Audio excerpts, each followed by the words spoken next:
biggest turnaround. Everyone here just improved themselves by putting themselves in the gauntlet of competition to prove themselves as SoCal's #1 blader. With 7 rounds of Swiss, which we 7 rounds do of not Swiss. do often. And it's crazy because not only do we have 7 rounds of Swiss, we have overall 13 stadiums for people to play at. That's just how serious it is. And you can kind of see from our stadium setups, like everything is set up to be professional Beyblade. And this is going to be some of the highest level of play I think we've ever seen, even from our community. Yeah, exactly. And shout out to Jam Cobbs, our host, together, for absolutely. putting everything together. Shout out to Sergio for our stadium setup, Zeltrut for setting up the streaming station, Jacob Pomegranate for providing us a stream link, and Anti-Wizard Wizard Club for helping setting up everything. So if you guys have a chance, subscribe to this channel as well as Anti-Wizard Wizard Club's channels. Absolutely. Make sure it's coming through okay. I definitely would love to figure out a way to get chat accessible. I think it's one of those things where like I may have to look down at my screen. Today would have been a good day to have. I think it should be good. Let's see.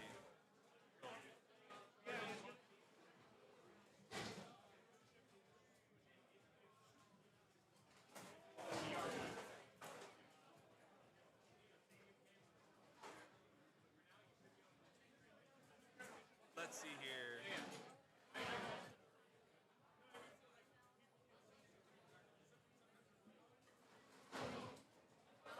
Signal's not amazing, but let's see here. There we go. All right, I can see the chat. Devo, nice to have you, bro. All right, I have chat up. Is it still sounding slow or low for everyone who's like tuning into it right now? Yeah, go ahead and let us know how we're sounding so we can go ahead and get that adjusted before we move on to the matches. Hey, Devo, how is your Japan trip?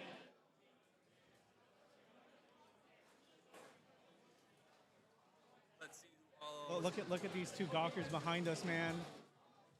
Trying to be on stream with these 2 gawkers right there. We got Johnny Ball. Saba, nice to see you, man. Thanks for coming through. J Kev. I'm sorry I'm not able to run Tyranno today. I'm not playing. But every Tyranno was playing in your name. All right, so everything is good for the stream. Rounds will be announced within like 3 minutes, give or take. Yep, should be pretty soon.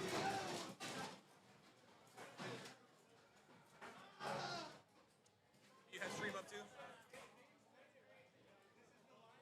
Someone said the sound is quiet right now. Looks like we have a couple of people practicing on the main stage right now. We have Blast Free versus Blast Heavy. We got, Jin in the chat saying stream is very quiet. We might want to turn up our... Audio. Yeah. Some of the comments are saying stream's pretty quiet. So we need to turn up the mic. Yeah. Thank you guys for hanging with us. I see you, John Beyblade.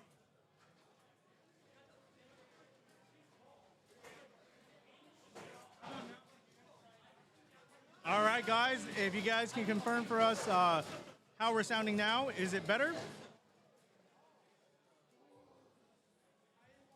Is the mic on our left? So they're saying your mic is on the lower side. All right, let's see if we can adjust that.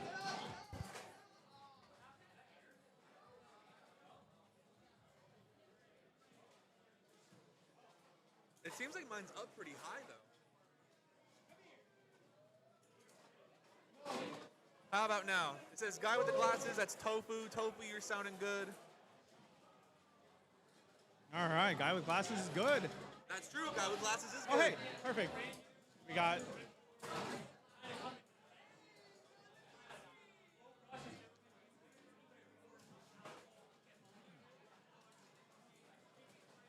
All right, can you guys hear me? All right, thank you, Devo, for that confirmation. Good? All right, Devo's got audio perfect. Looks like it's sounding good.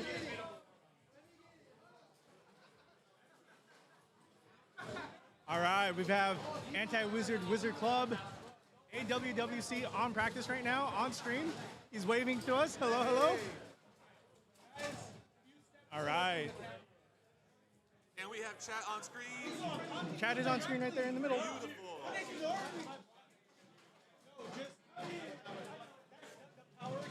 All right.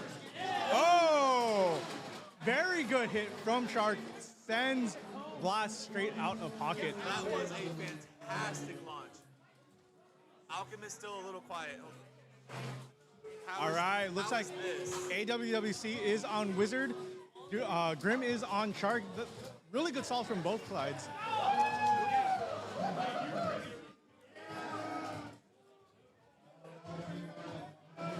How am I sounding now, everybody? Any better, any worse? Okay.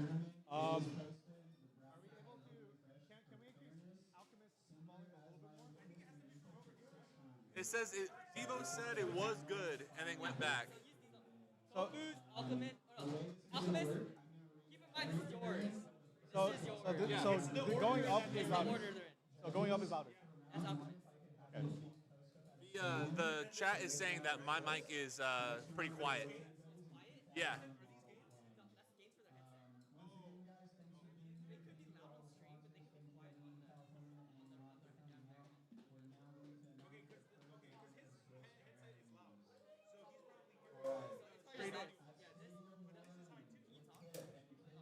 Testing, testing. How are we on sound?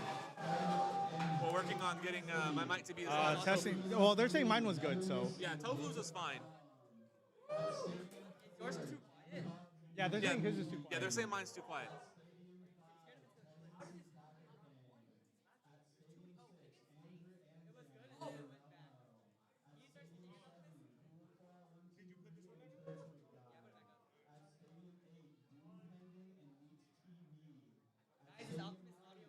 Can you guys hear me okay now? A little bit better. Tofu still sounds good. It looks like I think it's. Am I the problem still? Let me know. Am I still the problem? I got it right up to my face. Is there a chance maybe a wire is loose or anything like that?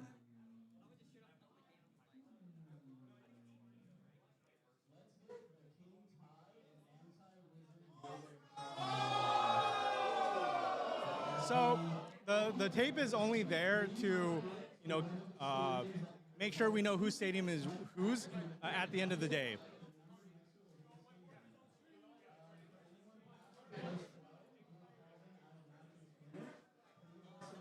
Let me try. How does this sound?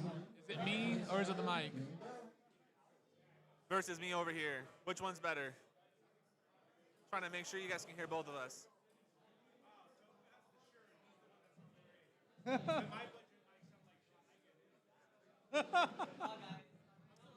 Sir. I mean, if I gotta yell, I'll but yell. they can hear it out of the good microphone.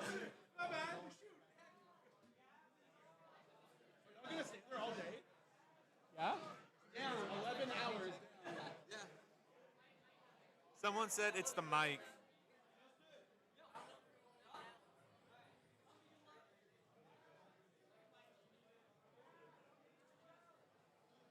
Can't hear you both. As soon as you stop talking, sound goes mute.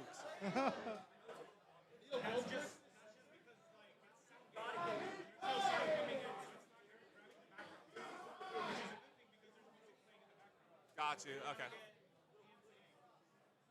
So they're all saying it's. They're all saying that it's my mic that's the problem.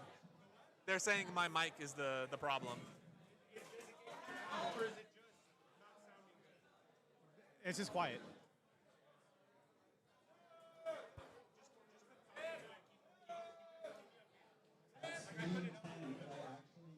Let's see.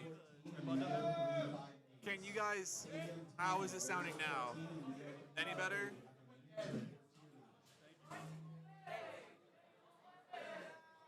It says the noise gate is the same. Yeah, that should be correct.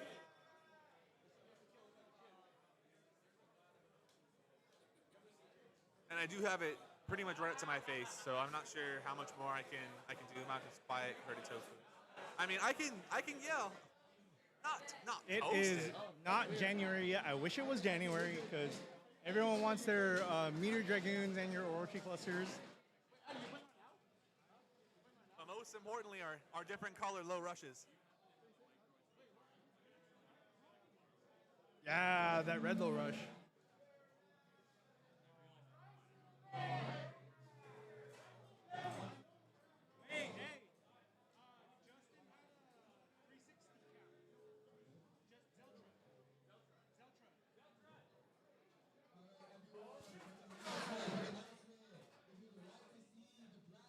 I should have chose left. I should have chose left. Well, you gave me the choice. Should not have done that. I know better now. Can you guys hear me better now? How are we doing now? All right.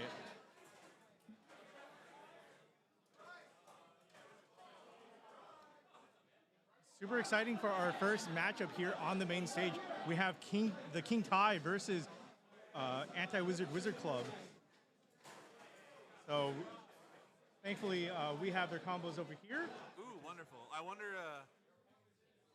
let's see, Tofu, don't buy it. Very nice. Have some very mellow relevant combos going up right now. I do see a Clock Mirage in that lineup, though. We'll have to see. Clock Mirage It says I got is softer. it's very underrated. People have a lot of fear in coming into the 455 Simple Ratchet only because it's a little bit more burst prone, but with the right tech, with the right launches, it's a very powerful blade. I absolutely agree with that. It's very user dependent. All right, let's see what we have here.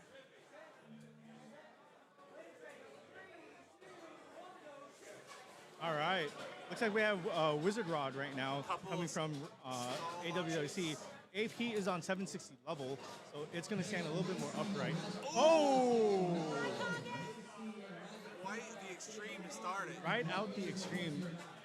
It's going to be first to 5 for our scores today. When we get to top cut, it'll be best of 3, first to 4. Now, this is a very interesting combo coming from the King Kai. He's using Cobalt Dragoon 970 Elevate. So the 70 height is very interesting. Going for a drop launch, it looks like.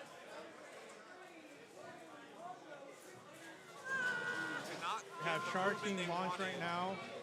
Shark is in a pretty good position, but that's a scary drop. Yes, it was. Dragoon Elevate taking a lot of good hits. Staying balanced, though, because it is a 9. Shark needs to be a little bit more aggressive if it wants to get that KO. But if there's anything that's going to counter that, Shark level is the answer.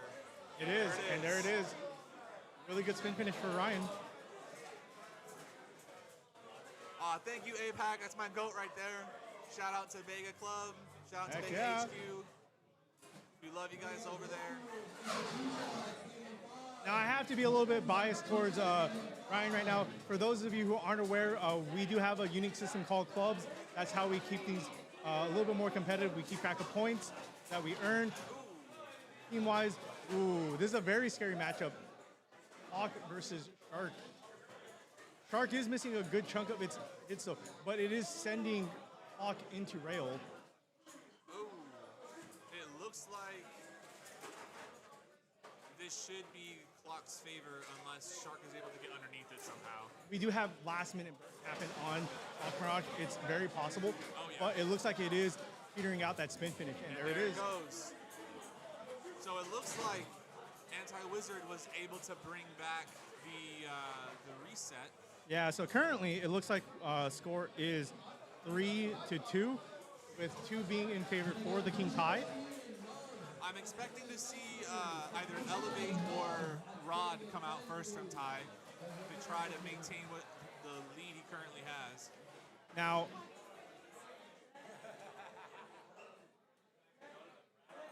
let's see here. Ooh, yeah, AP going out. Level, okay. Oh! And it looks like it's on kick, correct? It is on kick. Kick doing kick things, unfortunately. Kick is a very good bit, but the problem is its shape it doesn't have the same grip onto the stadium that Yes. other bits do. It has the exact same issue that Taper does, where as soon as it has the wrong tilt, it'll basically send itself out of the stadium at Yeah. just the worst moment. And normally for something like level, you don't really want it to go too much into the rail, but it looks like this worked out superbly in the King Kai's favor. Yes. Where it just literally led Wizard Rock right out the extreme both times. That was an insane match, like two extremes right out the get-go, both on Rod Yes. of all blades. I think what we're really seeing is, and I think we're going to see this a lot on main stage today, is we'll see how people are able to adapt, one, to the pressure of being on main stage. Can they hit the launches they're going for? Now- Will they be consistent when they need to be? And will Kick stay inside the stadium? Yeah. That's going to be the real question. And here's one thing that I'm noticing that I think was missing in terms of launch tech is having a stronger tilt is actually more advantageous for Kick. Yes, because absolutely. it leads you into rail, but it helps you, drain a little bit of its stamina so it doesn't go haywire the same way that we've seen. One thing that I actually learned, first of all, shout out to Blade X for just kind of setting me on this competitive Beyblade journey at all. When I was first learning how to play, I asked him a lot of questions, and one of the things I asked in particular was, how do you know when to tilt? Like, what is it that, when to tilt, how should you tilt, things like that. And one thing that he told me that's always stuck with me is that tilting is not just about the blade and where the blade is facing and protecting your ratchet. It's also about timing. When the bit has its own, every bit has its own kind of gimmick to it. You're timing when the gimmick starts, because most blades or most bits, their gimmick starts when it's flat. Yeah. So the more tilt, the longer it takes for that gimmick to kick in. So if it's something like Kick or Taper, where it's going to have that rounded bottom, and you're at your highest risk of sub KO when it's flat. Exactly. The more tilt you give it, the longer it takes for it to go ahead and actually do its thing. And so Exactly. you can see that with level and point, when point especially when it's really big. Anything to do with when are we gonna kiss? Never. I'm married.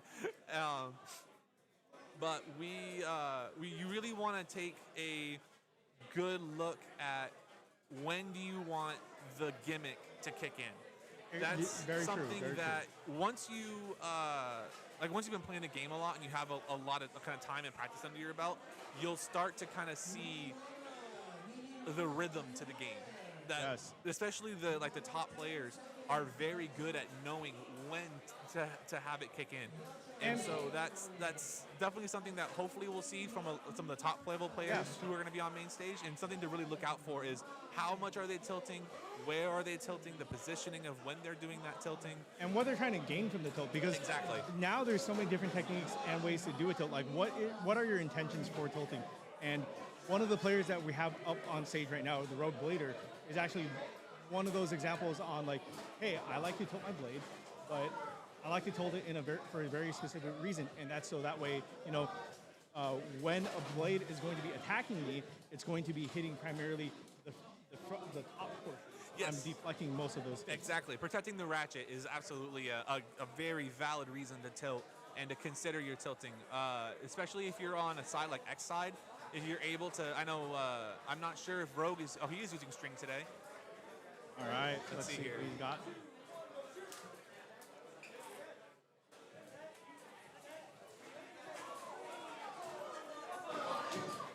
Yeah, All see, right. there's the tilt.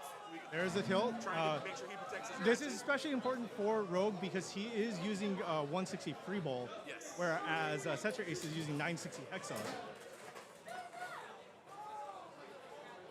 So being able to defend that bit is much more important for Rogue because he is on a burst prone bit. Yeah, absolutely. With basically no burst resistance whatsoever.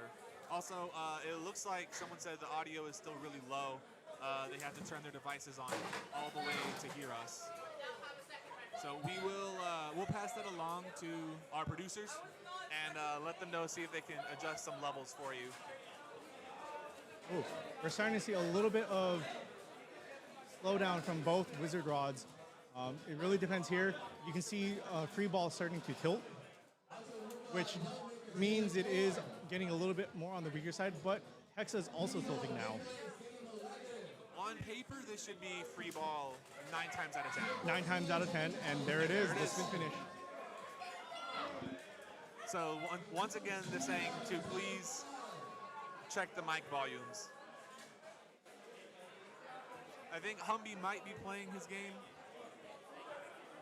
Is there anything we can do about adjusting the mic volume without them?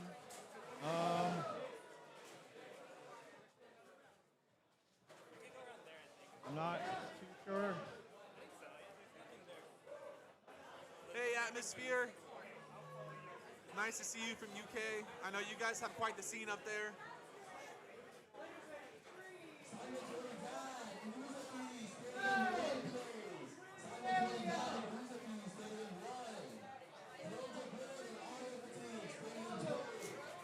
All right, we Ooh. got, oh!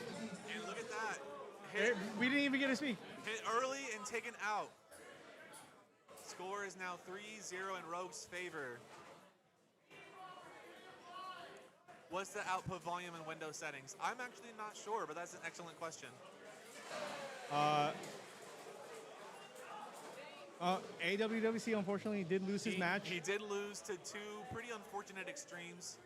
One of them was a self-KO. All right. Ooh, excellent launch from the Shark player, to be honest. Excellent launch from the from AP as well. You see that Yes. dodge, exactly what I was saying. Hovered into the top corner as Shark was coming in, drops down, heavy hit, straight into pocket. That is an unfortunate. I like the idea of what the Shark player was going for. The biggest issue from that particular launch is they didn't want to stall that long. Again, that's a question of tilt, right? You tilt too much, the more stall it's going to have against the rail. Tilted a little too much there. He wanted to stop about halfway up the stadium and not go all the way down toward the pocket. So because he had too much tilt on it, it went toward the pocket. He had to come up into the stadium from the bottom instead of from the top, and that's how the AP was able to get And it such a didn't help that fantastic AP hit. was also very tilted as well. Yes. So when AP rode up into that rail, it came down, and it was specifically coming down with a down smash. So, you know, Shark really good at doing like its uppercut. So like, you know. Oh yeah, with the shape and everything, it's like a little Exactly. slow. So that's why you see like that KO, the way that it happened, just kick it off recoil-wise. Yes. Send it directly into pocket. So that was an unfortunate, it was a good idea from the Shark player. It was just a little bit unfortunate in terms of the execution, but I think that'll be maybe something that our B-side player will be able to adjust and improve on in the future. Hi, Devo. Welcome to have you back.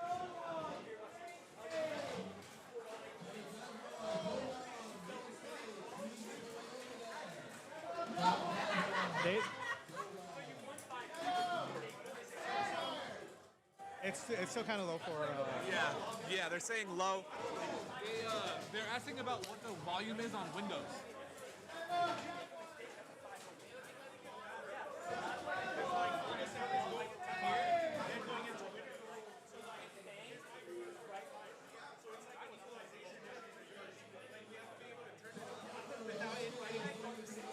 And there's nothing we can do about like.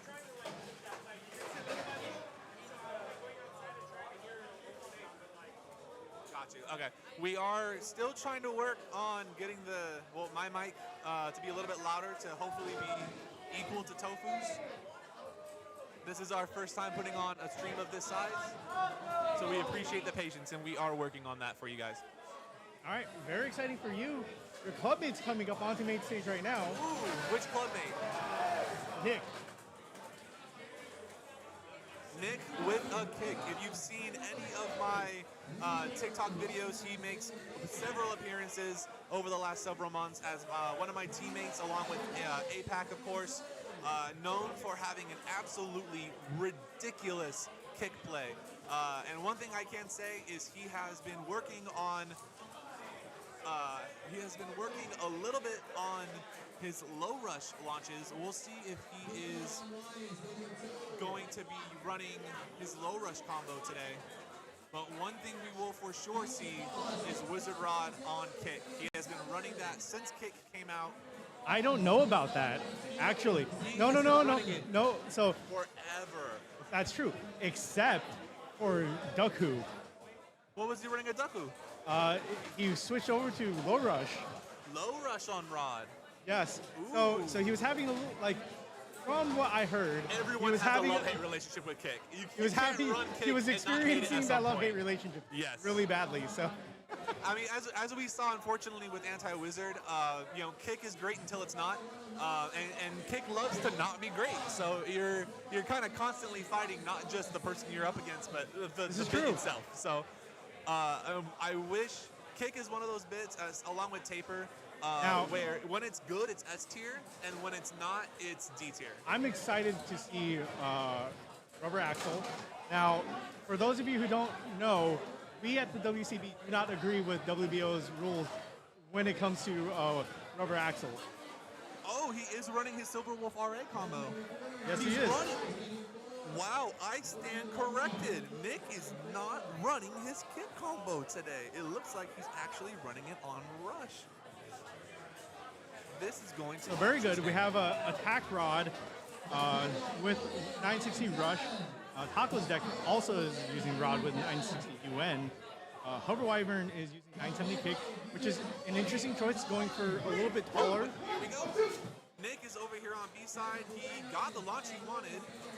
Ooh, very good stall from the Rubber Axle. Yes, if you notice, again, like I was saying earlier, notice Silver Wolf did not stall in front of pockets. He was able to get it to stop right about halfway on the X side. Yeah, and it looks like our opponent is using Phoenix Wing.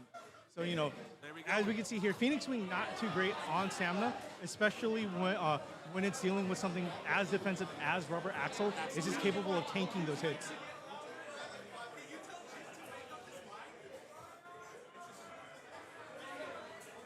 All right, looks like Nick is going for a drop launch here. All right. He got a Ooh. delay drop, actually. So it looks like we have Nick's Wizard Rod versus Hover Wyvern 970 Kick. This is exactly a matchup that he would want. Yeah, like you can see exactly like Wizard Rod's is capable of tanking that attack from the Hover Wyvern. Yes, absolutely. Interestingly enough, I think the meta has started shifting away where Hover Wyvern used to be very good on 960 Kick, but the meta is shifting for it, where I don't believe Kick is the correct play on it anymore. You think Hover should still be high usage, or? I think it should still be high usage. I think it should start searching different avenues away from Kick. I agree with that. We actually should be seeing some Rush come out today. It looks like we just had that 160 save Shark. 160 low rush from Nick, I believe. Yes. Versus 960 UN. He has So the Underneedle here is keeping Wizard Rod low, which puts it in favor defensively against that Shark. As we can see here, Shark is petered out, and there it is. Spin finish. Here we go. Nanashi! Nanashi's a mega OG. No dagger. Well, we do have someone who absolutely loved dagger. I'm not sure if we're going to see any dagger today, but absolutely fantastic player from Nanashi out in Thailand. It's nice to see you again, bro. Yeah, Rush is a fantastic option for Hover. I think. Oh, let's see here. Yes, my personal favorite is using Hover on Oh, beautiful launch from Silver Rush. Wolf. My Ooh. goodness. Beautiful launching from both. That was a very scary position. Ooh. And just I was going to say, very scary position for Wolf in that moment because of its positioning where the drop was coming down. Yep. But fortunately enough, the rubber did grip onto the stadium perfectly, and that one recoil just sent the other bay like out of control, right out into the extreme. No, it is absolutely. I will. It never ceases to amaze me how much practice Nick puts in, and it's always great to see practice actually, come out Insane. and win a match like that. Insane control over rubber axle, and this is why Absolutely. we disagree with the rubber axle ban. Yes. There is quite a lot of skill expression with the bit. It is by no means a, launch it flat and let it do its thing and nothing can take it out.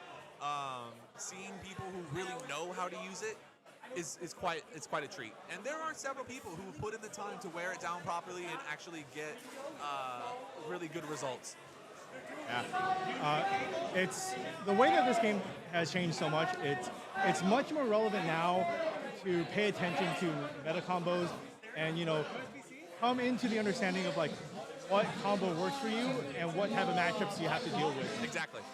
So back onto the topic of Hover Wyvern on kick. I think this meta is very bad for it because you're dealing with a new attack blade meta called Shark Scale, and Shark Scale is far too aggressive with it. I and agree. We're seeing what a lot of people are using now is also blast, whether it's wheel or heavy, and that added weight and height, I think bullies like anything like Hover Wyvern far too much because it is on the lighter side and it is on kick, which notorious for going out of control. So in that aspect, I find like if you want to maintain like your bad matchups, like something like Rush is the better choice for it. I actually completely agree with you. I've been talking to a couple of people, including like Jacob, who was in the chat a little earlier, and I'm beginning to be a little more of the opinion that blades like Tyranno Beat need to kind of come back, something that's a little more AVA heavy. Yes. For those who don't know, the 970 combo, 970 Rush on Tyranno Beat was invented by me. And it was something that I ran for almost a year straight, not leaving my deck, and I finally got rid of it because AP on Rush is just, I love it and I wanted to use it. But I think Tyranno is a blade that we will be seeing a bit of a resurgence on. Especially on things like 170, because being on like slightly taller is actually quite good for it. Although as Shark, for example, is such a low blade, you might just be 60s and it'll still get the effect that you want. But if there's anyone who's interested in trying to take up Tyranno as a blade, especially like AVA, something like a 770 kick, something like a 760 kick, 970 kick, Rush of course is great as well. But we are seeing a kind of a new advent of attack meta. And as an all-attack player, I am so excited. And it's so much more important now to test and make sure like what is working because we want this game to be as exciting as possible, and there's nothing more exciting than an all-attack deck. Absolutely. So having different avenues like swap out in general is what really makes Bladers so good is their capabilities of deck building. Yes. Like even Flakes mentioned, shout out Flakes, by the way. Shout out Flakes. Such a lover for Whale on kick. Yes. But he realized that limitation of like, I know this works, so I have to make sure I keep this combo was something that was more of a detriment to deck building than it is like beneficial. So like once he came to that realization, played. Gets into top cut third place. He put it on low rush, and Lion, again, shout out Lion, had receipts of talking about low rush on Whale back in February, and was like, hey, you guys should really throw it on low rush. And we all finally listened, tried it out, and it was definitely working out for him. Yeah. But Flakes is just, he loves his ocean animals. He was telling me I don't blame the him. other day that it's very important to him and his partner. They just really, to kind of have that as part of his deck theme. And so I always respect people who, want to play the way they want to play and still make it work. It's definitely difficult, but it's absolutely it's how you play the game is how you want to play the game. And having other reasons besides, hey, I just want to win, it makes it interesting, especially as a competitor, to see what people are wanting to bring to the table. All right, so here we have Simon and Phantom Blader coming up onto the main stage now. We're seeing a lot of very standard combos. I think Phantom has a very interesting deck coming up. I forget what EV is. Oh, wait. That is Eclipse.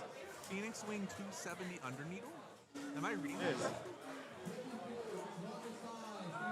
We have a very interesting combo. I would be, unfortunately, I would be willing to put money that that's going to burst at some point in this match. If not the first time around, the second time around. Ooh. Ooh. There it is. Eclipse Blast doing its work right there.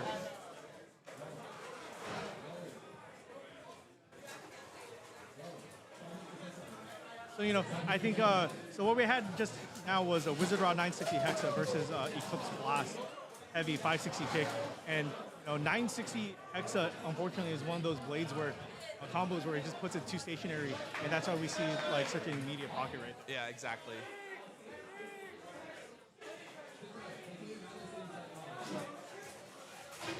Ooh, big hit coming out of Cobalt, but now it's going Very center pretty early. hovering position for Cobalt Dragoon in the center. Not an ideal position, but it is tanking all of those hits from Shark. But Shark is going a little bit wilder, getting all of its hits that it wants. But it's going to have some difficulty equalizing here. Yep, and there it goes. There's that spin finish. So current score is 3-0 to the B-side player.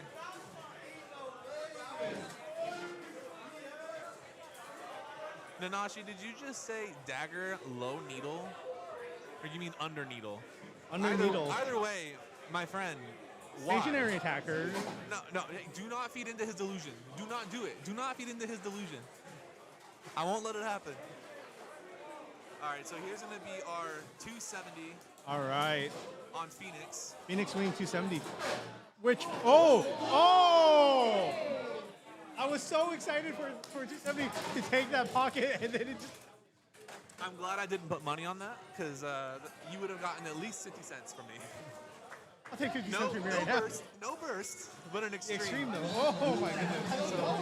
The Beyblade did its thing. I didn't want to do that. I didn't want to. Absolutely insane match.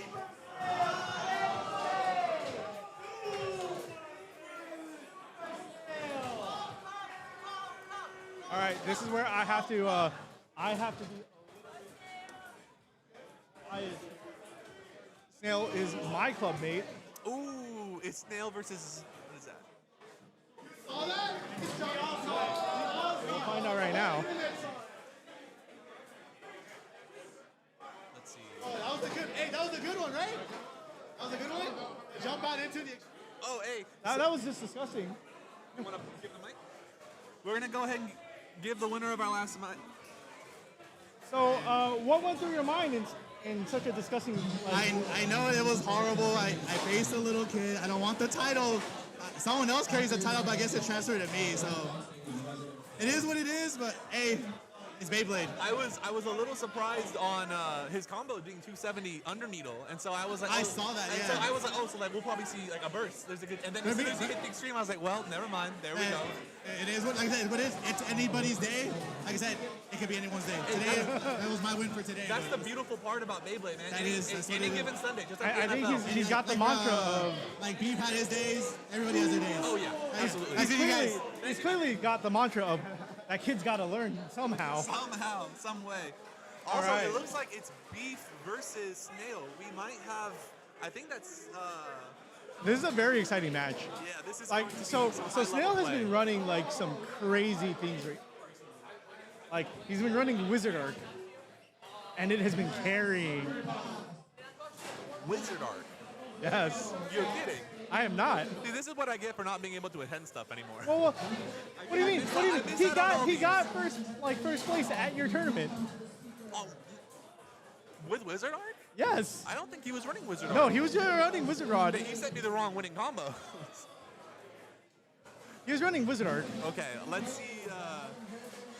Let's see how he's able to. That was the one where he beat Jay. Do you have the combos down yet? I believe Jay is working on that right Okay, now. I do want to see how he has this set up. Because I know a couple of people who have been really wanting to make Wizard Arc work. So He, someone finally has. it was, I believe, Arc Heavy. Find out specifically right now. Let's see what we have here. Arc Heavy 160 trans kick. Trans kick. Yes, he's been making trans kick work. That is surprising.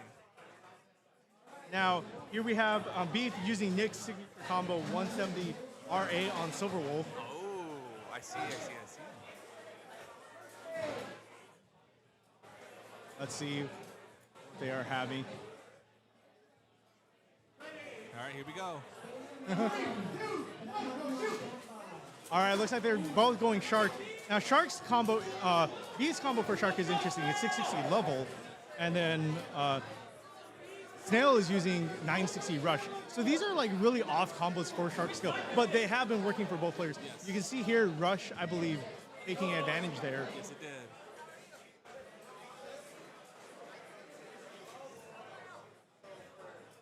Ooh, there's Cobalt Dragoon on 060 Elevate. Or, I'm sorry, 060 Rubber XL.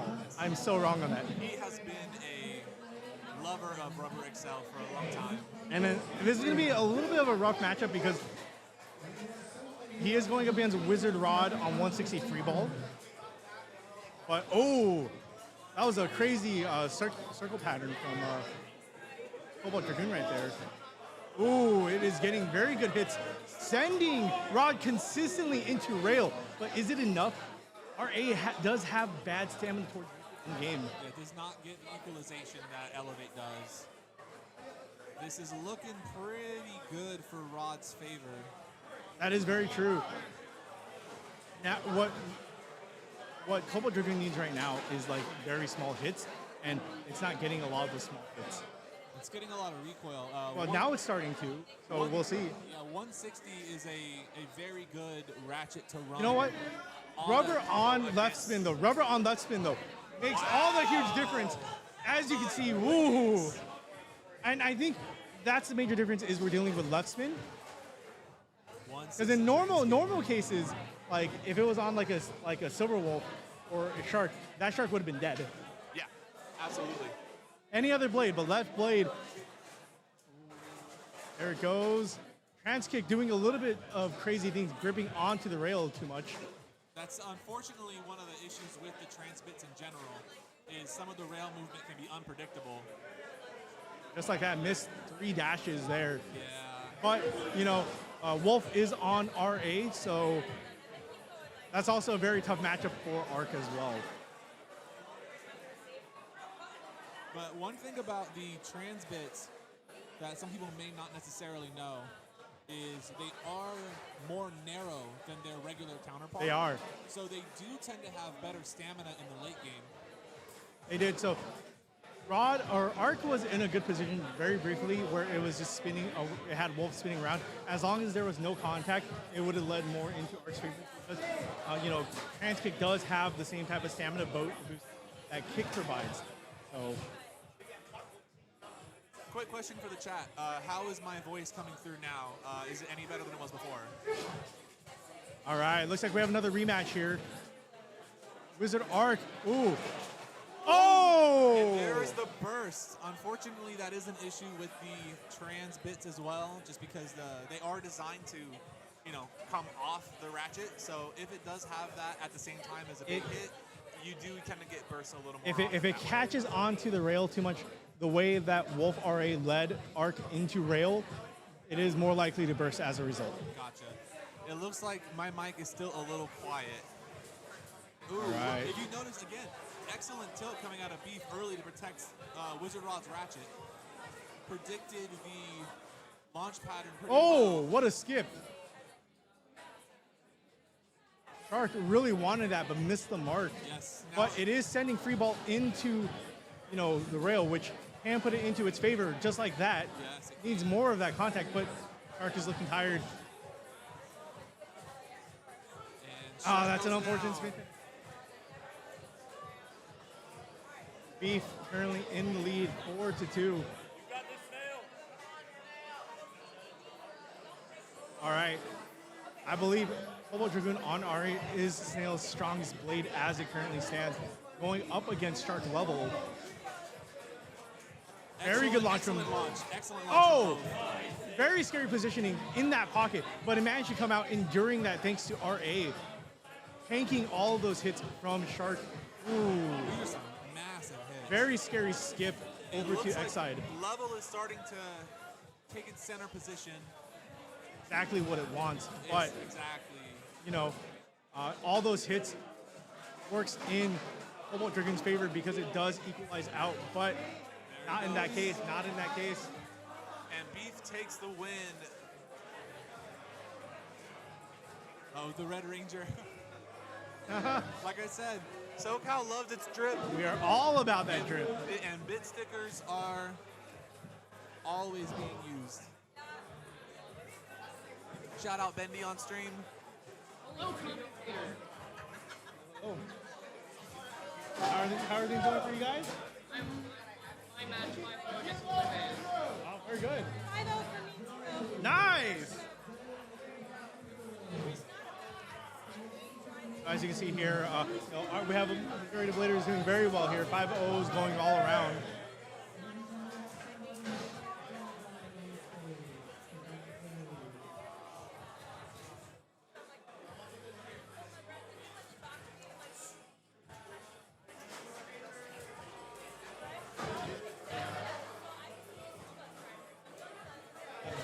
They should have a pen. Do you need a pen? All right, they got the pen. No, we are still in round 1, Pokemon Kage. But we're moving relatively quickly for a tournament of this size. DCBC currently getting a little bit mogged on camera right now. There's Beyblader Nick in the middle with his pancake shirt. Nick, give us a flex. What's that? I said give us a flex. There we go. All right, let's go. That man has insane RPMs for blades. He quite literally breaks launchers on the daily. I have seen it happen. Well, you know what? I've seen him Hopefully, run through several launchers in one tournament, and that's why. Also, if you want to show off the There's shirt, over 80 launchers in the launcher graveyard. but you know what? Hopefully, with that new that new grip, Dude, I actually think I'm gonna preserve them at a much higher rate. Because I literally did 10 or 12 launcher breakers before I broke it. And usually it only takes 3 or 4. So Let's that, go. like, the new grip you got me literally makes it last 3 times longer. Nice. I'll take it. I need that info. I need the grip info. No, it's the thing Derek made here.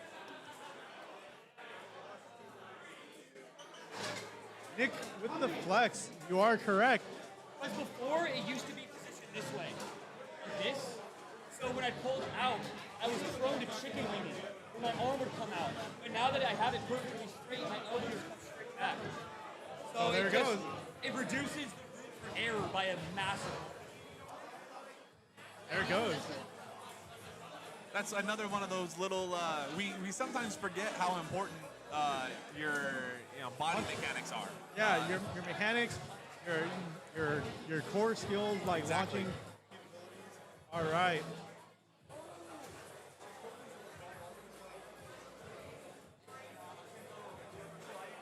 Which one's Jade?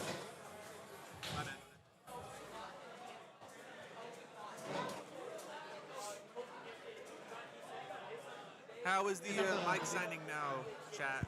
I know we're still trying to work on getting Right. a little bit louder. So it looks like we have Jay coming up right now, another member of Team Nexus versus Akimbo Andrew. Looking at the combos here, we have very standard combos that we can see. Wizard Rod 160 Hexa, Shark Scale 360 Low Rush, Hover Wyvern 960 Kick for Akimbo Andrew. Very classic combos for these blades. Absolutely. Jay on Wizard Rod 160 Rush. Double Hold on, Dragoon here we go. 960 E. Ooh. Jay going in for a tilt launch. Not as much tech going into Sol, but it is going heavy into attack.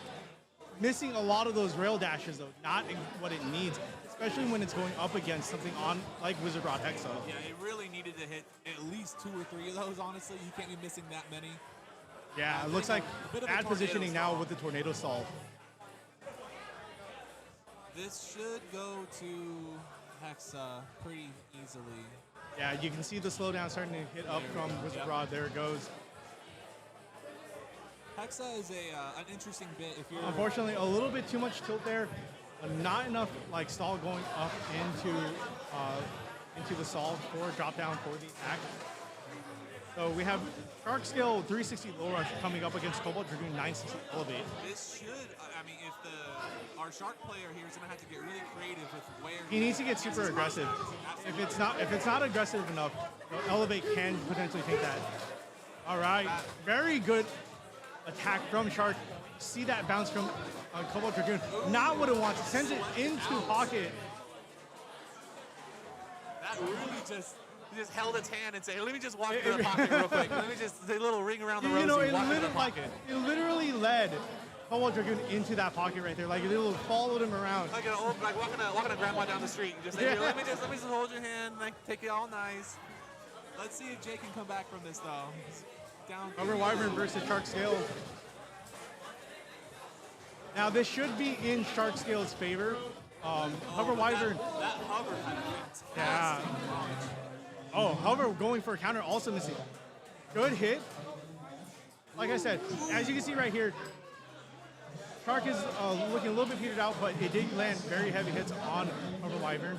This is why I say like it is in Shark's favor. Kick just doesn't have the same like stand-up capabilities on Hover Wyvern that it used to. There it goes. Hover was just barely able to take that. That was very surprising. I was very almost certain that Shark was going to take that. When you look at the bits kind of on like in a vacuum to an extent, Kick is going to usually have a little bit higher stamina than Low Rush will. Oh no, that's very true. It's just the amount of the shape that Shark has being very round, like, and the amount of heavy hits that it was producing there, like, it was just bad RNG for Jay there. Yeah, absolutely. Sometimes it's one of those. It's one of those. Sometimes it just takes one good hit to completely change the matchup. Hold on 1 second. I'll answer your question in just one moment, Shrimp. All right. Looks like we have Shark versus Rod. Very beautiful stall. Going a little bit long, so that was a little bit scary, but wonderful stall. Missing 3 of those X dashes, though, actually hurts it a lot more. Jay needs this 1 point to continue on board. Both blades are. We're going to get Cinder to do his guest spot. He'll just stand and pop in for a little bit. You can do whatever you want to riff with him, and then we'll continue the matches. But he can commentate a match, and you can do a quick Q&A just talking about the scene. Yeah, sure. All right. Jay now on board with that 1 point spin finish from the 160. Exactly what he needs. Looks like he's pulling up Shark now. Wonder what Akimbo is bringing up.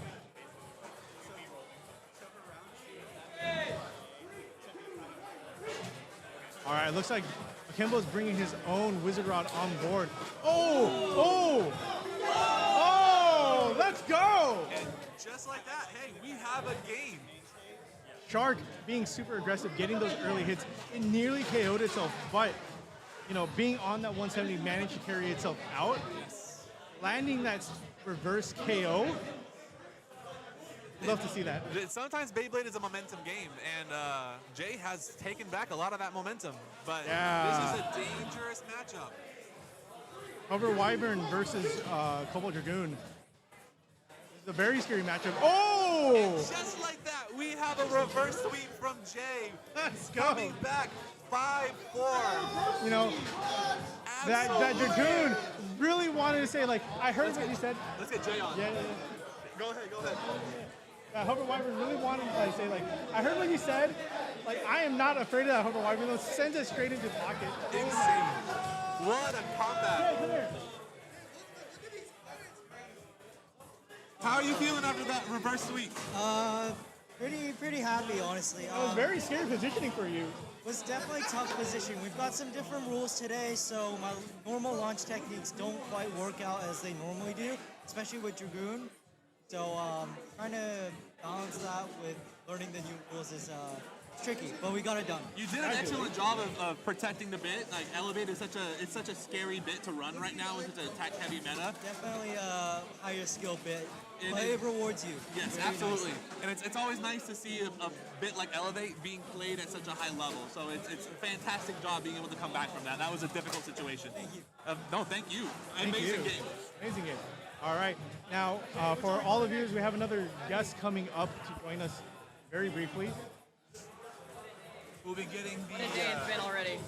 have a guest. We'll be getting the head of the West Coast Blader community, our GOAT Cindercast, will be coming up in just a moment to talk a little bit about the current state of the community, how he has been enjoying the hobby, and some of what we can look forward to in the future.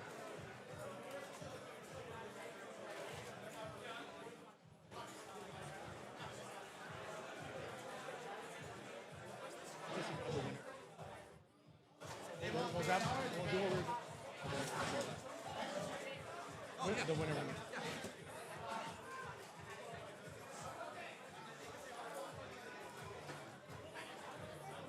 We're going to grab Cinder, but kind of vanished on us. In the meantime, while we have some downtime, Shrimp, I know you asked a question a moment ago. Let me know again if you can't hear me. We're trying to adjust the mic as we go. To answer the question, it really varies from judge to judge. He's asking, like, recently they've been flipping the stadiums. That's just so the flipping the stadium every single point is just to avoid having to do anything like rock paper scissors before. Just because I know I can't think of the particular scene, but they had where every single point we would just flip it every single time, so that way you wouldn't have a side the whole time. So I think we don't primarily do that here. No, we do not do that here. Mostly because it is a competitive scene.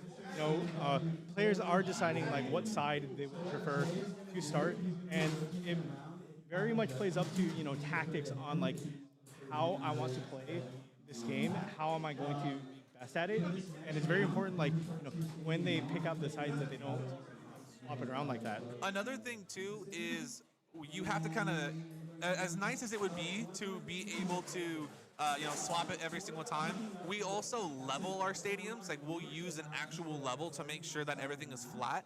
Every single time you lift and move a stadium, you risk it no longer being level, as good as your stands might be. So for competitive integrity, we try to, once it's there, we try not to touch it as best as we can, just to make sure that we don't accidentally move it in a different direction. You also have to kind of consider in terms of efficiency for a tournament, doing that every single time for every single match when you have, I think even our smallest tournaments now are 40, 50 people. Even like our weeklies on Wednesdays, we're getting 40 people pretty consistently. And doing that while trying to run a 40-person tournament in 2.5 hours, you're just not going to be able to do that efficiently. So it's so that way we can maintain like the stadiums being level and to maintain efficiency within the tournament. Normally we'll have switching sides in finals. Right now we've been using best of 3, first of 4 for our top cuts. So between sets, the loser's allowed to switch the sides. But we only do that for top cut. At the end of the day, we do have to get people to be able to go. We have to have people be able to go home and not be here for 10, 11 hours every single tournament. Just for efficiency, and that way we don't end up messing the tournament or the stadiums up at all. And we want things to be as competitive as possible. And one of the things is learning your consistency.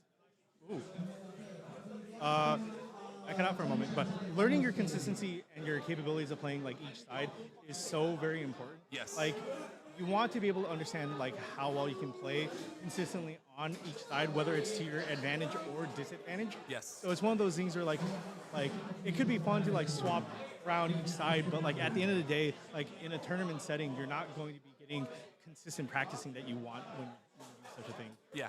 I definitely understand the desire to flip sides, for every single point.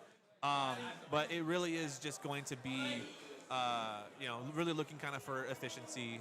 Let me see here. I know we can take some. What do you mean by? Oh, so are the Beyblades controlled by the player after launch? Yes, they typically are. Yes and no. The best you can do to kind of control the Beyblade after its launch is just making sure you use the amount of RPMs that you're wanting for the desired movement pattern. Every bit is going to have a different movement pattern. Because we have, X has the rail system, you're able to do things like stall launches, drop launches, reverse X's, things like that, where you can, hug the rail and be able to lose a little bit of RPM on purpose just to make sure that you don't accidentally self-KO. So it's not, you're not like remote controlling the Beyblade or anything like that, but you can certainly do your best to control definitely the first, depending on how, depending on the bit and depending on how efficient and consistent you are with your launches, the first 5 to 10 seconds you have some kind of level of control. But after that, it's RNG. You can do the best you can. You're not, it's if your Clock Mirage bursts with half a second left, there's nothing you can do about that. But hopefully you can protect your Ratchet launch in a way where you're tilting the correct way, and at least avoid that in the first few seconds. But we now are coming to you with the head of the WCB West Coast Bladers community, Mr. Cindercast. Hello, Cindercast. Welcome. Hello. So, welcome to the stream. Thank you. Hello, guys. So, I have a question for you. What inspired you to create the West Coast Blader community? Initially, we actually didn't have a Discord server. When There you go. Yeah, there you go. Yeah. When I first started hosting, so I was like, man, kind of need a. Oh, hi, Swift. I see you, Swift. But yeah, we just didn't have a server, and I'm like, okay, well, we need a way to communicate all of that. So it was like a small thing when Metal Fight was still like the main format being and stuff. So yeah, just made a server, called it a day, and then just so I didn't really like how big it would become. So like all of this right here in the back, which is really amazing. But initially it was just we needed a place to talk to each other, talk about Beyblade. So that was kind of all. And it's crazy how big like the community has grown overall. Right? Like, how crazy is it that it's grown so big now? Honestly, it's really crazy how it's grown so much. Shout out, bro! Big shout out to Zeltra, dude. Yeah, absolutely. He established two locals that we do like every week. Yep. 2 weekly locals. That skyrocketed how much we've grown. But even since then, from like 2024, 2023, since we've been growing around that time, it's just been growing so much. I didn't expect it to be like this big, like one of the biggest regions that Beyblade has seen, right? And we were arguably one of the biggest in NA, and it's been an absolute pleasure to be like part of the admin and growing with you. It's been when I joined June 1st of last year, I was member 140 something. We're now at 950 in the server. Yeah, it's crazy. 950 people in like a year and a half is just absurd. It is. It's crazy. But I'm glad because a lot of people, like, for me personally, I didn't really have that many Beyblade tournaments, right? I think it was just Shindog and Virtuous Circle hosting. Shout out to those guys. Oh, yeah, absolutely. Shout out to Shin especially. Yeah, big shout out to those guys. But I wanted more tournaments. I didn't really get to attend that many tournaments. It was like once a month they would host. And then now, we have tournaments all the time. And it's really great because, everyone can play the hobby. Everyone can just, show up, play Beyblade. And it's just it's a great time, honestly. So I'm very grateful to all the people who, get out there and dedicate all the time to just, hosting tournaments. Like, we do it for free. We don't get money out of it. Like, it's all just, for the passion of the game, for the love of the community. It's really a phenomenal thing to see. You can see it here right now. We have like 120 players here just to compete, which wild to think about. Yeah, absolutely. It is. My first tournament started out with only like 12 people. Yeah, my first was 16 playing on floors, and that was a year and a half ago. Now look at this. Look where we are now. There's so many people behind us. I know you guys. It's really great to see you guys, everyone right here. It's just, I don't know, it's bringing me a lot of joy. Yeah. Honestly. So, one more question. Like, what are you looking forward for Beyblade in the upcoming years since we are so close to the end? Honestly, I'm just looking for longevity. I don't really, I see that we're having a lot of players, it's great, all of that. But I also remember the times where we didn't have that many people, right? But we're all so close together. We would still, go out, go eat, talk to each other, be in each other's lives, all of that. So the main thing I just want for the future isn't growth. It's not, as good as it sounds, all these big, extravagant tournaments with crazy prizes, right? I just want to ensure that, everyone here can, make the most out of the time that they have here. They're able to spend time with each other, bond like a family together, like we did with clubs. Like, we've grown so much closer to each other. But all of that really is just, I want everyone to just have a good time. I don't really care too much about the growth, all of that, even though it's great to have it. Even sure I can flex it sometimes, I lead this big community, all of that, no one else has really seen that. Sure, I make jokes about that sometimes, but honestly, it's just people having a good time. I don't care about anything else. If it was just 5 people who had a great time, I would be, I would still be just as happy as I am right now with all the other people, all these 100%. All right, thank you so much, Thank you, Cinder. We appreciate you. You guys have a good rest of the stream. You guys who are watching, thank you guys for being here, and have fun with the stream. Have fun with the stream, guys. All right, thank you, Cinder. We appreciate you. We'll hopefully be hitting 1,000 members in the Discord. My hope is by February. But we will have to see. He's running T-Rex. Trying to move the chat out of the way of the game. There we go. Wonderful. How are our mics sounding now, chat? Oh, I think we have some very interesting.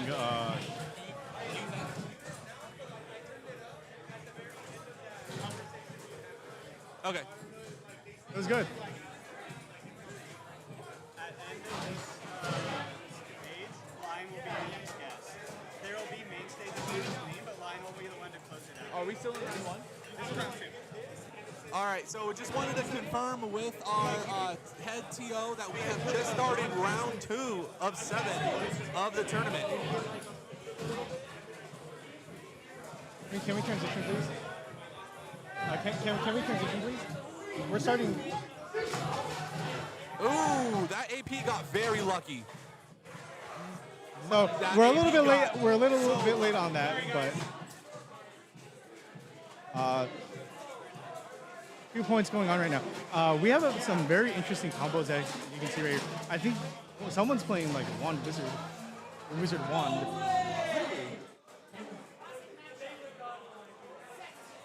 Or is that? Wait. I'm sorry. They're using the English name. Oh, they're using the Arrow Wizard? No, they're using the English name for Wizard Rod. Oh, I see. That confused me for a moment. So let's see if this I believe is going to continue to protect its ratchet. this is T-Rex. Or is it Phoenix? I think it's Phoenix. I think it's the blue Phoenix. Jin is still saying that my mic is too low. I'm gonna be real, this might just be how loud it gets. All right, clock with the spin.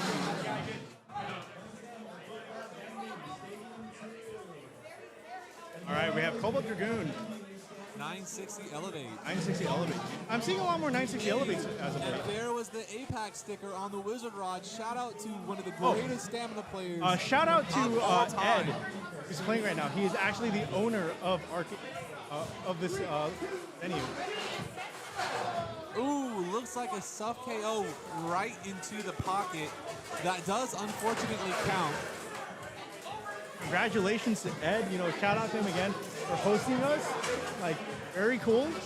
We're happy to be here. Like, great location, as you can see. And a huge shout out to Ed. Welcome. Thank you. We're Thank you super for happy to have you. Yeah, thank you for hosting us here, man. Yes. This is my first actual Beyblade tournament. Typically, I'm into absolutely anything, almost everything Beyblade racing, anime, games, physics. So,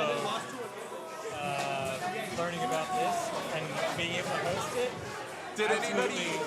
Did anybody help you make your deck today, or did you come up with that yourself? Jam Props helped me. Oh, wonderful. Shout out to James. Explained some things to me that I didn't know. Yeah. And then Alani has helped me with a little bit of angle strategy in training sessions. Gotcha. So far, after 2 rounds, I've got 9 points. Feeling pretty good. 1 win, 1 loss. I mean, 1-1 in 2 rounds is really solid. According to Humby, he almost took Humby out. Round 1. Good, yeah. That's awesome. Yeah. Oh, insane launch tech that we've been seeing.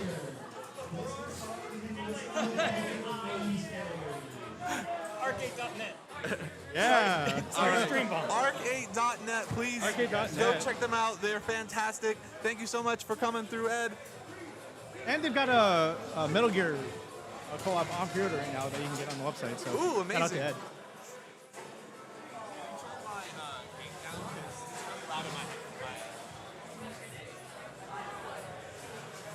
There we go. Is this better? A little bit better. I'm hearing a lot of background noise, actually. Oh, this is still up. Okay. Is that better? Yeah, that's a little bit better. Yeah, Okay. I was getting a lot of the background noises coming in. It was getting hard to think for a second. Is Alec playing? I'm not sure, actually. I haven't seen him today. I'll actually take this brief moment to take a quick break. I'll be back in like 5 minutes. Wait, what's up? 5 minutes. I'll be back. Looks like you guys just have me for now.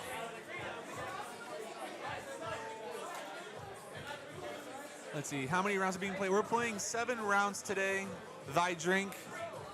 We're doing 7 rounds of Swiss. I believe we're having a top 32 today. And we are currently early on in round number 2.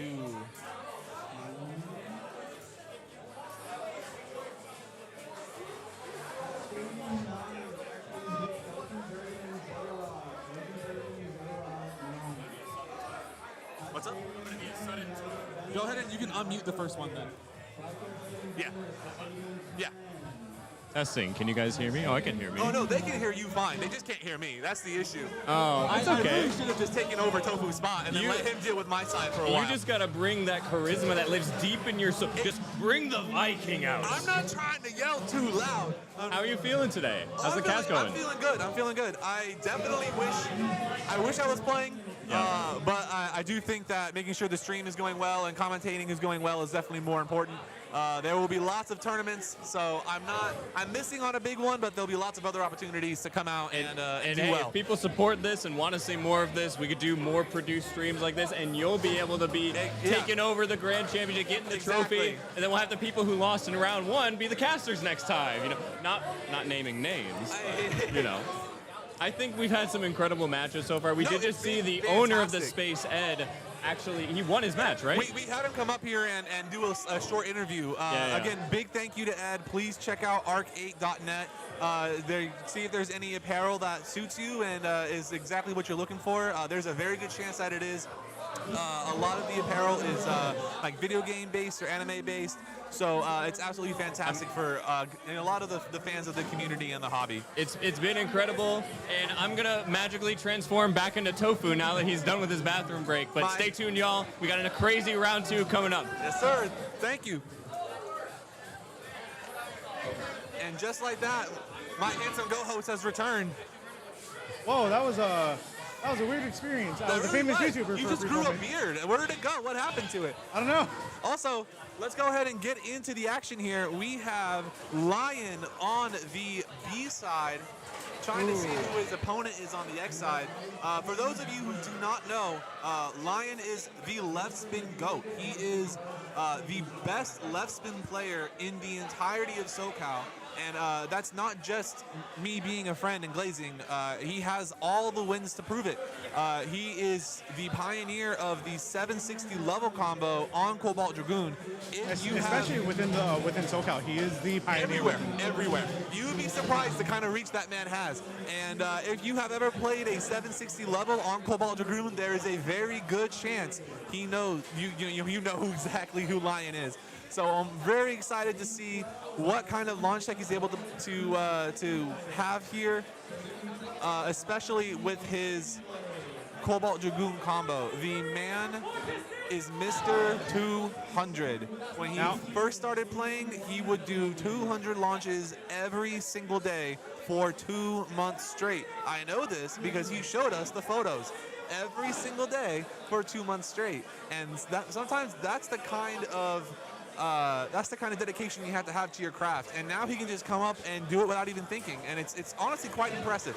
All right, Kat, you didn't hear it from me, but his combos are Cobalt Dragoon, 760 level, Wizard Rod 170 low rush, and Arrow Pegasus 960 rush. Nice. Or no. Is it 160 or 960? No, I'm sorry. I'm incorrect. I think he put Rod on kick now. Rod on kick. I was wrong. It's AP 160 kick. 170. Okay, 170 low rush. I was right on that. Okay, perfect. And yeah, we do have our CDGL. What he used to have on Wizard Rod was 160 kick. I was like, pretty sure he switched it to low rush now. Yeah. A lot of the kick players are starting to kind of move things around over to low rush. But he actually is pretty new to the kick hype train. Oh, this is actually Lion versus Joker Clubs. Wow. Who is another absolutely fantastic player. Let's see here. He's probably going to go for a nice drop launch. Let's see if he gets his call. Wait. Stop on. You guys are good now. You guys are good now. What was going on there? He left us on preview, so they're about to launch. Got it. Okay. All right, now we're set. Again, we have Joke of Clubs on X side and Lion. He's got on the B Wizard side. Rod 160 free balls, Silver Wolf 960 low orb, and Pegasus Blast Pegasus Blast heavy 360 kick. Exactly. Yeah, big shout out to Tofu for looking out for everybody.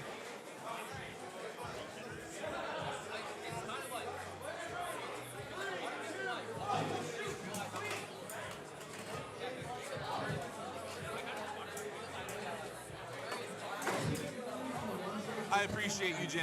Next time we have a stream, I'll play. All right, I'm expecting to see a drop launch from Lion or a delay. He might be delaying. And you see right here, Drop launch, beautiful. Almost a 50-50. oh, that was a very good hit from Lion's Wizard Rod, but you know, the 160 was able to kick itself back out of pocket. Ooh! We just saw that bounce. This is going to require, this is probably going to go down to free ball.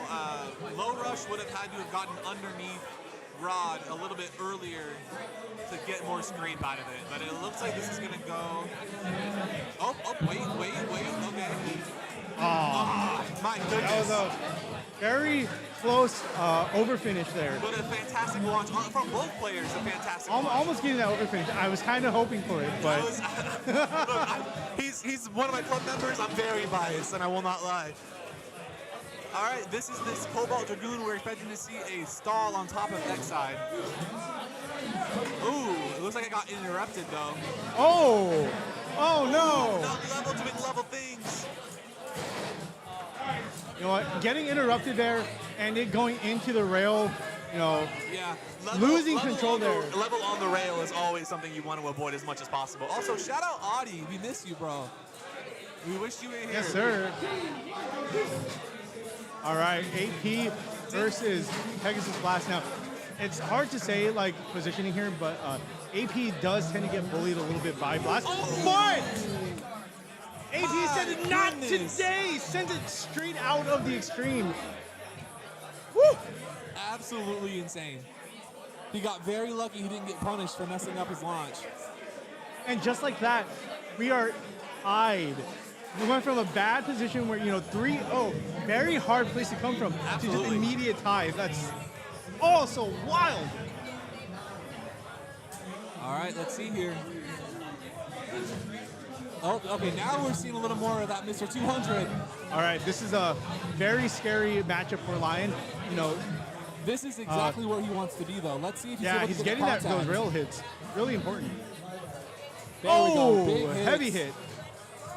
Now, the major weakness for 760 level is that it's not capable of equalizing out as much as like 560 elevate. Yes. So, you know, You get a in a little normal bit, but not as much. in a normal position where, like, you know, free ball, easy eating for elevate. This is where all the tech is required. But he And you might see be that able right to get here. this, though. We're seeing a lot of destabilization on Rod. Yeah, there it is. It looks like Cobalt Dragoon took that one.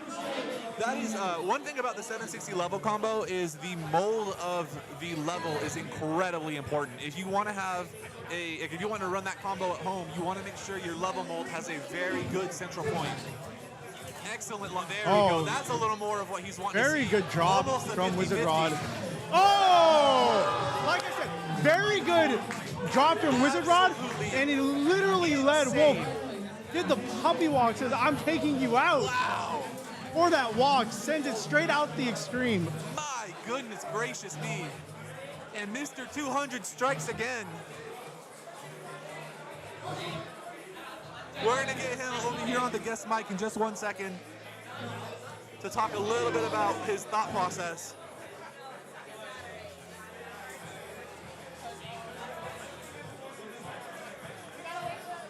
Mr. 200 Mr. launches. 200 himself. Nah, bro. Absolutely insane finish. First Dragoon launch was shameful. Not shameful. Not shameful. Mine is my husband, Demo. Cookies and Chef. Yeah. Oh my god, bro, that was stressful. Very stressful.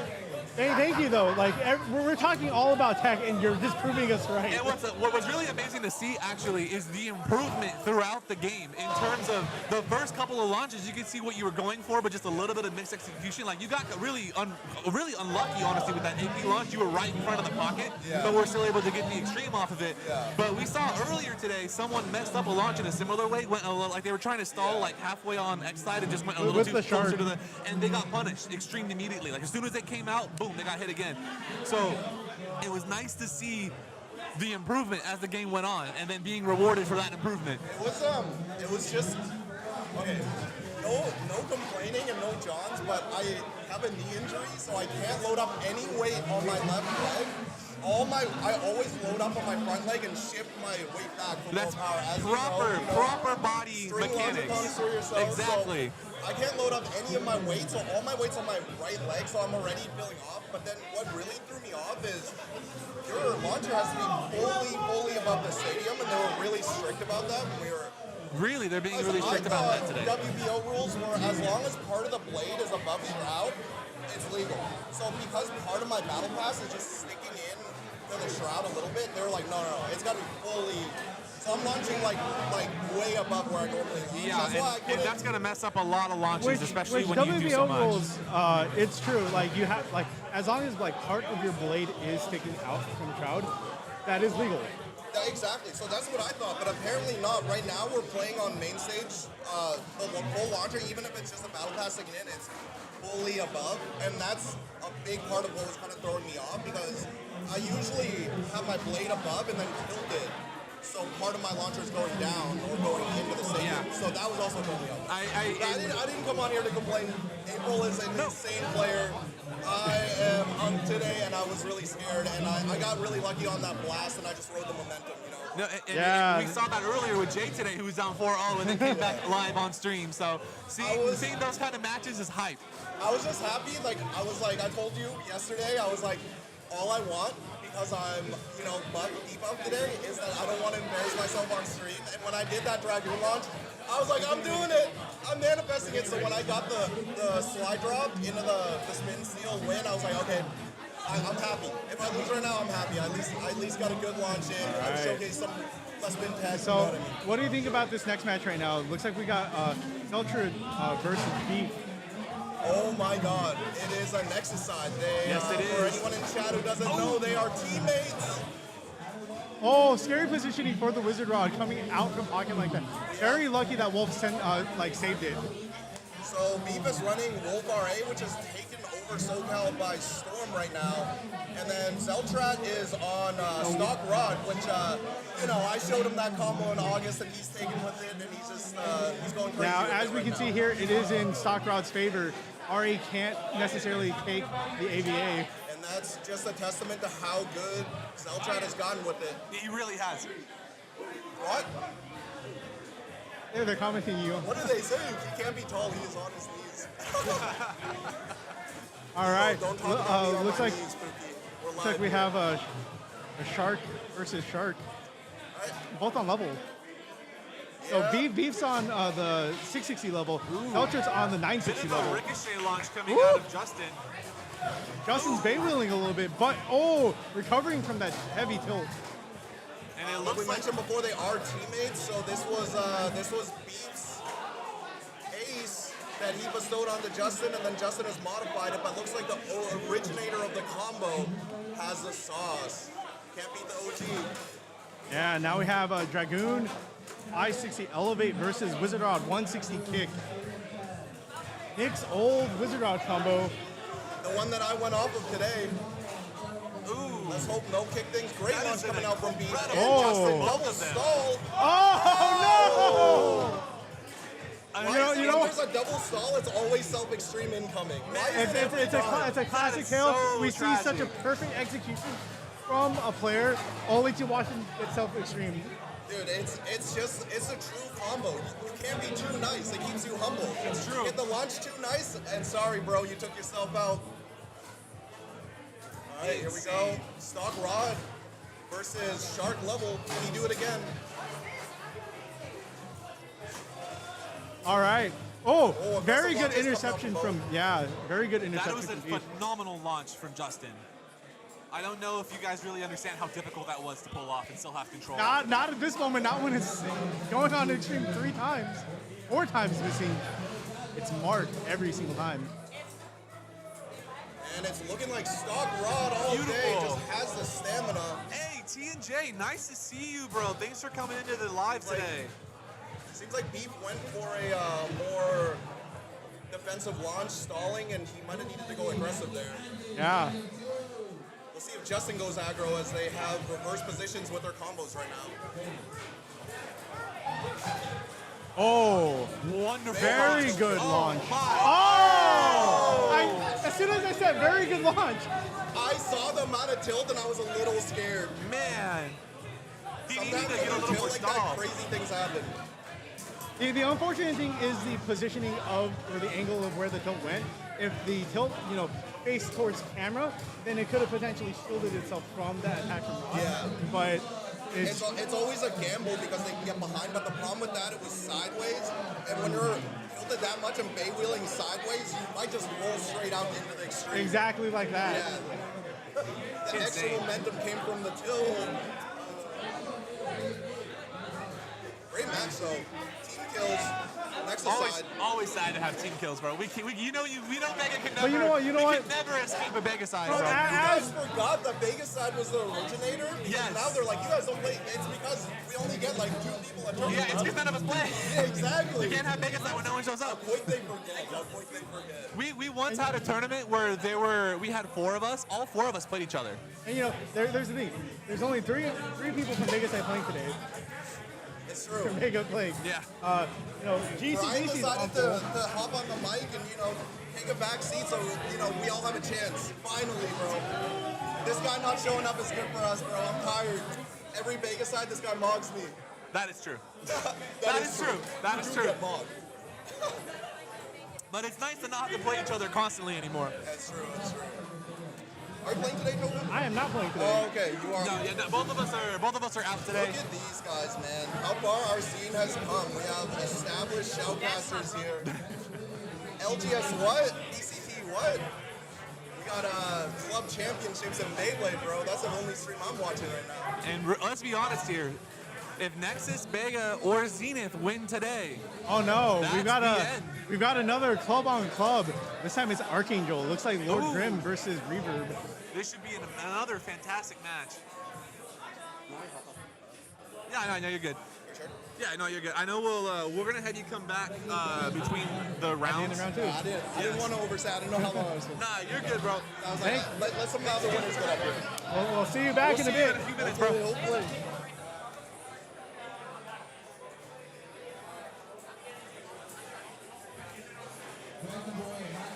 What Beyblade X game is best, Zone or Evo Battle? Neither. The real thing's the best one.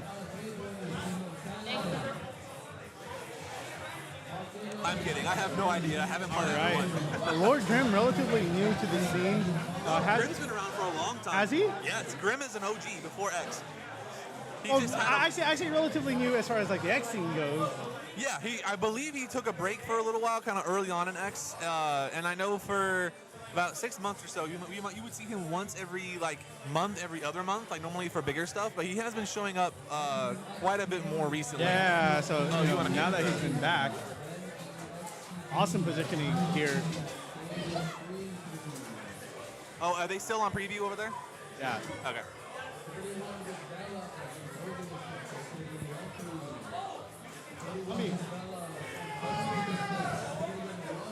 Which is the best Beyblade generation competitively? That is actually an astounding question, and I think for most people, it's going to come down to which one you were able to play the most, and probably like what age you were when it came out. I think in terms of real life tournament competitively, it's probably X. I think X has the most amount of players currently, like the most amount of scenes. but a lot of like Beyblade like purists, you would say that like MFB has the best like skill expression in terms of like the better player actually wins more consistently. So I think it's gonna be between either MFB or X, depending on who you talk to, what generation you were raised on. And then a lot of like metal fight players will tell you that the better player is going to be winning more consistently in that kind of a game versus X, which is a little more RNG. But that is also just my take. Guys, go. Perfect, thank you. Shark Broker.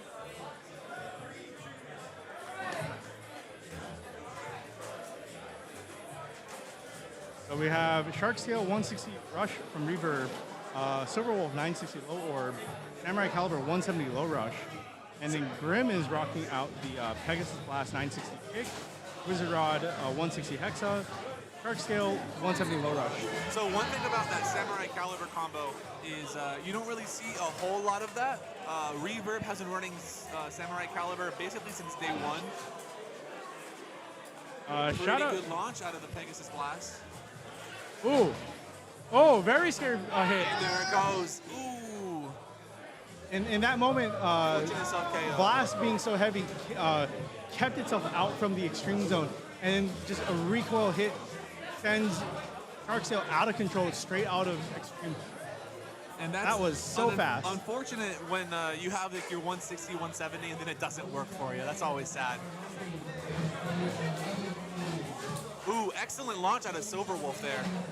Oh, but Silver Wolf getting crazy into rail, just like that. Not what it wants. It's just like that, a very, very fast And 5-0. clean KO.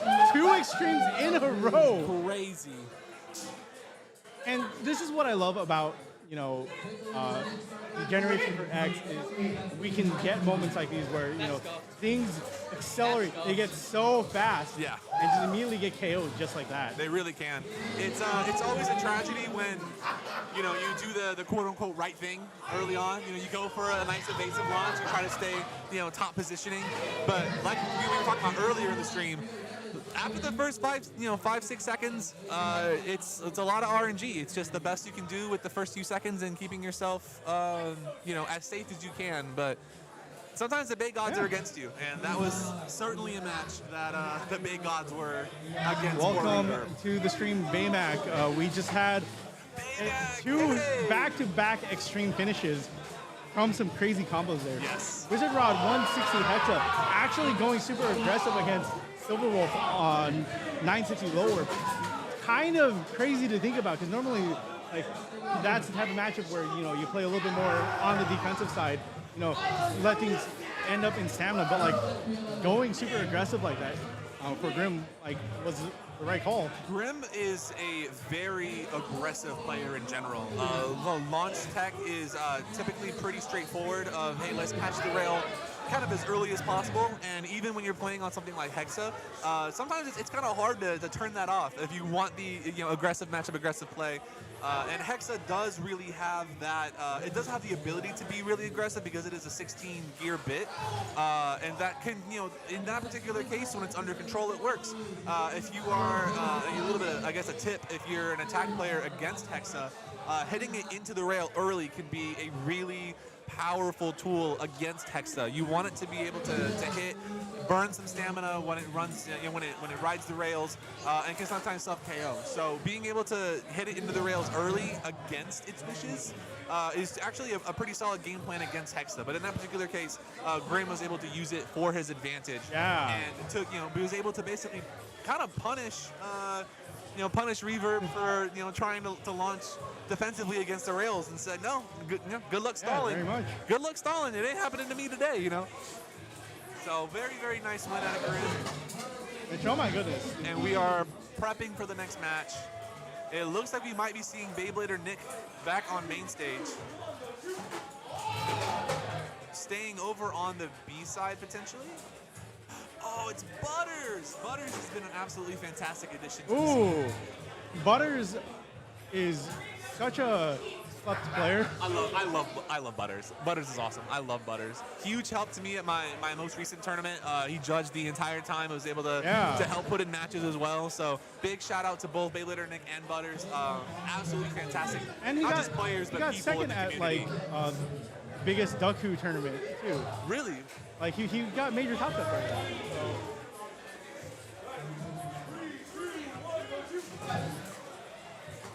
Oh, looks like we got the Filipino community within the Beyblade. We have Roku, Chicken Joy, all here cheering up Butters. Roku's here, like filming Butters right now on the main stage.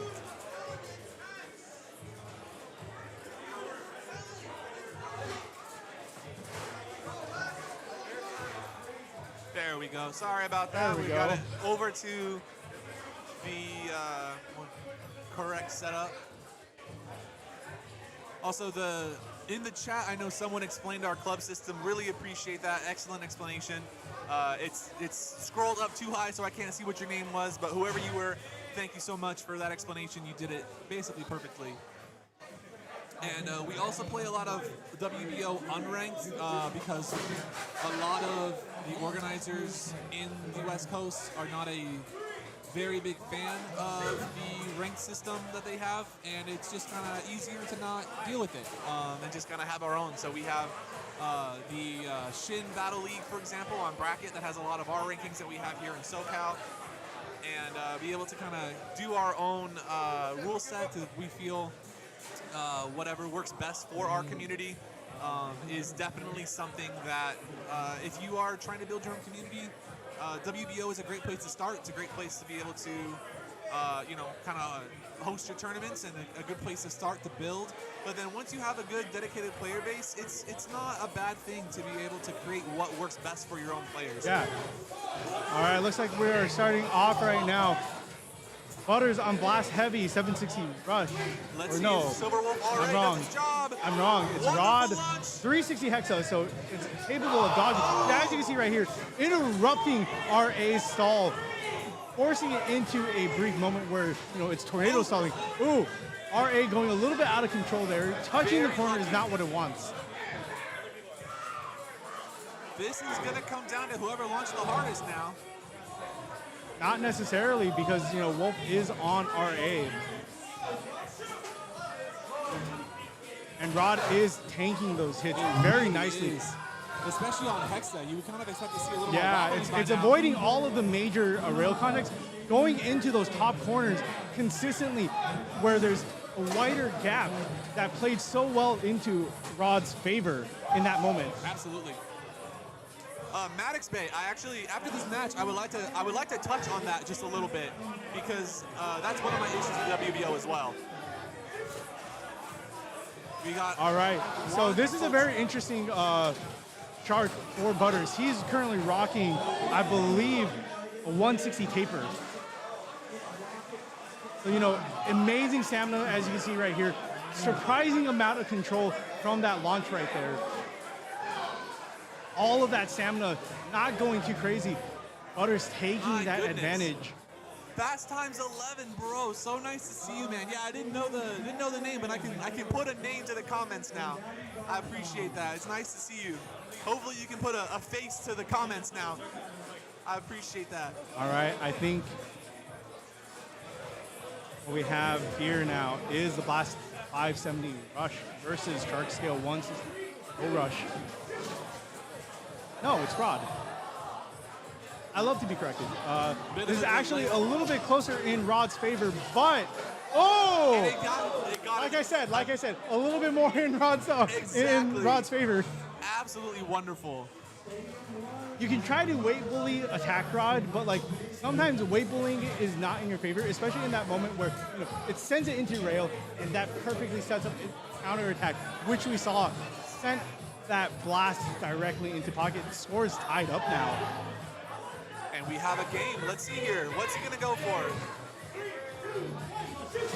All right, we have Wolf RA versus Blast. That's such a good launch area for RA. That's Nick's signature launch positioning for RA. And, he gave me a little bit of rundown on it, but when you launch from that position for RA, you're not obstructed by anything. And RA's ability to just grip and stall in the opposite area. You can stick it anywhere you want, basically. Exactly. And having it right in the middle of a, it would basically be interrupting potentially an early X dash. Exactly, and that's exactly what we saw here. here. It's very hard to counter because it's such an easy positioning that you can get for wherever you want. Absolutely.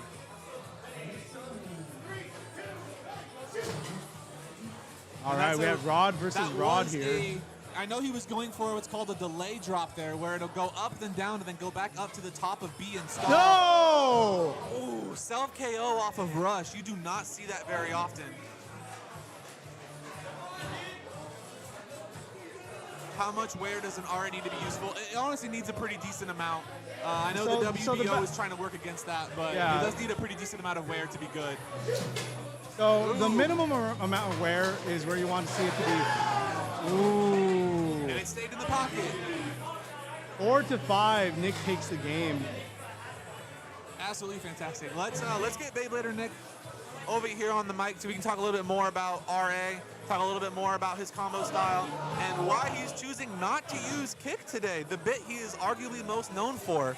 And then after that, we'll discuss the 70-degree WBO rule, because I actually think there's a pretty easy solution to how that actually could just be solved. And we don't actually typically launch at a 90-degree angle. Like I know. Well, I know it's 70. I know it's 70 degrees now. But let's go ahead and get Nick right here.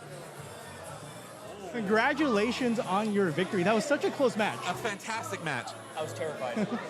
Understandably so. Also, can we get a flex one more time for those who didn't see one earlier? They were mentioning how ridiculous your biceps are. Yes, sir. Yes, sir. Yes, sir. Yes, sir. So one thing I really would love to hear a little bit more about, especially people who kind of know you already from, outside of the community from other places. They know you as Nick with a kick. Why no kick today, Nick? So today I just honestly, I know this is like the lamest answer ever. I wanted to play it safe. Wizard Rod kick is really awesome. It's super aggressive. I can get KOs and stuff. But today I went in with the strategy of Wizard Rod Rush, I just want to get one spin finish. Silver Wolf, I just want to get the spin finish. And then Shark, I'm just going to launch super freaking hard and then just go for it. I even told Butters on that last one, since he outspun Shark, my Shark low rush with his Shark taper, I even told him, I was like, bro, I have to go full launcher breaker here. Like, if I don't go full send, you will literally just, I was going to get cooked. So the last one, down 4-3, just freaking launched it as hard as I could. I was either going to KO him or self-KO. And either way, that's the point, right? And how unfortunate was it? 5-4, because if I knew I was going to lose spin finish, what's the difference? Exactly. Did I lose 5-3, or I self-KO and lose 5-3?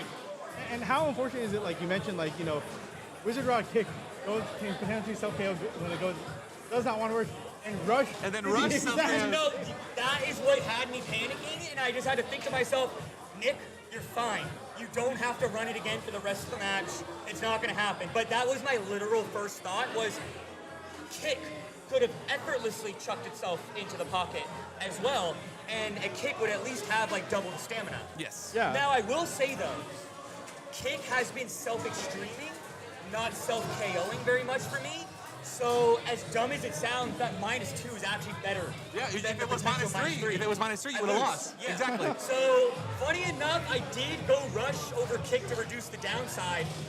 And I guess -2 instead of -3 is reducing the downside. You won that match because of not having kick. When you think about it, Absolutely. If you were gonna lose, I wasn't thinking about it like that at all. I was just pissed at Rush. And I mean, hey, and Rush self-KOing is one of those 1 in a million moments. It's the hardest bit to self-KO on, as an attack bit.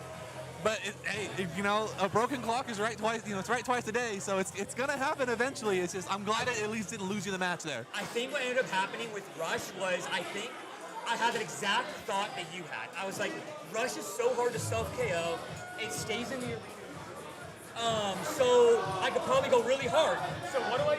I go B-side, drop launch-ish. I didn't want to go for the full drop, but I still went B-side drop, which is way way too aggressive with how many RPMs I was trying to have. And I do think that going for the delayed drop, or I don't even know if that's a name for it. What's the better name for it? I mean, I know what you were going for is essentially a delayed drop. That's where what it'll go up, that's down, what and I then should stall. have done with Rush. I just kind of, to be honest, I kind of like, I don't know, I just was assuming Rush I could be way more aggressive with, but I should have done the exact same conservative launch I do with Kick, and then just let Rush be less aggressive and tone it down. Right. So luckily, it all played out pretty well. This guy is such a winner right here. He is such a winner. He even stole my name. That's how much he's winning. Are you older than me? How old are you? 32? I stole his name. That's how much I want to be a winner. That's right. But that being said, you and Beef are currently leading the RA battle here in SoCal with the Warren RA. Yes. How do you feel about that? In what regard? In general, someone asked in chat, like, how worn does RA need to be in order for? Oh my gosh! So you might have just sent me on a ramble, bro, that no one wants to hear. That's what you're here for, bro. So you want main stage. You get to ramble. There's two types of RAs I've realized. Like, so what happens is it's the first thought is you just want to launch into an arena to wear it down. That does work. But what I realized is for most of the time it's spinning, once it's worn down a little bit, it just sits in the middle and then flattens out. That isn't actually even that good. So in order to get my RA, like, flawless, which is, it is, where's the camera? Right over here. It's like, you gotta get it, like, It looks like really. we have a match going on main stage, so we can go ahead and No, transfer that on over. no. It's just them practicing. Oh, it's just them practicing? Never mind. So once you get the RA kind of like peaked and worn, it becomes unreal. I have had a little bit of trouble with the Undefeated RA right now, right? Yeah, 2-0. Yeah, 2-0. Because I feel like it's kind of killed the deck diversity. Like, we already only have 4 or 5 bits that are run at all. It's like, what are you going to run? Low rush, kick, hexa. I'm pretty sure that covers. I'm pretty sure that's covering. I think almost everyone has 2 out of 3 of those. No? Yeah. Yeah, I would say so. And so it's just like taking out another bit. It's like, because here's what's funny, is people want to say it's cheap. They want to say it's this. They want to say it's that. When I go against RA, I don't have a problem KOing it. I can't even practice against Brian because I can't even keep my wolf in the arena for 2 seconds. So it's like Hexa. Can Hexa dominate? Yes. Can you also learn how to hit Hexa to the rails so it juices all of its stamina and then you can easily beat it? Also yes. So when people are like, ban this, ban that, I'm like, cope, practice, get better. It's not that hard. Yes. I mean, hey, I agree. I 100% agree. Oh yeah. And this is my cat Pancake. This is my cat. Shout out Pancake. Is that your real cat? Yes, my cat. That's his cat. That is I should do Pancake. that with my 2 cats. I have 3 cats.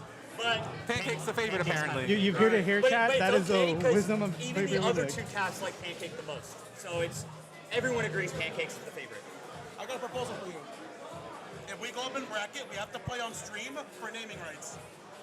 No. I'm Beyblader Nick, baby. He's a coward. No, I'm Nick. Beyblader coward. So there you go. We have the wisdom of Beyblader Nick when it comes to ratchet diversity or bit diversity. Also, a 37.6 Silver Wolf never hurts. This man makes his own blades. He will literally take them apart and get the heaviest screws to make sure that his tournament blade is literally as heavy as possible. It is insane the dedication this man has to his craft. I do own like 2 dozen Silver Wolves, and I had to weight max to the extreme. But I think 37. the only second dedication for like getting a specific weight for a specific blade is Lion and all of his wizard rods. Yes. Lion has bought more. It's One ridiculous. time, APOC bought like 20 wizard rods at once. Straight up. Yeah, he did. Costco, He saw a Target bunch had of the them. big sale, where everything was 50% off, and he was like, all right. But dude, it's crazy because like you'll get all these bays and then you'll go to spin them, and the stamina will just vary so heavily blade to 100%. blade. It's not even close. Like how much the blades can vary. So I don't even always run like I could actually weight max and make Wolf even heavier. I could get it to like 37, like 0.75, but it would lose weight. It would lose a lot of stamina. The other parts just spun for so much longer that it was just worth keeping. Which, you know, brings up a conversation where you and I had earlier, like, yeah. Like literally, like, you know, you would think weight min-max would result in better results, but like one of the things that we've been seeing is like sometimes having too much weight can be a little bit detrimental in terms of like stamina. Dude, I completely agree. I have kind of found that I don't know if more weight's better. For me, I thought that when Phoenix Wing, the new mold came out and it got up to like 39 grams, I felt as though I just did not do as well with it with the old mold. And so I didn't find the weight help. And I've been seeing a lot of people in CX have been taking out their metal lock chip because they're finding the metal lock chip is too much weight. Yeah, it makes it too much weight. heavy. It's very exciting because I was really worried about weight creeping and stuff getting like outweighed. But I'm kind of happy to know that when stuff gets heavy, it's not necessarily better. We don't have to worry about weight creep to the extent that we initially thought we would. A match against Little Is. Okay. All right. Thank you, Nick, for your contributions. He's got to go and work the tournament now. Thank you so much for stopping by. Your incredible commentary. And before we start the next match, I do want to touch back on what we were discussing earlier about WBO and specifically the wording of rules. 70 degrees, I would love to see someone come out with a protractor and check every single launch. If they spent a little more time on the wording of the rules, it would just be make sure the bit touches first.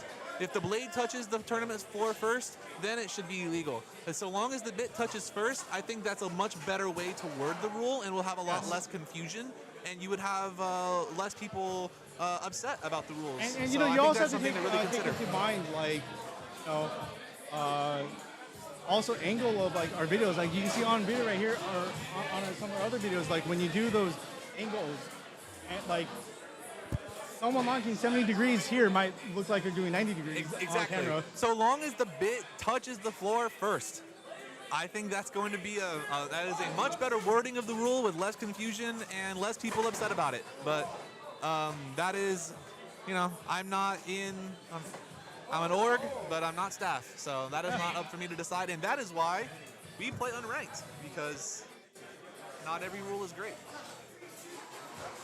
All right, looks like we have a new match coming up right now. Well, wait, is better UX? Oh, UX for sure. UX 100% is the best of the three. Yeah. We got Shark, we got AP, we got Rod, we got Buster, we got like, I mean, what, Golem is UX as well, I believe? Like, Golem is UX. Majority of the major meta-relevant blades have been UX. Yes. The only exception to that release has been BX, with, like, for example, Samurai Caliber, Cobalt Dragoon, Phoenix Wing. Those are like primarily the three major BX blades that are meta-relevant. And the only one for CX so far has been Blast. Blast is basically the only thing keeping CX even worth like purchasing.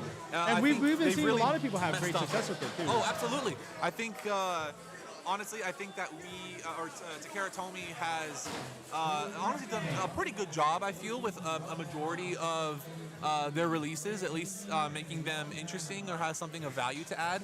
But I do think that CX is a bit of a miss at this particular point. I think as we're seeing, there are people who play competitively that 9 out of 10 times lower is better. And Now, they gave us a build that cannot be low enough consistently. You have to really work around the original design of the bay to make it viable. Now that being said, we have been seeing a wide variety of different blasts, and that's primarily because of all of the assist blades. And so, you know, CX has been a hit and miss for the most part, but they've been doing a pretty good job on developing those assist blades to make them relevant. Yeah, as of right now, we have the most interesting part on CX. We have free, heavy, and wheel as the top three assist blades that are most useful, with Slash getting a special mention there. Okay, we just received the combo list for the next match on main stage. Apologies for the delay on that one. They were getting things set up, moving some stuff around. Full Claw versus Zetsu. So very interesting stuff. We're going to be seeing, from more than likely from what it looks like, Over Wyvern 960 versus Shark Scale 360 Rush. It looks like, I mean, Cool Clip has a pretty standard meta deck, I would say, with the 960 kick on Hover and then 170 low rush on Shark. It looks pretty standard meta. Mixetsu has a little bit different stuff, you know, Shark Tail being on rush, Hover Wyvern being on low rush, and Wizard Rod being on low orb. So we're seeing a little bit of a difference in terms of, you know, the meta combos, but these are still very meta blades that he uses. I think that Wizard Rod 160 low orb is going to be a very interesting. And here we have Hover Wyvern low rush versus Hover Wyvern kick. It looks like there was a foul on the launch, so they're going to end up redoing that. That pocket did not count. 3, 2, 1, go shoot! All right. Okay, we got There we combos. go. Thank you, gentlemen. Now, from my own personal experience for these Hover Wyvern combos, because I have used both, I think they're very fortunate that they're not playing against a very heavy blade like CX, because that is the biggest weakness for both blades. Oh, that is going to be a relaunch. Low rush went out the side. My goodness. Crazy right now. I'm seeing very little adaptation from the launches of these two players. I would love to see, I mean, you've gotten two, you know, basically foul matches. Now, looks like String on the right is going for a drop launch. right. Okay, so it looks like kick went a little bit too out of control, but there was a very good tilt on kick. This is where I say, like, kick had the very brief advantage that it lost because it got hit so heavily. But Yes, it did. Usually in a mirror match, for me personally, or in a matchup against like Shark Tail, I tend to like to do a shield launch. I like to launch with a heavy tilt because Hover Wyvern is able to take advantage of that tilt. Win on main stage. Win on main stage? Win on main stage. Oh. Have your next match on main stage, then you can come cast. All right, we have Shark versus Rod, and Shark immediately sends Rod into pocket. That was fantastic. Why don't we have Nick and Ace play in the main stage? What's up? Why don't we have Nick and Ace play in the main stage? Are we on round 3 already? Oh, I mean, I would love to have that, but once they're done over here, if you want. Can I guest cast that? Can I be a guest person here? You, I think round 3, I think you might be able to. Like between round 3 and round 4. Between? Okay. That's usually when we have. All right. Oh! Oh, and it Oh comes my out. goodness! And Rod gets stuck, losing a little bit of stamina there. Oh my gosh, Rod is going aggressive, and I believe this is the Rod on lower. Yes, that is 160 low orb. That was very scary position for Rod. Almost, it got stuck in the little like opening gaps from the rail. There's been a lot of very interesting positioning from this match so far. Interesting positioning, a little bit less tech from what I've been seeing. We're seeing a lot of, I don't necessarily want to call it sniping, but we are seeing a lot of kind of snipe launches off of X side over here, just kind of going Which is straight a over. very valid technique. Yeah, it absolutely is. Very, very valid strategy. You do run a lot of risk of air contact though, so it's something to always be kind of concerned about, because we do play where two like launch errors will Definitely occur quite a bit. Whoa, see, and that right there is why you want to hit Hexa hard into the rails. It almost self-KO'd, and then he's able to get the KO from it. So hitting it hard and early into the rails, that's definitely a way to go against Hexa. Yeah. So, like I was saying, launch tech matters, especially in like mirror matches like some of these. They're playing super aggressive. Going for that Giga Tilt launch in order to shield yourself from like heavy attacks, especially in like a very aggressive like blade combo like Shark and Hover. Sometimes going for that tilt to shield yourself from the initial attacks can win you games, especially in those mirrors. Because you really want to have, because all like the recoil is always going to be in like the direction you're tilting. So making sure that you have your back, you have your. Oh my goodness, my brain is stopping. What's up? Are you ready for Zetsu? Are you ready for mixed Zetsu to come in? Could we get mixed Zetsu on the... Yeah. Are we between rounds? No. We're having me on. Yeah, we can have them on. So we're gonna have another guest come on through. Yeah, go ahead. Welcome to the stream, Mix Zetsu. Very interesting blade combo. You had very meta relevant blades, but the combos were very. What were your thought process on that? Yeah, so I try to go with the most optimum stuff. Optimal. Everyone's running Rod Hexa, Shark Low Rush, Wyvern King. You can put that a little bit closer too. Yeah. Sorry. No, you're good. Can you hear me? Yep. All right, so yeah, my deck is just basically the 3 best ratchets that I could think of. But I'm trying to balance out the weaknesses of each blade, right? Yeah. So Rod, you need it to get out of pockets. I put on Orb to make it shorter because there's a higher burst risk. A little more defensive properties of it too, like Orb versus a ball situation. Yeah. So this can self KO just like Kick or Hexa. Right. But I think it has way more stamina. It beats Dragoon Elevated if you find that nowadays. Right. Hover is just very, very burst prone. If you look at it, it's very exposed. So you just put 960 low rush on it, and then you just launch it. You just send it.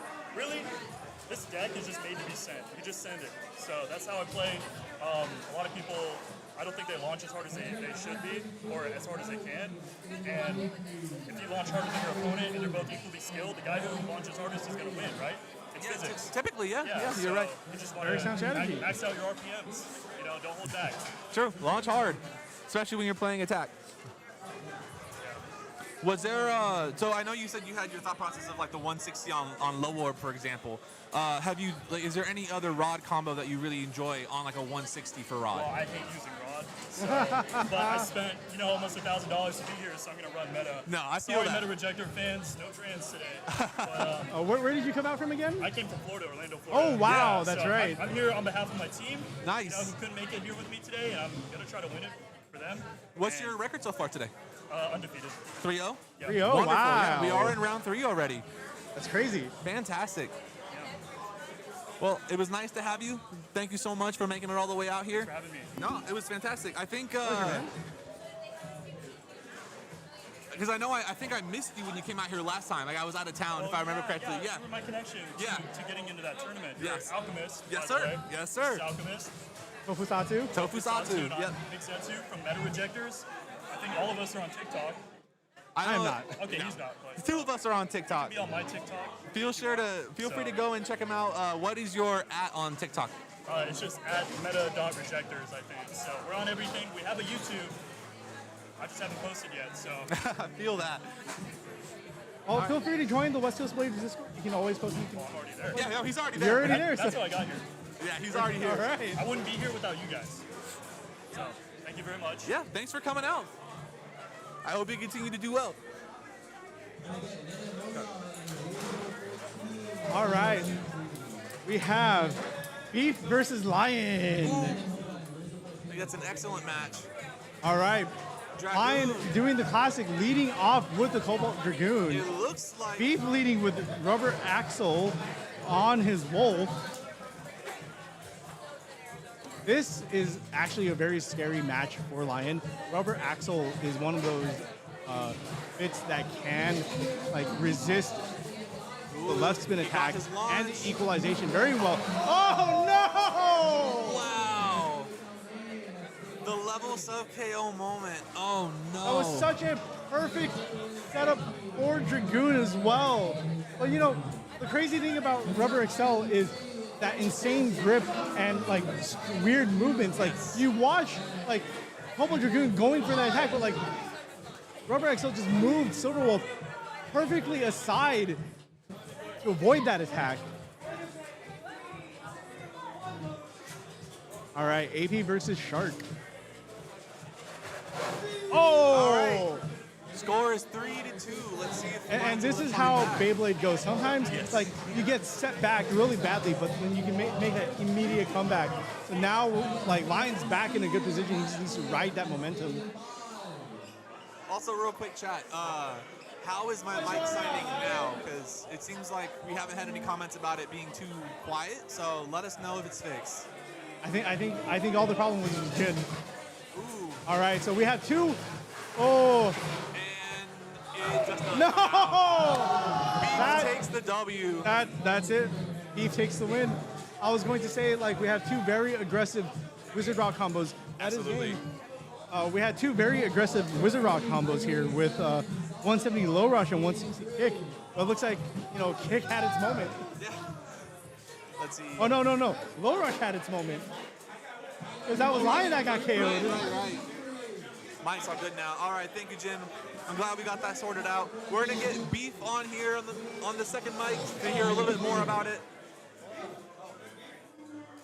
Congratulations on your win, Beef. Thank you. some very lucky self KOs there. Like I think this was the one match where everything was just like self KO. Yeah. We both for that first one. We both went out. A little closer. But he, there you go. Lion went out first, and I literally went right behind him. So I think that was. I mean, you both had really great launches on that first match. Like you both got exactly what you were looking for, and then it just doesn't, it doesn't really work out. Both of you got unlucky to the extent that you both self KO'd. You just did it first, right? Yeah. But the perfect launch and the self KO true combo is just it's so gross. If you get the perfect launch, it's always going into the pocket. It always does. Yeah. So we're just not used to going up that high. Yeah, I'm not a big fan of that particular rule at the moment. I really hope that we don't keep that moving forward because I feel like it really limits a lot of the skill expression, especially for people like yourself who've been playing for such a long time and you're used to launching so close to the floor. And even with X, where you're not really as close as you would really want to be even before. Now you're even further away. I was actually really curious. I wanted to get your thought process. You were one of the first people in the scene to really start using Shark level. Yeah. But when you first started running it, it was 660. Are you still on 660? I'm still on 660. Yeah. Why 660? Because it's purple. So here we are. We've been talking about it. It is 660 just because it is purple. We are here. We are here. We are in SoCal. We love the drip. You're hearing it from this fan right here. It's drip above all. Who cares about winning so long as you're dripped out? 160 is already on rod, and there's a purple one frame, but I can't use that. Right, because you got to have it on rod. So that's why it's 660. I love that though. I love that. But you know what? 660 is one of those ratchets where it is very good for attack. It's just very unfortunate that it can deteriorate very quickly. But having all those points does make it advantageous for heavy hits. Yeah. Did you do any ratchet swapping at all to get because I know if I remember correctly, 660 had kind of a mold issue kind of early on in its release. Did you do any ratchet swapping, or did you get kind of lucky? The purple one is only a 680, so I just used my original purple one and I mixed it with the He's waiting for Orochi so that way he get a I get a legit one. Eagle Yeah, purple. I just swapped with a random 64. Okay, gotcha. But I think with 60, it's on Shark especially. Shark kind of goes over the frame. You know what I'm talking about? Yeah, no, I get what you mean. It hides ratchets pretty well. It protects ratchets relatively well. Shark is very low too, so you're not as likely to hit under it as often as other things. A shark bursting is a pretty rare occurrence. Yeah, it's rarely happens. So I think it's actually one of the only combos that can utilize 6. Yeah, I think that's a good take, honestly, is being able to do that. Yeah. Besides Whale, of course. Shout out Flakes. Shout out Flakes. We wish you were here, bro. Yeah. Not anymore. That boy has moved on. That's all I got. All right, thank you so much, Beef. Beef. We appreciate you. Good luck. What's your record currently? Undefeated? Undefeated. All right, we got a couple of undefeateds coming through today. Thank you again, Beef. Lion. Thank you, bro. Yep. I will. So Tofu will be taking care of his car. We're going to move on over to. I'm having an LA moment. I'm gonna go check up on my parking. No one wants to get towed at a Beyblade tournament, so I totally understand. We are prepping the next match for the main stage, just making sure that everything is ready to go. You can take this moment. If you have any questions you want to ask in the chat, please feel free to do so before the next match starts, in case you have any questions. Is Tofu here? Eddie, feel free to come through and have a seat. Right now? Yes, right now. You get your moment. Have a seat right here. Headphones on. You can take Tofu's spot for now. Where's Tofu? Tofu is having an LA moment, checking up on his car to make sure it's still there. Okay. Hello, chat. What are we talking about today, this match? Yeah, we're talking about this match. I believe we just got the combos right here. If you want to go ahead and take a look at that real quick. Who wrote this? That Okay, I see it. Scale OP. Good rod. Ooh. That happened a bit too fast. That is unfortunate. Wait, can we talk about how they're playing K-pop right now? It's actually like so good. I mean, it's kind of hard to hear from all the way up here, but I believe it's K-pop. I can spot Islet from a mile away. 0-2 right now. 0-2.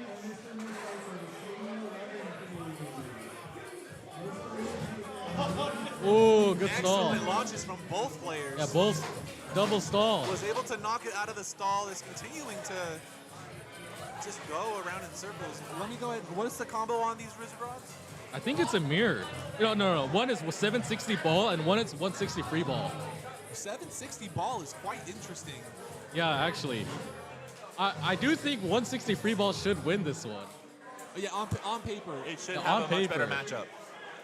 On paper. I'm so Baymax, funny. there is a challenge.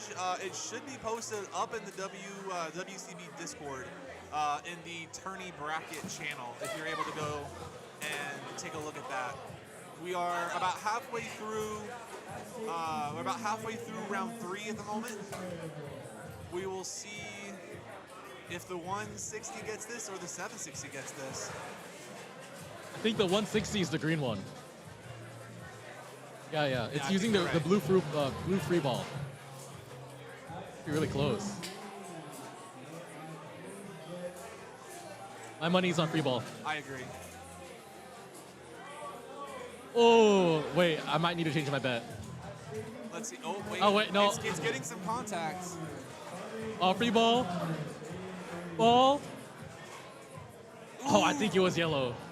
Oh, that's tough. Yellow got a little nudge there. That's tough. Oh, Tofu's back. Tofu, I took your spot. I would. You want it back or you want a break? Okay. All right, I'm gonna be here for a bit. So Eddie gets to take over Tofu's spot for just a second. I just want to read the comment from Jin. Eddie, how big is your blade? I'm using Scorpio. Quite big. It looks like the judge called that a tie, and we are actually redoing That was a the tie? match. He called it a tie. We are No redoing the way. match. Chat, was that a tie?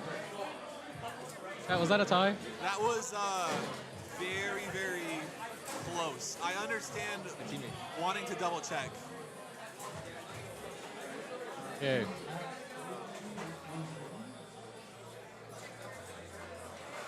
We love rod on ball matchups, like mirror, right? Gives us a lot of time to think. I too enjoy watching paint dry. You know what I mean? Exactly. That was a pretty big hit out of. Ooh. That's 160 doing 160 things, getting a crit hit out of nowhere. Ooh, and this is where the 760 might end up working against itself if it starts to. Oh, and there it goes. It's starting to agreed. tilt too much, and now we have a decisive win for 1-2. Ball. Okay, what's next? I do want to see the scale on operator. Someone's scale is on operator. Is it operator or operator? Operator, right? I'm actually not sure. I'm pretty It's sure. operator. Ooh, that is an excellent launch out of the AP. Ooh. Will he get rewarded for it? Oh, no, he might not. Oh, so lucky. Oh, it's gonna pop? Nope. What a crit. Is that on 760? That is the Blast 560 LR. What about is the AP on a 160? AP is 160 low orb. Oh, it's a low orb combo. Okay. On AP, interesting. Yeah. Someone has been talking to Rogue. Rogue combo. That's a classic Rogue combo. Okay, 3-2. They are slowly coming back on the red side. Okay, it's AP again. I think this is the shuffle, right? Reshuffle? I believe so. So it's AP versus Dark Operate. That has to be the Operate one. Yeah, it is. Yeah, it is. Is it on stamina mode? Yeah, it is on its stamina mode. Ooh. Oh! Those are some massive hits. Arc on Operate. But AP able to tank them. Stamina's actually quite good with Operate here. Yeah, it really is. I'm quite surprised. It's gonna be close. Oh, but it is Pegasus on low orb. And Pegasus definitely got a couple of rough hits early, but it was Yeah. able to stand back up. It's gonna be really close actually. Arc is really shaking. It really is. And AP gets a spin finish. This is a really close matchup, 3-3.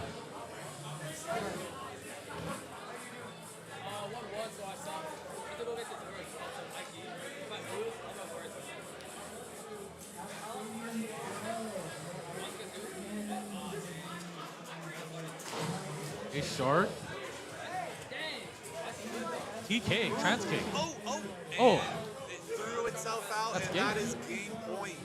Yeah, that was shark trans kick, right? TK? Yeah, that's TK. I wonder if it changed its height and it just KO'd itself. That is very possible. Trans kick does enjoy doing that. Wow. Had some really interesting decks. Yeah, that was some interesting play. Now we're gonna wait for the next guest.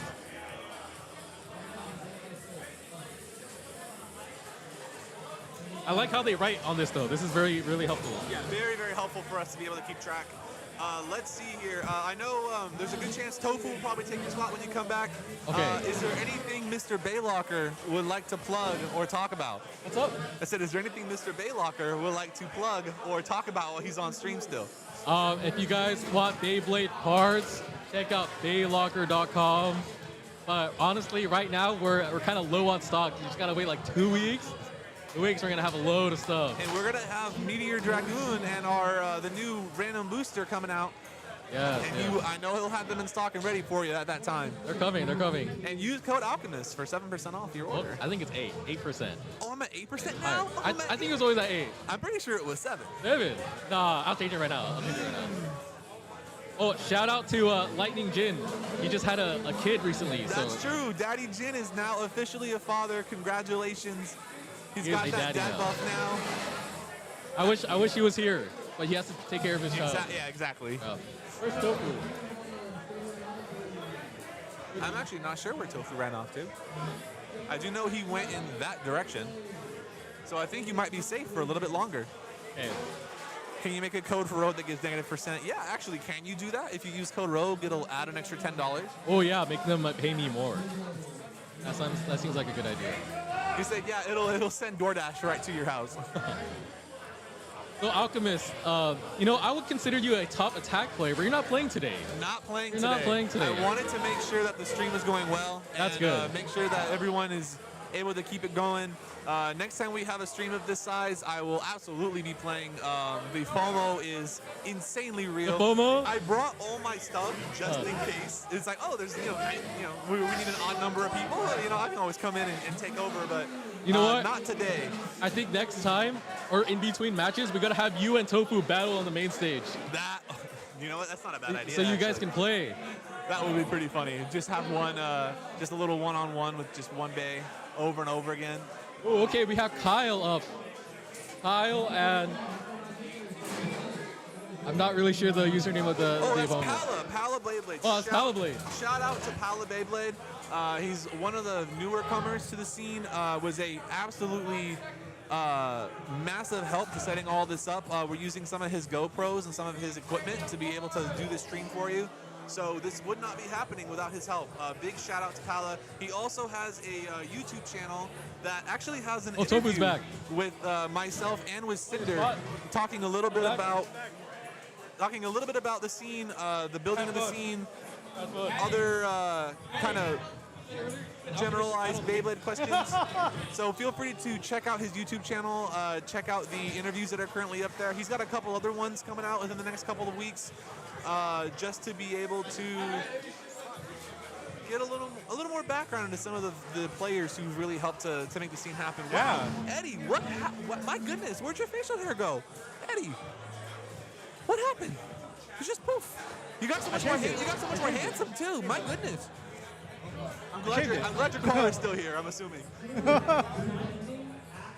These are All right, we have Beyblader Kyle versus Pal Beyblade. Two great members of the community who helped develop everything. Absolutely. All right. Oh! Wow, that I was so going to say close. we were going to have a very boring match, but I'm glad they're proving me wrong. I only say that because, you know, wizard on wizard, like... Is this 2 hexa or is this a hexa to kick? It is 2 hexa, so... Interesting. You know, we're falling into, like, where we're expecting it to go out now, like 2 very passive in the middle. We'll have to see if we have any kind of crit hits here.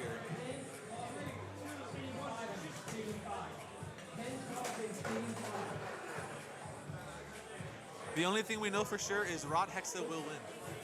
Yeah, Rod Hexa will win, and a green rod at that. It looks like... Kyle is taking the first point there. Thank you. I got confused for a second. I was like, my goodness. Can someone at least use like a yellow rod, please? It doesn't help that they're both on the orange Hexa.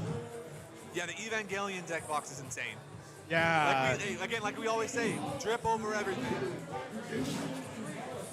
All right, we have Kyle on the Cobalt Dragoon. Oh, and there it is. Well, now hold on a second. This is going to be interesting.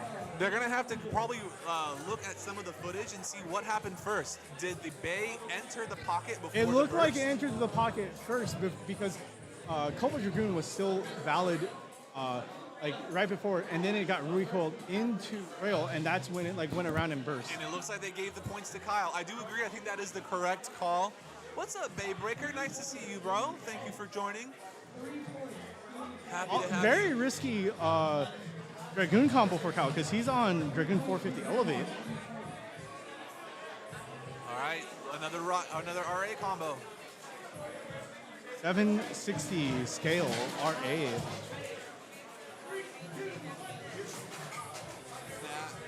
760 is such an interesting like choice. I do think it makes Shark very heavy. That is very unfortunate. 2 points with an overfinish, Yes, self KO. absolutely. It's very unfortunate when blades don't make contact with each other. Yeah, it really is. You at least want to see good. You want to see good gameplay. You know, you want to see a lot of earned wins. You're saying pocket first, right? Yeah, pocket first. Pocket first. You're good, bro. The judge got it right, guys. SoCal judges are never wrong. All right, Kyle's bringing back Shark He's 760 trying it RA. again, see if he can redeem himself. Our RA is a little bit weak when it gets tornado style like that without any early contact. You can see Shark looking tired as it currently stands.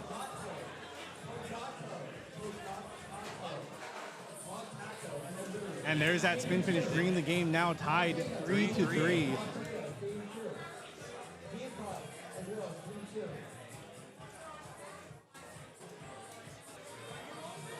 Are we in round? Are we in round 4? Currently round 3. So 3? Okay. Yeah. Between 3 and 4. After this feature. Oh yeah, between 3 and 4. Yeah, that's all good too. Because then Ooh. when the round starts up again, I'll just come back. Sure. Oh, 2 very scary hits. 3 very scary hits for Rod. We're seeing a lot of recoil go back and forth between Rod and Shark. Looks like that recoil, all that recoil was disadvantageous for Shark, though. As you can see, that stamina is drained out. And Rod Score takes is the point. 4-3 for Kyle. Some insane hits going back and forth there.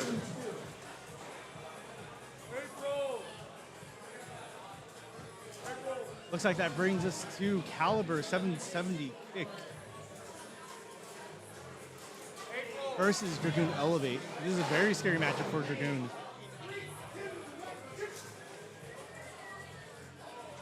Oh, very good stall from Dragoon though.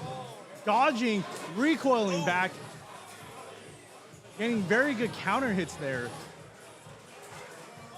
Caliber is Caliber's not getting very good. missing clean all X of the dashes. marks it Yeah. needs. Looks like it bounced off the top and then just didn't have a straight line. Like I said, it was a very good stall coming in from Dragoon, and then all the hits that it did make were very good counter hits. Like it blocked off Caliber on multiple occasions. Going in for that AVA Deal. 450 elevate. So it looks like Kyle is the winner. Let's see if we can get Kyle over here on main stage for a moment, or if he has things he's got to do. Kyle is a very, very busy man. Kyle, you want to be on for a minute? Yeah, sure. Shout out to Beyblader Kyle. Straight Thank up. you for, kicking off what can be considered like one of the early days for Beyblade competitions with Duku weeklies. Yes, but honestly, your contribution to being able to have as many weeklies as we do and being able to grow the community, it cannot be understated. You have done so much for the growth. It has been insane. And not just that, he is the resident professional photographer. This man has done so many free events on his own time and his own dime. I cannot stress enough how thankful we are to have you in the community. I appreciate the glaze, guys. No, I really hey, do. that's what we're here for. At the end of the day, that's what we're here for. You deserve to have as much credit as we can give you. So let's go ahead and get into that match. One of the combos I'm interested to hear a little bit more about is you're maintaining your, excuse me, you're maintaining the Cobalt Dragoon Elevate. Yeah, but I'm running on a 450. And that's the interesting like thing about it. It's a 50-50 shot with it. It Right. either bursts, or it spin steals, or it knocks out the other guy. True. I've never had.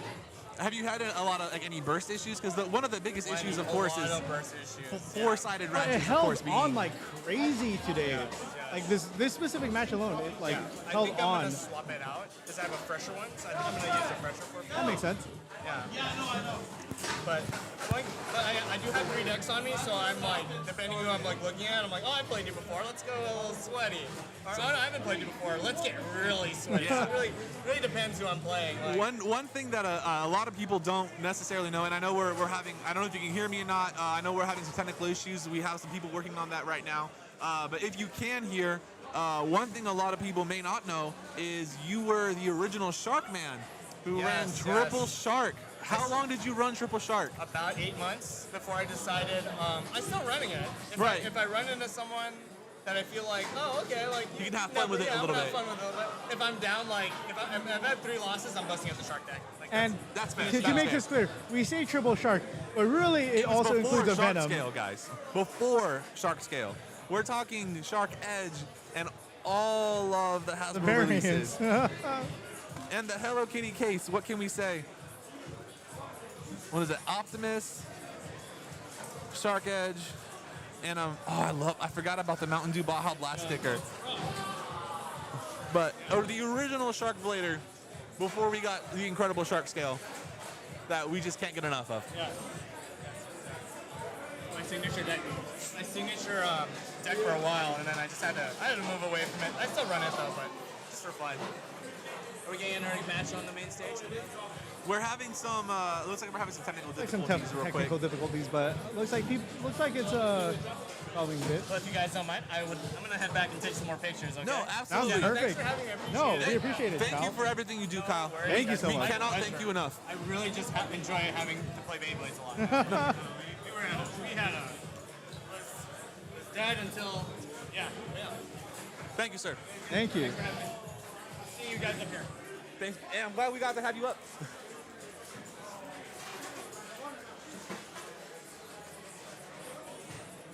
So sorry about the technical difficulties, guys. We are trying to get that fixed. Can't be helped, It having is- this long of a stream going on for quite a bit. Yeah, it's already been, we're coming up on 3 hours now. And I'm just glad that nothing has died so far. Hold on, we might have to restart the stream. Okay. It is lagging on. So a heads up, we will be, if you can hear me at all, we will be restarting the stream for just a few moments to get it to stop lagging. Which right about the time, usually, YouTube streams do start glitching out the longer they run. Yeah. Jin, yes, it is on us. We are going to be restarting the stream. I do, of course, love blaming the LA internet. Feel free to blame it as much as you can. We are going to restart the stream in just one moment.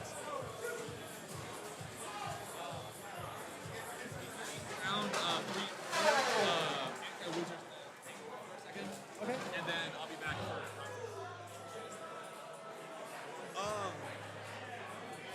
Yeah, if you don't mind waiting. Yeah, if you don't mind waiting a few minutes.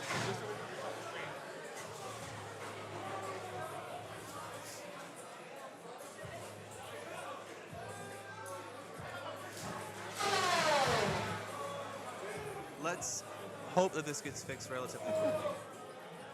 So a couple of people commenting on their deck boxes. One person had like, the entire like Dragon Ball Z squad on it. Yeah. The other has like members of Team Persona on it. And then we just had we had a Hello Kitty deck box. We had his Evangelion one as well. You love to see a lot of people being able to put their personalities into their blades, into their accessories, things like that. Being able to kind of promote that has just been absolutely phenomenal. We like that we are able to do that here in SoCal. Yeah, and shout out to Gratini King. He's doing a lot of like those weird formats where you can bring out like that personality. Like I think what was it? One of his upcoming competitions in January is like something related to make a deck of like 6 Beyblades and treat it like Pokemon. I love that. That's brilliant. Brilliant. So literally, it's going to be a situation where that tournament is interesting because we're going to be playing like set like deck. So you KO an opponent, you continue using that Beyblade until it gets knocked out, and you have a deck of 6 until like all 6 are gone. That's actually really cool. I like that a lot. Looks like we are about to reset stream if we have not stopped yet. So give us a quick moment, guys.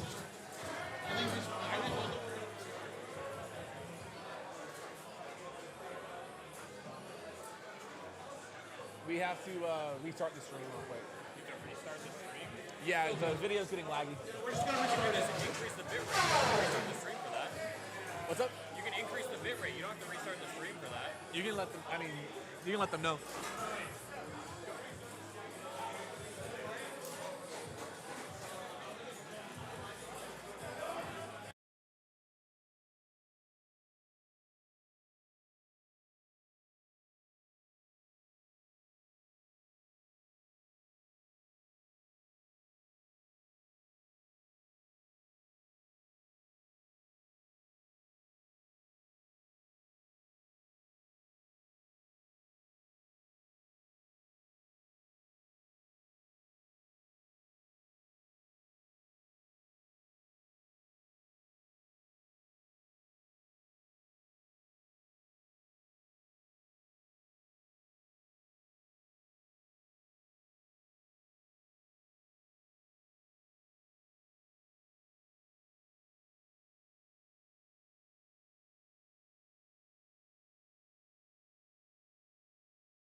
All right, can everyone see us? Can everyone hear us?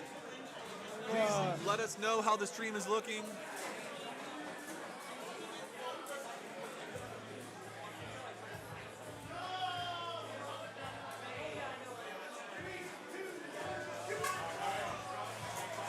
Oh!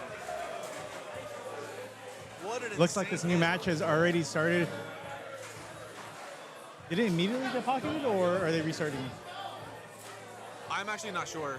Okay, looks like there was a launcher on that one. Someone says no audio as it heads up. Oh! Ooh. And it looks like 170 did its job. All How's right. the audio now, chat? We're looking good, sounding good. There we go. Scores tied 1-1. Perfect. Thank you guys for your patience on that. We appreciate that. There we go. AP versus Rod. Ooh. Rod going a little bit, holding well. I'm sorry. AP is the one that's going a little bit crazy right there. Oh! What a hit! AP literally on its last legs manages to catch Rod off guard, sends it directly into pocket. That was 160? I think it was. 160 doing its Sorry, job. 170. On the AP. Oh, on the AP, AP is 960. 960. I would not have expected it from a crit like that. All right, Blast versus Rod. There was a little bit of a last-second adjustment on the from the B-side player there. Oh, that's unfortunate. B-side really had an excellent launch for that. Looked like it was going to stall top of B. It was his last-second adjustment to go a little more into the middle, so that way you have kind of a more like up and down movement pattern instead of a stall. But it looks like it did not work out. Yeah. Did not work out for it, unfortunately. I think one of the major weaknesses that the Valkyrie had, or the Blast had, was using that metal lock chip. I think sometimes in that case where, you know, you're already using heavy, I don't think the metal lock chip is necessary to kind of like help it. I think it's you're draining too much stamina. It's like a 60-gram combo at that yeah, point. you're losing too much stamina on that, and we kind of saw it there where like, you know, you would expect it to not lose much control, but surprisingly that's not the case. What is your favorite Bay ever? You want to take this one first? For X, probably a Hover Wyvern. Really? Yeah, I've been on top of like really wanting to like Hover Wyvern as far as like overall design goes. The Pringle shape is kind of funny, like everyone calling it Pringle. The Pringle's but, great. I love the Pringle. You know, my favorite thing about it is just it being the first like US release that was completely Actually meta, good. like Yeah. actually meta relevant. It was nice to have something before Asia did, honestly. Yeah, and like, you know, Roar Tyranno came like very close as like you know, something being very meta relevant. Very stuck on. Very stuck Only on. because you know, we hadn't grown the Beyblade community at the time as far as like Hasbro releases go. Right. But like, you know, having that Hover Wyvern be as consistently good as it has been, like probably my favorite thing. And now that they have like all the metal codes, like the purple version, like even better for me. The purple is so gorgeous. They really did like an excellent job on the color coordination on that. Even the non-painted, like with the purple and the blue, I would love eventually for them to have it a little bit like easier as a release. Yeah. Again, shout out to Flakes for being fantastic with creating our stickers, like for the Bit Beast and everything like that. I want him to make me a Lucio one for that particular like the hover with the blue and the purple. It would so look, the non-metal coat. no, not the metal coat, but even just like the regular standard one with a Lugia sticker, it would look so fire. Absolutely incredible. Well, what about yourself? What is your favorite blade? That's a tough one. When it comes to, I guess, my favorite, it's probably Tyranno Beat. I just That's fair. I ran it. I mean, I ran Tyranno basically since the day that I got it, which would have been like 2 or 3 weeks after even starting playing. And it did not leave my deck until maybe 2 or 3 months ago when I did eventually get an Aero Pegasus and decided to kind of mix around my combos. But running it, like creating kind of an identity for myself as 970 Rush on Tyranno B, something that no one was running 70 at height at that point. 70 height was a no-no. 70 height was a no-no. You did not. It was 60 or nothing. You did not run 80. You did not run 70. You just don't touch it. And to take a risk like that and then create kind of my own. Just kind of create my own play style off of it and to be kind of known for it, it'll always have a special place in my heart. And changing people's mentality over like having that 70 height is such a big difference. It's such a 70, like being slightly taller, and this is something I think I could write whole essays on 970 Rush for Tyranno B. But the main thing for it is when you look at the blade itself, and this is one of those things where we talk a lot about what is kind of like just general rules of the game, right? Lower is better 99% of the time. That 1% is Tyranno B. And it's specifically because of the shape of the blade. Having having the jagged points underneath to protect the ratchet and get down smash is something that a lot of people did not initially really realize until you really look at the blade and realize you could run it like this. You could run it a 70 height and still be safe, not have the kind of burst risk that most other 70 builds would have. And being able to really kind of push that and make kind of a name for myself, not just in this community, but even, being able to be, an instructor for, the Vega community, for Blade Bay X's community, and to show people what you can do has just been an absolute joy of being in I love that. the I love community that. like that and creating something. And now so we have a lot more blades that are better at On a 70 70, height. yeah, exactly. You have Samurai Caliber being a prime example where you want it on a 70 height. A Nightmail is another good example of where it does run significantly better on a 70 height. Right. So, And even we're even seeing with Shark being on 70 and 80 with, different launch tech and things like that to kind of utilize being slightly taller. It's absolutely, it just blows my mind that we're really starting to see a lot of creativity when it comes to ratchets. Because for such a long time, it was, why are you not on 60?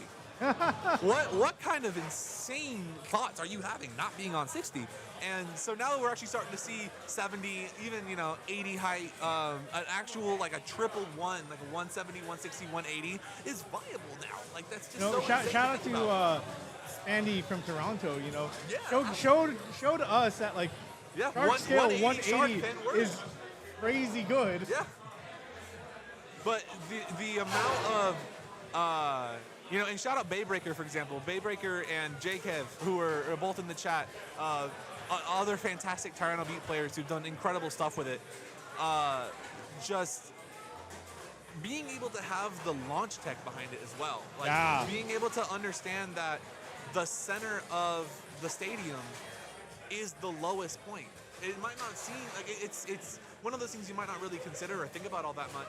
But when it comes to being taller or shorter, where you are in the stadium will also determine how tall you are. Yeah. So when you will need to be taller, when you need to actually have that down smash contact, depending on whether it's Tyranno or maybe even a different. Ooh, what an extreme in that practice match. Being able to have a launch tech bag that allows you to even play with the height of your combos is something that a lot of people might not be considering. But when you play and when you're trying to come up with combos for yourself, consider that. Think about where you are going to be in the stadium, what kind of launch tech you're wanting to use for that combo, and really kind of add that to your mentality of how you're creating combos. Don't just make it low as possible all the time. Really have some thoughts to it. Is that not a practice match? Is this an actual match? It is a practice match. Oh, it is a practice match. But at least now it's big. So I'm curious on your opinion on the current state of the meta. How do you feel about Aero Pegasus race? Because my opinion has Aero shifted Pegasus from would be my second, by the way. It's TB and AP. It's almost neck and neck. AP especially is so gorgeous to look at. As It's much still as the I most want to beautiful bay, like actually. Aero Pegasus, the meta shift for it has been insane. Where I'm finding myself, I've used AP in my deck for the longest time. I only stopped using AP around November last month. So it's one of those things where it's I want to like AP, but I'm seeing so many problems with it as of right now, as it functions as a blade. I think Aero Pegasus is still a top meta attack blade. I think. Agreed. I can agree with that. Regardless, and I think just the AP on paper will always be good. It has such great weight, outward weight distribution because it's UX. It has that. It's in that nice little Goldilocks zone we were talking about before, 37, 38 grams on average. The stamina is ridiculous because it has the it has a three-winged blade. It's going to be good probably for a majority of X's lifespan. Even Phoenix Wing, we don't see a lot of it now because we have AP, because we have these other options. That three-bladed attacker is such a classic, powerful shape. Yeah. But in the current meta, it is not the dominating force that it used to be. First of all, if you're on the channel, you guys already know, Jacob Pomegranate is the Aero Pegasus guy. He's been running Aero Pegasus for some degree, basically since the day it dropped. And it cannot be overstated how dominant he was with it, especially early on in its release. He figured it out very quickly. 160 rush was something he ran for months and months and months. Again, this is his channel. If you're here, there's a good chance you've really watched a lot of his his footage. the rush, that kind of like the first of all, rush is just the best. Rush is so incredible. One of the I best love attack rush. bits in the entire game. I'm of the People can opinion disagree it is with the that, best. but I'm of the opinion that it is the best. Even Jacob will say that kick is the best currently. I disagree. Real quick, we're gonna have a special match at main stage of Dratini versus Pala as X and M. His own design. It looks so sick, dude. You're gonna Okay. see it. But I'll make the announcement over the microphone, and then I'm gonna have Joe Rod signal them to come out, and they'll play at main stage. Just a quick little match. Yeah, I don't know if you guys heard that or not, but we are going to have a special match. It was AI. a special exhibit We're gonna match have coming a up, special so exhibit stay match tuned on for main that. stage.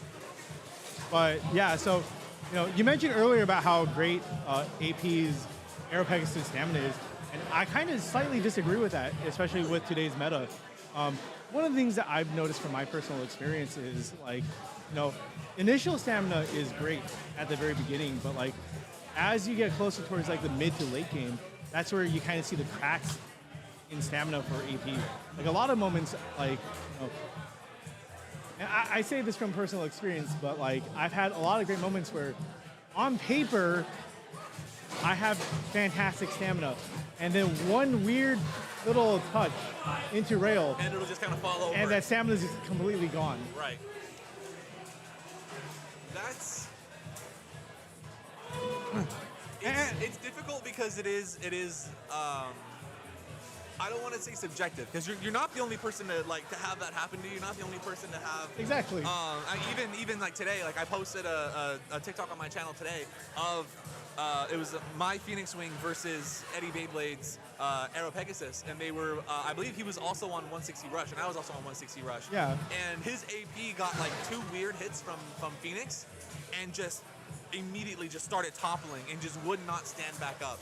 I wish I had a better answer for you as to why that is. I am not a physicist. I do not know all the physics that go into what would make a shape or a build fantastic, besides just personal experience and theory crafting.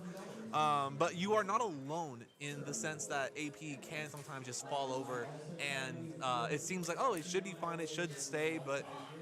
And I just want to say I'm not trying to hate on AP. I personally love AP. No, it's probably fantastic. my second favorite bay as well. It's just one of those things. Where it's so gorgeous. nice to have. So beautiful. It's just one of those things where sometimes what ends up happening is people watch Jacob's video, they get so intimidated by AP, and I just look at it, I'm like, sorry, there's an announcement going on in the background.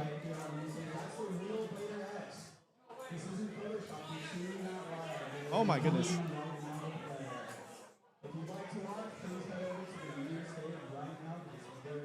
Ooh. We have an amazing match between M if you can and switch Common it over. X.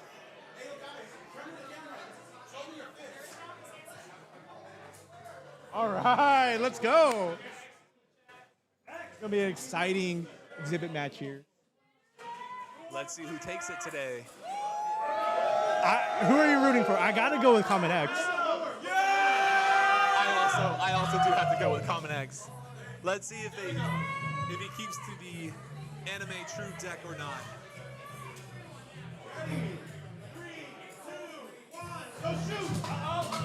Oh, crazy launch right there. Transword versus Shark. Oh my goodness. Some very light hits. I believe Shark got sent itself into pocket before the extreme. I do agree with you. It's milliseconds. Oh my goodness.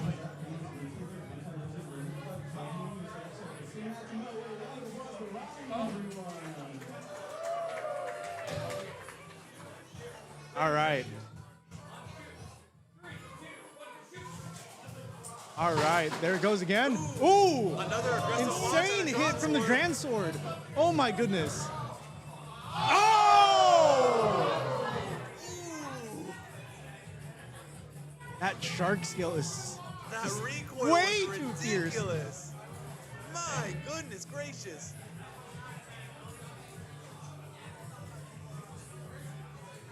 Now we have All right. Draw Dagger. It looks like Over Common X Wyvern. is using the anime official combos. Oh! an insane recoil. Hover Wyvern just flew right out of crowd. That's going to be a relaunch. Show the camera. 760 level on Hover. Interesting. Oh my gosh.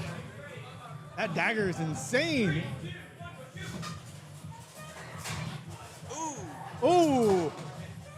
Dagger is getting some very good hits on Hover Wyvern. Ooh, but that was such a good recoil hit from Hover. Ooh, Hover takes it. Hover takes it. Oh my goodness. Score is 4-0 now.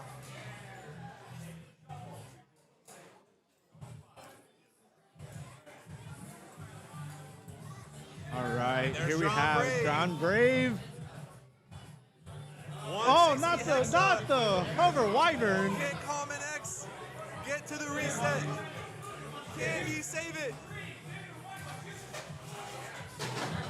Oh, going crazy. No! My goodness. Aggressive launches to A little too aggressive, skipping over the X rail over and over. Looks like we're going best 2 out of 3. Best 2 out of 3.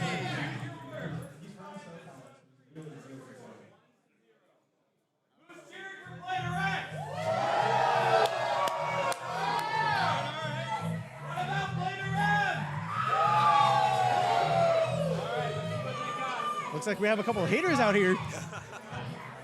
All right, let's see. Can he bring it back? 170 looks like it's. I've got plenty of him already. Ooh, looks like Common X is changing up his launch a little bit. Yeah, looks like he's going for more of a ratchet sniping potential right here. Ooh, that's quite a strong tilt. You love to see it, especially on something like flat. Oh. Ooh. And you see that weird tilt coming from Shark, pointing upwards.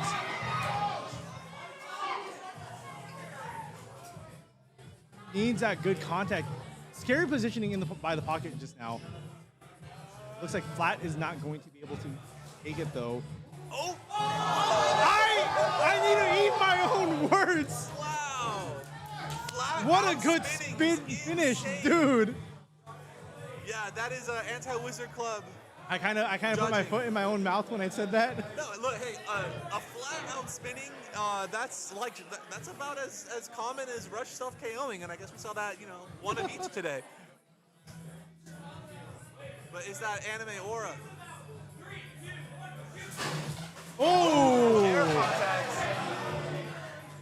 Got some air contacts going on there. We're gonna Crazy run it back. air contact. Bursting the Hover Wyvern. They're going to relaunch it, but that dagger has some crazy punch in it. Funny story. At our first stock tournament, I won the whole thing with stock drawn dagger because Rush carries it. Ooh, interesting launch. Let's see. Oh! Oh! This is an anime moment, just like that. Oh my goodness. 4-0 for Common X. That was such good positioning for Dagger in that drop. Like that X dash attack. Like cover. One thing about Common X, he loves his X dashes. We're gonna see it again. Oh! See, there it is. Immediate X dashes. Oh! And there he goes. Now it's for all the marbles. I'm experiencing peak cinema right now.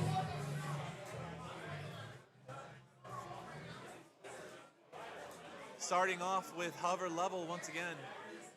Ooh, starting with drawn dagger this time. No longer going in anime order.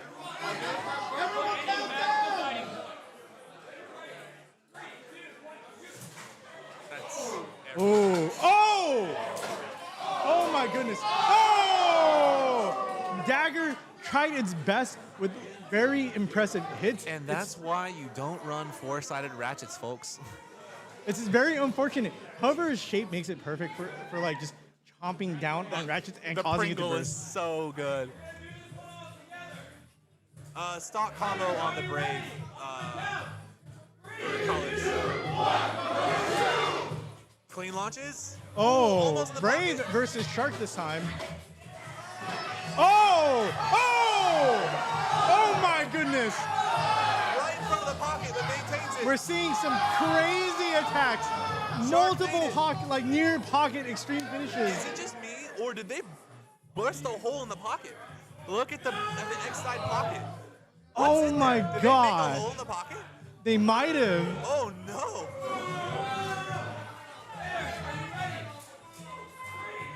All right. Ooh. Looks like Blader X did a bit of a flat launch there.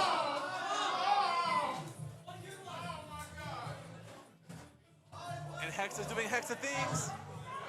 One thing to say that that flat launch lost was. a lot of stamina though. This could potentially be okay for Rush. It's looking really good for flat. Oh no. Yeah, they did break the stadium. Insanity. R.I.P. whoever stadium that is, though. That is unfortunate. that is our good friend James. Our host has lost the stadium. Be sure to always thank your orgs for bringing their own stadiums or supplying stadiums for tournaments. We run through them quickly. And it's always tragic. Oh my gosh. That was such a good anime comeback moment from the second match to this one. 360 flat.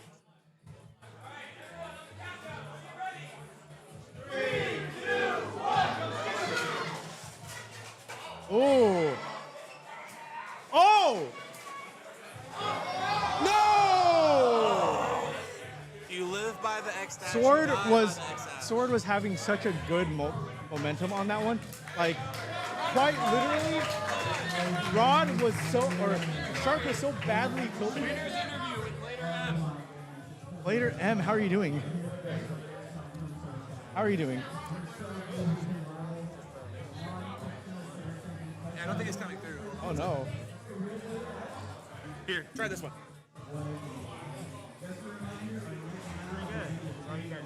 We're doing pretty good. You might have to talk a little bit louder, my guy. A little louder. Just a little louder. Shout into the mic. Don't hold back. Just scream. I mean, we're having fun, right? That's the whole thing, right? Oh yeah, that's the whole point, right? Not having fun. Were you guys able to hear Blader M? I don't know if the mask might be getting in the way a little bit. A little too much aura. A little too much aura. I think my mic might be a little. No. But what did you think about that comeback on the in the second match? I mean, it was a little tricky. There we go. We got you now. It's really good. So, I mean, it's Blader X all the Going with the stock combos against you, like you're using very meta combos. How does that feel like? I mean, it's like I'm using my aces, I mean, I think there was only one meta combo, which was Rod Hexa, Everything else is just a combination that I've been crafting this whole time just to make sure that people are fucking going and having fun, Absolutely, man. It Oh, was man. fantastic. Like, congratulations on your victory. Very exciting matches. Oh yeah. Like such insane comebacks back and forths. Yeah, I mean, if you're not having fun, you're not playing right. True. Very true. Let's see here. Anything else you'd like to add?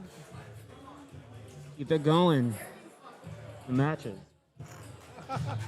We're trying to go ahead and I believe that was our break between round 3 and round 4. Are we moving? Oh my goodness. Are we moving to round 4? We are kind of. It's going to be a while still. But you need a break? Oh well, because I know they were asking about more matches on main stage.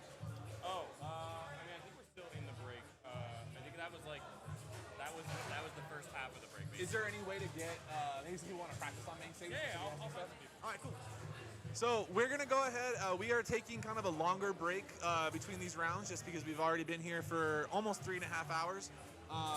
So we're actually gonna have some people who want to practice and spend a little more time practice on main stage, so we have some more footage for you guys. I think. Do you have your blades on you? Oh no, I have my blades on me. But let's go ahead and we're gonna have some of the other competitors. Yeah. they're gonna go ahead and. 'Cause I kind of want to see some of these competitors go between like you and I and see how well they do. Should we have like it's one of those things like should we have competed or should we just stay as commentators? Chat. What do you think? Should one of us go and put our money where our mouth is, and have one of us play a little bit? What do you think? Because Anti-Wizard Club was supposed to give me a short break, so maybe he can come give me a blading break. That's true.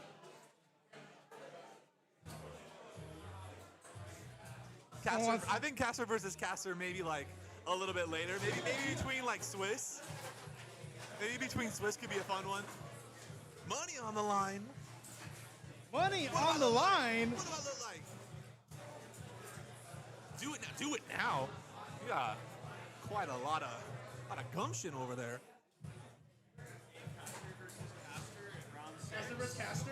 Should we cast the Caster versus Caster? We can cast the Caster versus Caster. They were wanting potentially having one of us like during the practice round between it. Do you want to take over from me real quick? Yeah. All right. I mean, I'm down to do Caster versus Caster round 6. Let's see here. You want to hop on and do that real fast? Yeah. Get in there.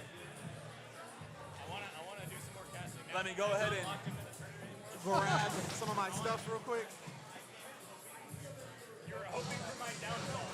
I wanted the title. This is how pro bladers bring their stuff, by the way. Oh my goodness. Just. He says that. Give me one moment. Oh no.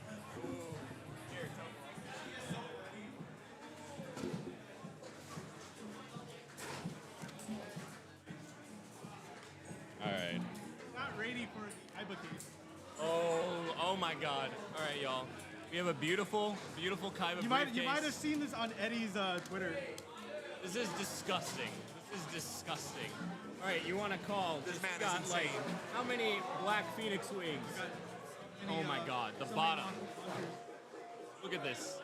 That's 5 Arrow Pegasus. That is 3 Purple Hover Wyvern. That's a Golden Wizard Rod. I don't even know where that launcher's from, but it's cool. It's the Black Grand Dagger. Two Metal Coat Red Pegasus Blast. We've got 2 Coro Phoenix, 2 the Black Phoenix Wing. Bro is literally swimming in it. It's disgusting. Disgusting. The question is, which bays from the Kaiba briefcase will Tofu be bringing out? Oh my God! Oh my God! We've got case competition. We got full Bay Park Dram Buster. We've got how many? 6 Dram Swords. We got Purple Wyvern, Valkyrie Vault. Comment in the chat which case is better, 1 or 2. Oh, you got Piggy? Oh wait, I didn't even see the 6 red busters. Oh my God! All right, sir, I am not worthy. Go. He's getting close. I lost something on. All right, how are we feeling, chat? How are we feeling? No. Where did it? Oh, there it went. No, that's not it. We're getting ready for the caster, the caster countdown, the caster conundrum, the caster For my ring, because I can't scratch it. circadian rhythm. I don't know any other words that start with C, apparently. That's his. No, that's Tofu's. We're getting Tofu versus Alchemist. 2 is prettier with the red line of busters. I think that's a hot take, but it's kind of a hot take I agree with. Those were so many busters. They were beautiful. The perfect excuse to finally use this. Oh, okay. All right. Hey, This is going to be a fresh purple coat Wyvern getting broken in. We love to see it. Jacksoon, what's up, dude? Yeah, because I don't want to scratch my ring. But for whatever reason, At the meta rejectors at BayCon, they were so dope to chat with. I love that. I feel like everyone in this community is super, super open and welcoming whenever they see people at events like this. So always go say hi to your favorite creators, and favorite casters. we really appreciate having you over here. It's been a joy. It's been a pleasure. I hope you've enjoyed being a SoCal, transplant, as they say. SoCal has been beautiful. The weather is amazing. I have to shout out Midwest Beyblade Club. Shout out to you, Midwest. You're where I got my start. Y'all know who you are. Phantom, Louie, Vega Cuz. There's probably like 100 people I could name right now. I'm not going to waste your ears, though. But Midwest is where I got my start. Shout out to y'all. Keeping it real. Top Cut Collectibles in Chicago. But SoCal, it's just got a little bit of special spice. You know what I mean? The people here are so nice, yet they're so terrifying to face in the stadium. The amount of aggression, the amount of pure, unadulterated, like, just energy that goes into every single launch. You guys are about to see disgusting. some ridiculous stuff Yeah. in just a second. But all right, Alchemist is getting in the zone. I genuinely need one of these or I can't play. Hold on one second. All right, we're getting Alchemist in the zone. Oh, there we go. Jam Cubs, local TO running the show here. He's going to be taking over for Alchemist so he can get in the seat, get in the spot, show everyone what he's made of. Are you sweating a little bit? Are you nervous? Always. No, I always. You ready? Yeah. All right. All right.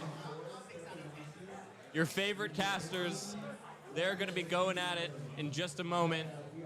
Fun fact, Tofu's my teammate, so I'm incredibly honest when I say I'm biased for Tofu to win. We need Tofu to win. Send Tofu your energy. Just kidding. Alchemist is also an amazing, amazing guy. He deserves a W too, but Tofu's my homie. Tofu's in the team. GCBC, let's go. All right. What do we got? Shark Scale and Hover Wyvern. First battle. All right, let's see how it goes. Now we got Jam Cubs casting with me. Hello, everyone. Okay, How are we doing? Hover is carrying the corner. Oh my gosh, Purple Hover, this guy's got money. I think this matchup, a lot of people view as 50-50, Yeah. but I really feel like Shark just has the advantage due to its natural shape. Yeah, I think Shark is just a little bit more well-balanced. If it's like first half of the Just kidding, game. I lied. Yeah, I mean, generally speaking. But you know these two bladers better than I do. Who you have to call right now if you think you have to call a winner? They're both very technical players is the thing. It really Oh, is that gonna was a look at that, disgusting like- pocket escape. Did you see that? I did, yeah. These guys are very explosive in style. It's really going to be a 50-50 each match, dependent on just sort of launch, I Yeah. feel like. They know how to get around losing matchups quite well. I've already shown my bias for Tofu because he's on my team. But that being said, all right, that's I a have no- beautiful I have no skin in the purple game. coat, Hover Wyvern. All right, all right. Oh my I God, could feel that the was paint chipping away like my soul. that if was I a used that disgusting thing. burst. Also, can I just say, I love when bladers actually use their prize bays. They don't just let them sit Yeah. on the shelf. You know, when I got my first AP, I was like, I'm never going to use it. And then it just started talking to me like a Green Goblin mask, and I was like, oh, I gotta. They're meant to be played with, you know? Yeah. So it's really fun. Oh, a it was like, Goomba stomp get in the right pocket there. and stay there. That That's was what they were looking amazing. for. What am I watching? All right. Let's get the real exhibition match. First to five. First to five. Oh, that was the first set? Oh, wait, are you? Yeah, it's best of Are you three. using the same blade over and over? Okay. That's fine. All right, it's that was just the one- first set. It's okay, just one okay. blade. They're One putting blade all first to their five? faith in their mascot blades. We got Tofu on the left, Alchemist on the right. Send them your energy in the chat because they Yeah, are going to chat, need who it. do you want to win, Alchemist or Tofu? Let's see it in the chat right now. Oh my Ooh! God. Yeah, this is just the explosive nature of SoCal's meta. We have a very Oh, my Shark put his goodness. foot on the gas there, man. Yeah, The really. extreme there, you saw that coming from the moment they came off the launchers. That was so clean. Oh, definitely. The thing I really feel we haven't seen something like Shark in the meta before. Oh, Like, I know 100%. Phoenix Wing and Wizard Rod both had their dominant points in the meta, but Shark is just good on anything. Absolutely anything. Stamina, defense, attack, balance. It just has it all. Just such a naturally good shape.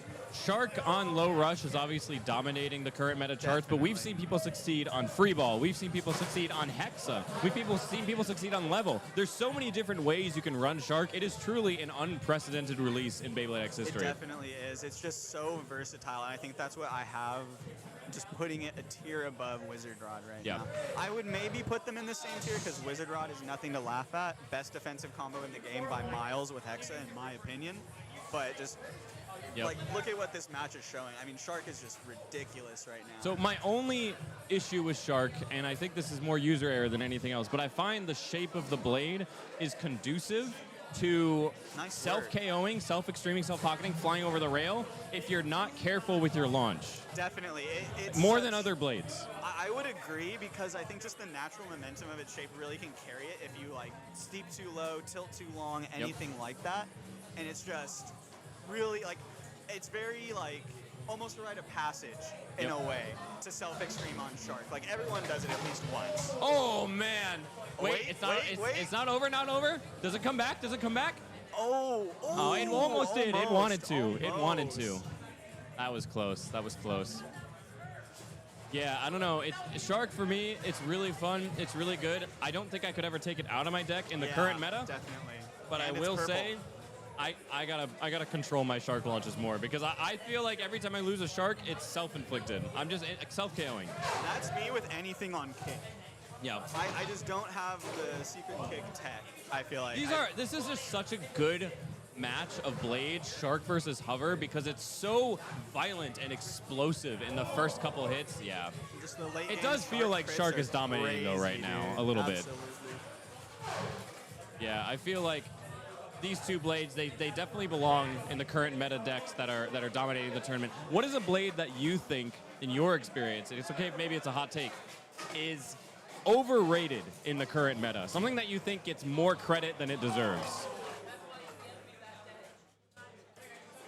I'm gonna say Arrow Pegasus, honestly. Ooh, okay. I think it's a fantastic blade, but it just doesn't have the same staying power as a lot of the current meta.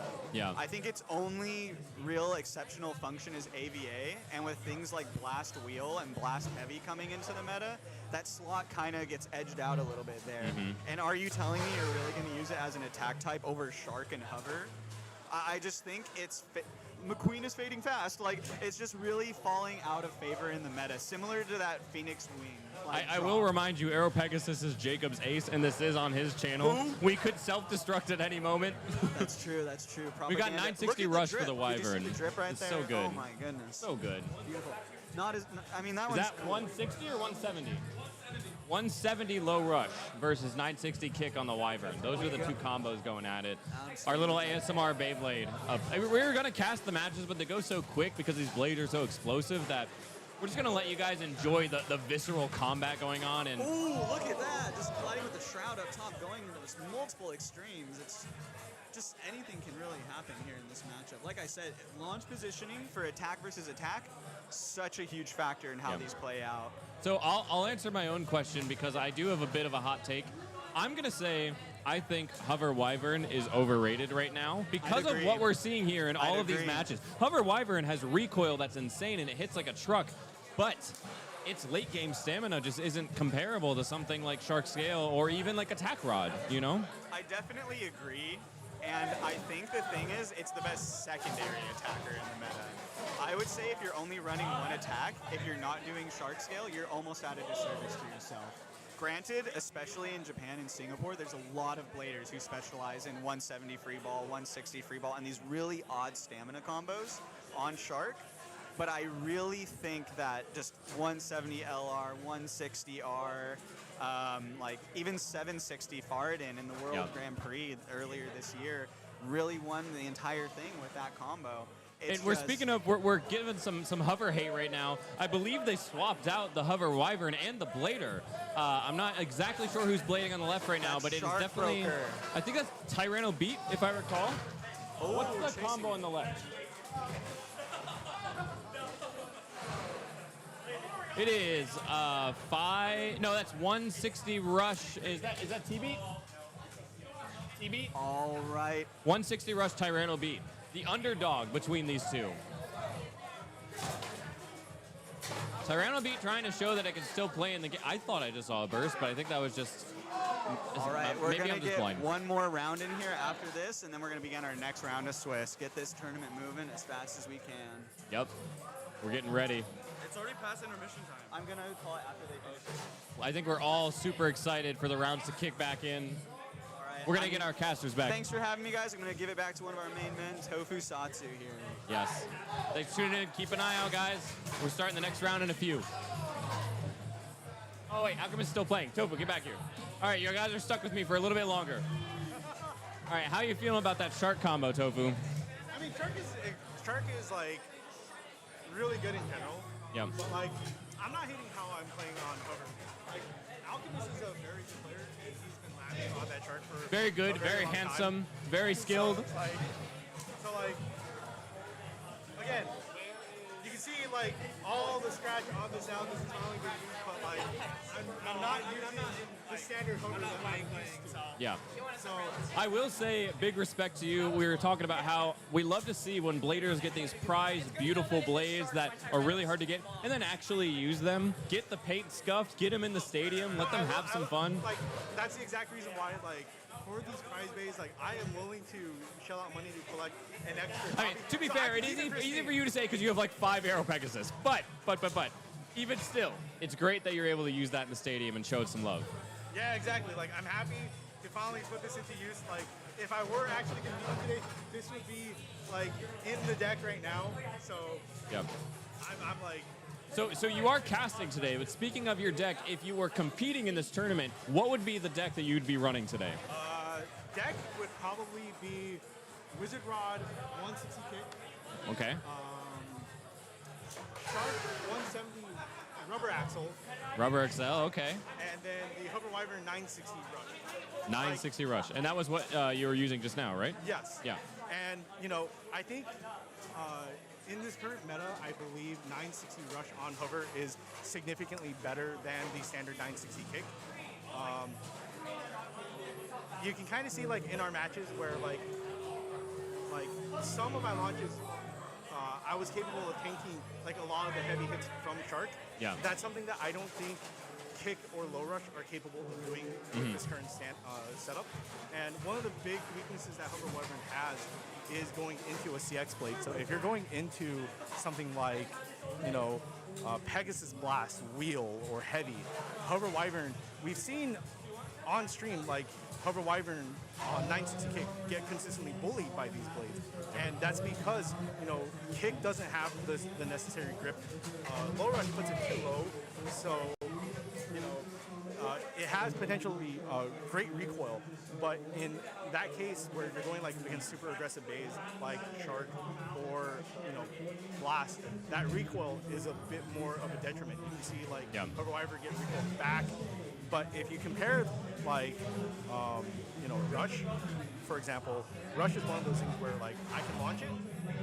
It'll have that recoil, but, it can actually, maintain the stamina necessary to, like, use that recoil to full force. So that's why I believe, like, for people who are using using Rush or Hover Wyvern, Rush is the correct shift that you should lean towards. It's just, most blades that people use typically end up using Rush. Like, for example, like, the most popular build that for Aero Pegasus is something that Jacob uses, and that is like 160 Rush.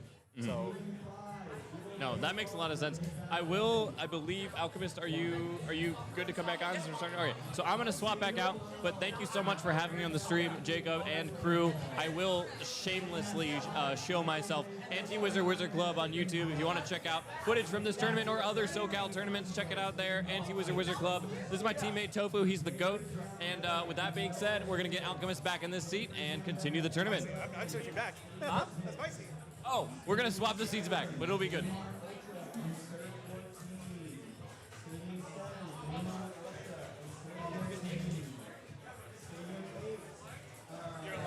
Thank you. So,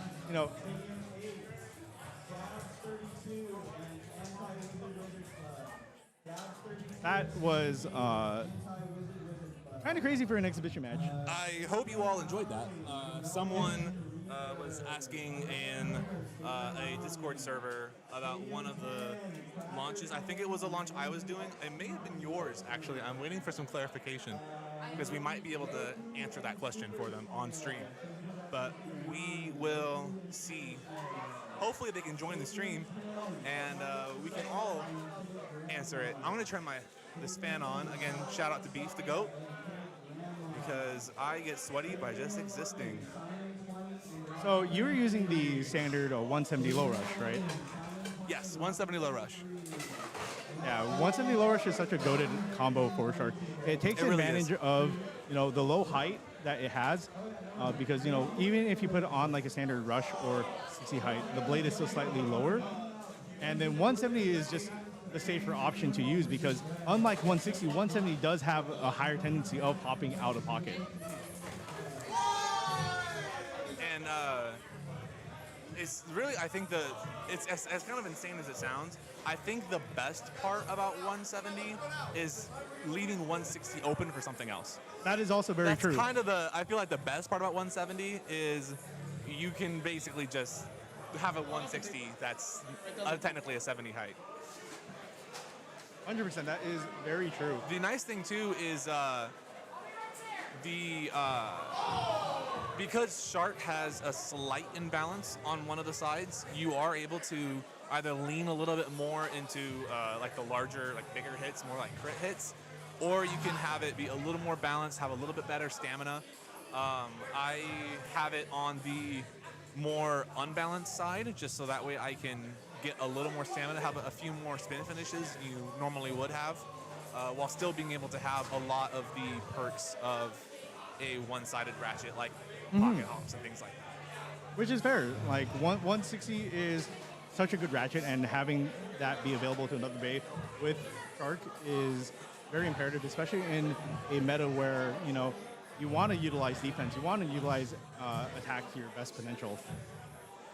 Oh, actually, you know what? I don't think, I don't know if we've said on stream yet before this next round of matches start, what is your current competitive deck? I had just answered that with AWC, but I will reiterate. My current competitive deck is Wizard Rod 160 kick, Shark Scale 170 rubber axle. Ooh, okay. And then the Hover Wyvern that you've seen me use just now, the 960 Rush. Oh, 960 Rush. Okay, gotcha. First of all, the White Rush, gorgeous. Gorgeous. That is, if I ever get a White Rush at some point, it will for sure be going on like AP, because it really does look It's so very great clean with on it. AP. It's very clean on But AP. I really wish I could find a Blue Rush again. They're so difficult to find nowadays.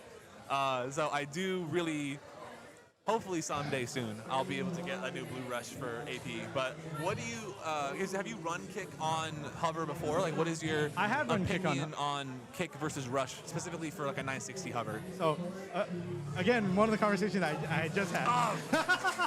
He's got good questions. So, AWC has great questions, apparently. So, I believe in this current meta, kick on hover is very unpredictable. It requires a lot of good tech to use. That's why I believe Jacob is so successful with it.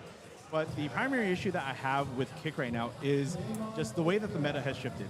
The meta has shifted in a way where we're seeing much more aggressive bays, as well as bays that are far more taller and heavier with, for example, CX.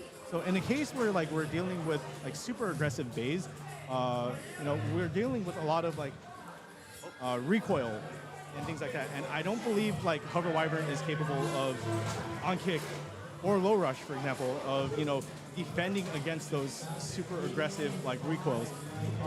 We've seen on stream, I've mentioned this before, Hover Wyvern can get bullied by weight and height, and we've seen that happen with some of the CX blades. Yeah, especially because Hover is arguably the lightest meta attack blade. Yeah. It's not even an attack blade, right? It's defense, and it's only 35 grams compared to and your that's where 38, 39. That's where Rush can come in, because Rush is capable of not only tanking those recoils, but parrying those attacks in a way where you can essentially destabilize your opponent's bay the moment they collide.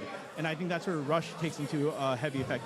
And in some of my launches, you see me tilt Hover Wyvern a great deal, and that's because if I tilt it, it's capable of shielding against Shark and then destabilizing how we... One of the bladers here, I believe on B side, is actually Dratini King, who is an Arizona player. We like to call him and look at that, it won it too, it got the outspin. He was telling me about this combo earlier before the tournament started, that he really wanted to come up with something kind of unique with CX, and in his testing, he found that this was actually the best combo for CX that he found outside of Blast. Leon Fang is such an interesting blade to use. I know initial reception towards Fang. I know initial reception towards Fang hasn't been very great, but from what I've seen, like it's doing a lot better now. And I mean, who knows? We'll see if Dratini King can clutch this up, and we can hear a little bit about it from the man himself. Shout out to Dratini King though, one of my club mates, really awesome player from Arizona. Ooh, That may have been air contact, but Let's if see it what they wasn't, call. a 5-0 sweep. If it wasn't, Let's see here. Okay, So- they are calling it air contact. We are getting a relaunch. all right. Good launch right out of the extreme. So, sorry, Tiffany. I did not play Metal Fight, so I actually do not have a favorite Metal Fight bay. It's certainly a better question for Tofu, I think. No. I also have not played Metal Fight. I've Oh, only we're recently. both frauds. We're both frauds. I We're will just say, like, I ex-players. very much enjoy, like, was El Drago Metal Fight? Yes, it was. So I got to play test a little bit of El Drago, thanks to Super Snail. So Right. shout out to him. But like, El Drago is actually just kind of fun. Like, that's why I'm super excited for Meteor Dragoon specifically. Yeah, that's fair. So we're gonna go ahead and get a short interview here with Dratini King to talk a little bit about his match. Hello. Hi. You can go ahead and hold it kind of right close to your mouth. Great match. You know, you managed to sweep 5-0. Tell me a little bit more about this Fang. So, number one, people don't know how. I've been testing with it like days and days. Very good. So the first thing I thought was, oh, let's do a heavy metal object. Classic. Heavy. 960 will rush. 760. No, 960 with the first test. Okay. Your initial testing was 960. My low rush kept self KOing because it's not worn down enough. That's fair. That's So fair. I'm like, okay, what if I do 960 kick?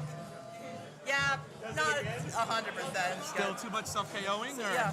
Well, just like too heavy. Like it could get this. It could beat a lot of attack types, but at the same time, it like caused a lot of recoil, but also received a lot of recoil. Right, okay. And that just taught myself to self KO over and over and over. So then the 760 was your kind of solution to having it be stand up a little bit better and yeah. So a little more consistent. Well, like actually, funny enough, I saw it on the line.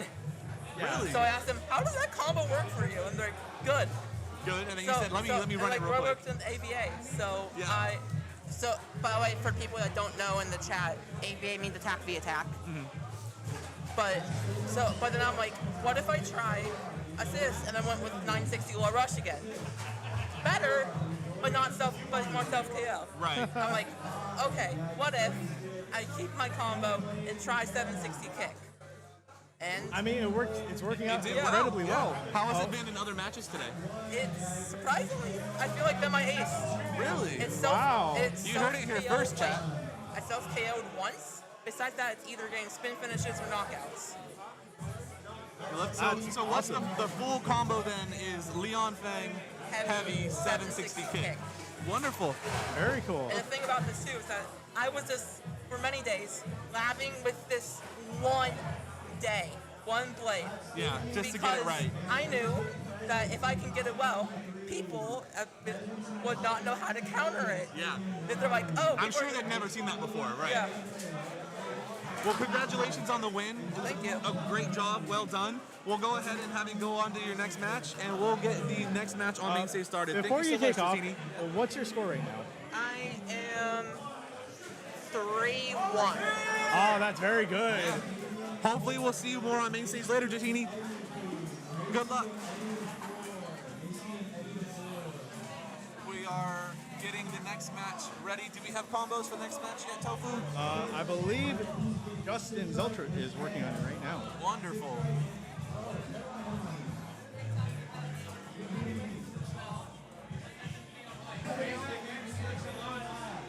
Is he not? Oh, wait.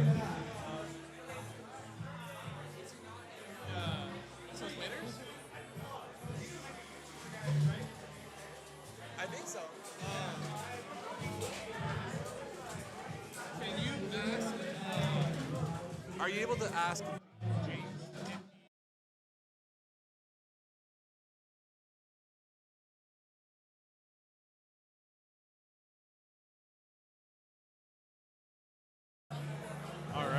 So it looks like we have Shark Broker on stage right now. Shark Broker was the second player that I was playing previously between the rounds. Shark Broker is known for having insanely powerful launches and running TB-160 Rush. And as you all saw, with good contacts and lots of power, it can absolutely do damage. Ooh, good extreme. A little unfortunate, but was good it? positioning from Shark Broker there. Oh, okay, so it was Shark Broker who took it. Yeah, Shark Broker took that one. Was that with Wizard Rod? Wizard Rod under needle, yeah. Ah. They've also been using under needle on Wizard Rod for a while. What channel in WBO? No, Ooh. like the official post. Very unfortunate launch for the other player there, self-KOing with Rod. Huh? On the event page, on the WBO event page. Yeah. Okay. Yeah. Sorry, y'all. I did miss that slightly. It looks like Tyranno. It looks like it might have been a self-KO. That is unfortunate. They would unfortunately count today, so I do think that is a win for Shark Broker. Yep, looks like that is it for Shark. That is a quick. Is that a 5-0? He's doing it now. Okay. Baymax, so sorry about the wait on that. The tournament organizer is putting the challenge on the WBO post on the WBO.com website. I tried posting it, but Jacob does not allow external links on the YouTube.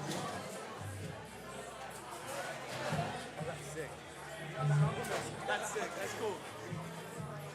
So we are getting the challenge up, so that way you can take a look at everyone's placings so far.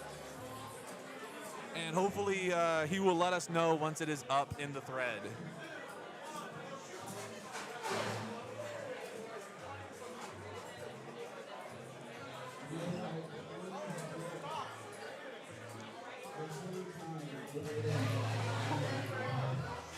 That cough came out of nowhere. All right, chat. I got a question for you. What region are you currently watching from? And why is SoCal the best region? I mean, Devo's watching from Japan. Devo is watching from Japan. Shout out Devo. Enjoying his well-earned vacation across the pond. Is it really a vacation, though, if he's just going there to buy his Beyblades? I mean, it's certainly different than ordering it off of, Base and Bricks or Baylocker.com. Shout out Baylocker.com. Very true, very true. And getting to actually go and spend pennies on Bay parts. So I know a lot of people are kind of reaching out to him like, hey, can you pick this up for me while you're there? Hey, can you take a look at that for me? UK, Germany, lots of people over in Europe. A lot of Europe. My goodness. I'm interested, for those of you in the UK and Germany, what would you say is the biggest meta threat over in your scene currently? Because as we've seen today, we've seen lots of Rod Hexa, we've seen lots of Shark on low rush, lots of hover kick on rush and low rush as well. Are you seeing, is it kind of similar over there? You guys have a different meta than we do right now? It's always, I think, one of the more fascinating things about Beyblade in general is sometimes all you got to do is have, one combo that's ahead of the curve, and then all of a sudden you're seeing it everywhere. Yeah. But, got a Mexican player same question as well. to the player from Mexico. Like, what meta are you seeing? Like, what is are you meta guys defining seeing for you? over there?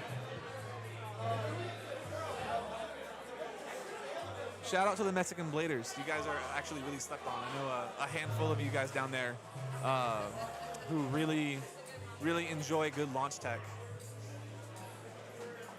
No, we love launch tech here too. Yeah. Shout out to Bay Shogun. We need to do SoCal versus Toronto. No, I would love to see that. I know it's definitely difficult. Italy, we got a lot of Europeans here today. Yes, I know Toronto would be a really good scene to have come over here and be able to put something together, especially because we got a lot of just top players are up in Toronto as well. So the competition again. Shout out to our boy Spandy for stopping by Doku. Yeah, that one absolutely. time. Putting everyone on game for 180 on Shark. We were not prepared for it.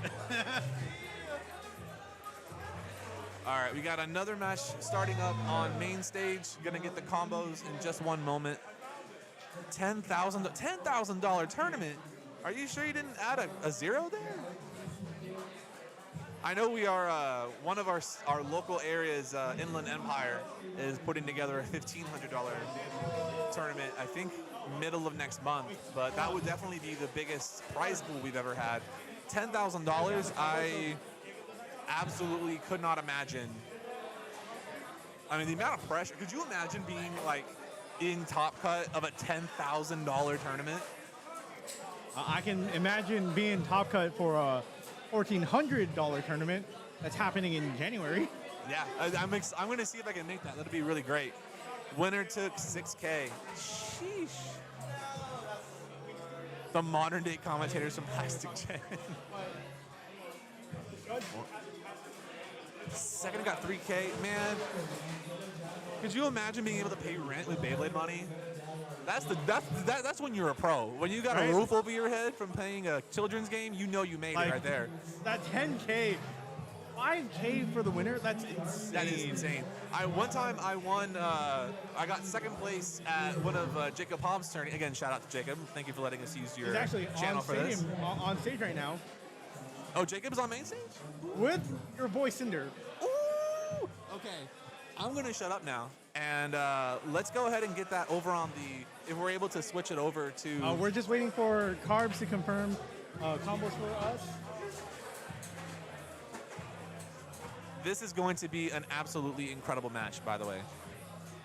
Again, shout out to Jacob Pom for letting us use his channel.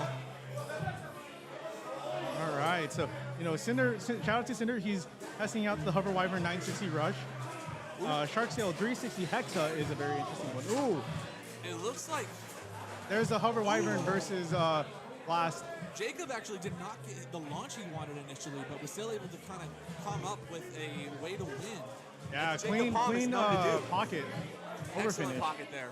But like I said, Hover Wyvern wasn't bullied as heavily on Rush than it normally would be on like Kick or Low Rush. Unfortunate positioning for Cinder. This is looking like a bit of a bloodbath. That seemed a little bit like air contact to me. It certainly could have been. But again, SoCal judges are never wrong.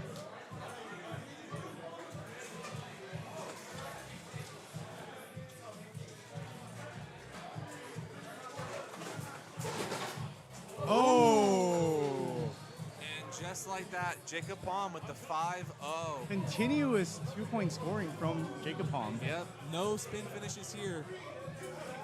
Let's get him up on the mic on his own channel. Unfortunately, Cinder cannot reverse sweep. Could we get the Jacob Hagane on screen?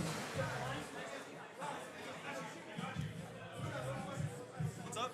So the winners of main stage, you try to get up here to ask them a few questions. So how does it feel to be a guest on your own live stream? What up? How does it feel to be a guest on your own live stream? Oh, it feels good. I mean, it's an honor to be able to, host this and on my channel. I hope all of you guys are enjoying this a lot. Make sure to just keep on watching, and keep supporting everyone. So you're running a very different deck than what you normally, you used to run. Can you put a little bit of insight into that? Yeah. So I usually run Blast Wheel on 970 taper, but I decided to swap it up to do Blast Heavy on 960 kick, just because it's more aggressive and also does better into more things by getting more pockets and more extremes. And we definitely saw a lot of aggressive play there. Yeah. And definitely some crazy pockets and bursts from that. Poor Cinder did not have a shot there. Oh yeah, I had to lock in against Cinder. He was locked in against me. I had to make sure to pull off the best launches I could and just counter launch if I could too. No, I mean it was an excellent match. A great job on your part. I do have. Hold on, let me see your deck one more time. I'm curious. Your change between wheel and heavy. What was the primary deciding factor of do I want to just add more weight or was there any other reason to run heavy over wheel? Well, so heavy is a whole gram heavier than wheel, but also way lower as well. So it helps it a lot on the aggressive side, where wheel will mostly get one spin finish every now and then. It doesn't get many knockouts. Right. And also, I'm not running Hover Wyvern right now because I'm actually running Shark to homage my teammate, Alec. Oh, he's not here. Today. He's not here. So I'm running Shark Scale to homage him right now. That's awesome. Oh, very cool. Shout out to Alec, one of the members of Team Zenith, part of Jacob's club, and he is definitely dearly missed. I haven't seen him in a minute, honestly. I hope he's doing great. Yeah. Thank you. Anything else so you want much, to add? guys. No. Anything else you want to add? Go Beyblade. Yeah. Also, I love you, Ashley. All right, there you go. Nice. Good luck. Oh, what's your record right now? 3-1 or 2-1? 3-1. All right, If you couldn't hear that, he is currently 3-1. So very much still in the running to make top cut today. Yeah, Alec does have like one of the nastiest sharks. I think you're pretty on par with him on like having one of the nastiest sharks. I appreciate gameplay. that. I don't know if I said it much, prior, but I have never in my Beyblade career run anything that's not attack. So all my matches, all my launches are all designed for being as successful on attack as I can. And it's always, the matches may not always be in my favor, but they're always fun. And at the end of the day, that's kind of what I really just care about is how can I have the most fun and hopefully get as many bursts and KOs as possible. That's very true. That's always enjoyable. For me, the fun of attack is the challenge of it, because you either, if you're gonna do well playing only attack, you have to be on with your launches. There is no like if, ands, or buts. You're not going to be able to. You're not going to be able to really like place highly or really win anything if you're not like consistently like on the ball with your launches. And so I definitely, especially because I'm part of club like the Vega Club here in SoCal, I definitely do not place as highly as a lot of my clubmates. But what I always enjoy is putting the pedal to the metal and making everyone just kind of afraid. You see my name on the bracket, and you get a little scared, and that's exactly what I want. So I'm glad that I've more or less accomplished that goal for myself. Working on being more consistent. I don't practice at home, so I want to be able to practice more and really kind of refine them to be more consistent. But it's nice to kind of already just kind of have that reputation already of if you're playing Alchemist, you're gonna have to just avoid stuff. You're gonna have to just be careful, and I enjoy that just in my play style. And that's a shout out to all the players who want to find good success. Like, practice is important, but simultaneously, it's not as important as having fun with the game. Yes. But practice enough so that way you understand, launch tech, your play style. You want to make sure you can launch into those stalls appropriately and things like that. This was mine that I couldn't find. It was right here the whole time. My goodness. Shout out to Jin. He's like, Jin's when he been goes here the against you, whole he's going to time, stall by the you. way. He's been here 4 hours just chilling. We appreciate you, Jin. We miss you, my guy. Alchemist will out RPM you just like he out RPM'd my hover on multiple occasions. You got to use your whole body. String, when you play on string, you do not get to just pull. You gotta get your whole booty. Well, I'm happy I proved myself correct on rush does make a huge difference in terms of maintaining stamina. I don't think you self-KO'd at all, honestly, which I think is also a big thing. On kick, hover kick, that many matches, there's a very good chance that within all of those matches we played, you probably would have self-KO'd at least twice, maybe 3 times, just because of kick being. Well, you've also seen hover is just we mog on Hover Wyvern for being called quote unquote a defensive bay, but you've seen it can very well be a defensive bay. Using even on attack, it can be very defensive, which that's why I love Hover Wyvern. And especially the purple. I'm glad that a lot of the like the paint is still on for the most part. The only thing I'm sad about is there's when a you little bit of decided to, your shark decided to like ride on top of my hover in pocket.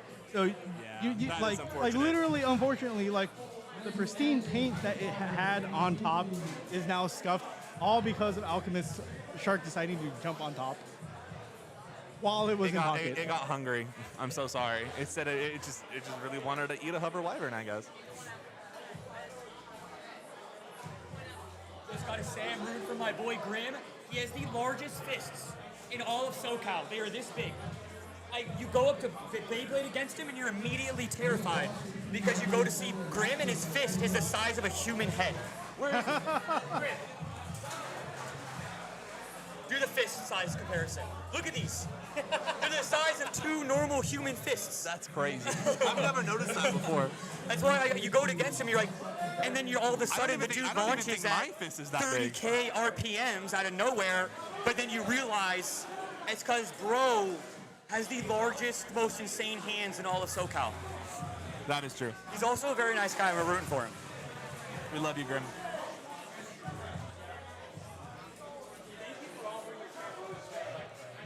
All right, we just received the combos for the main stage match that is about to be played.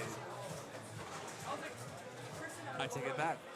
We are still waiting on the combos for the main stage, and then we will get that show on the road.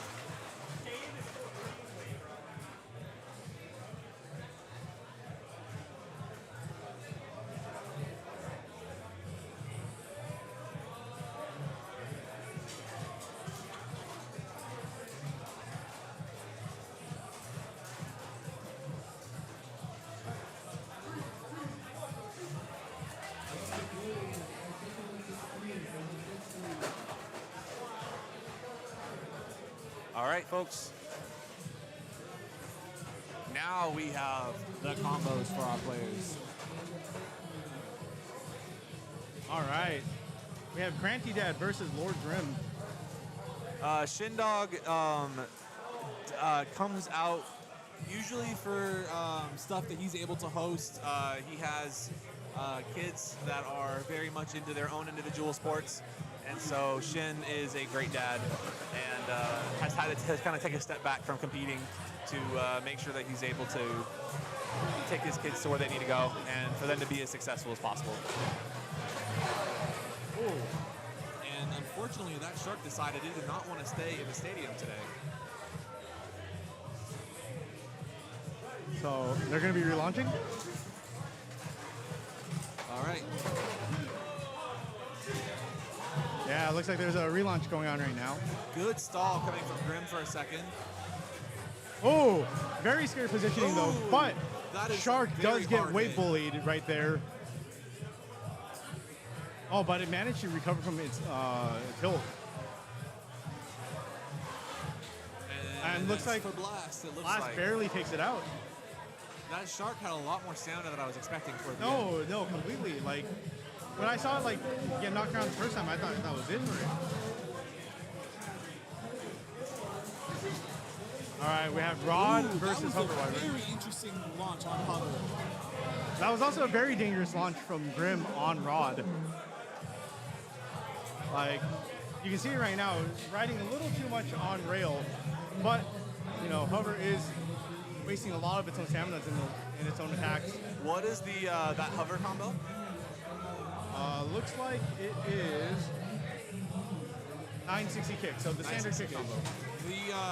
The movement early from that hover was disgusting. A part of me kind of wants the hover player to win.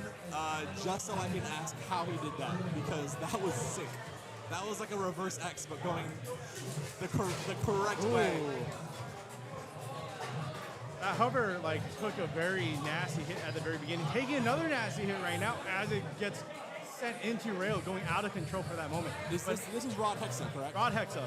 But it looks like it's barely holding on right now, as Shark is also It's starting to juiced get out. that Hexa wobble. Yeah, but it's Shark not is able to also get very underneath juiced it. out, Yep, so there it barely goes. takes it. Very lucky for Wizard Rod right there. You You can definitely tell when players understand that you really want Hexa to try to stay off of the rails as much as possible. Yeah. And good attack players know you want to hit it into the rails as soon as you can. This is dangerous position for Rod. Oh, that was a he very saved dangerous it, attack honestly. right there for Blast as well. Oh! And it came out. 160 doing his job. Oh, what was that skip? And a Wow. spin finish for Rod. 2-2 tie game. That was such an interesting counterattack from that green Rod. You saw Blast completely skip and it was all but spin right there. Excellent launch from Shark there. Okay, Wizard Rod going up for the stall now. Very good position. No! Gets intercepted by Shark. Shark is trying to knock it out. Rod, you can see right now, it's very petered out. Shark is in a very healthy position right now. And I believe that's a 170 low rush, correct? Yes.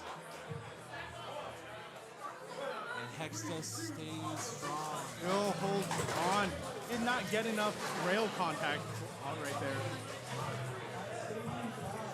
Shark from Grim also on the 170 low rush going against the classic Hover Wyvern 960 kick right now. Ooh, very nasty hit. Launch again. It is now 3-4. Frankie Dad taking full advantage of his launch tech with that Hover Wyvern. That launch on Hub, I need him to win so I can talk to him about it, because that is so dangerous. That is such a risky launch, but we've seen it work out for him twice now. It's working out because Grim's a very aggressive attacker. So he's getting over to the rails quickly. All right. Ooh, okay. Oh, very scary positioning for Rod. Manages to intercept. And he set up. He spent a little too much time by the pockets and got punished for it. Managed to intercept the X-Rail dash from the CX Blade, but sometimes that's not what you want. That hover launch was absolutely gorgeous, though. I really. I may need to go back and watch his launch positioning from earlier. That was an interesting launch. All right, let's get some commentary from our main stage winner, the Lord Congratulations, Grim. Grim. Thank you.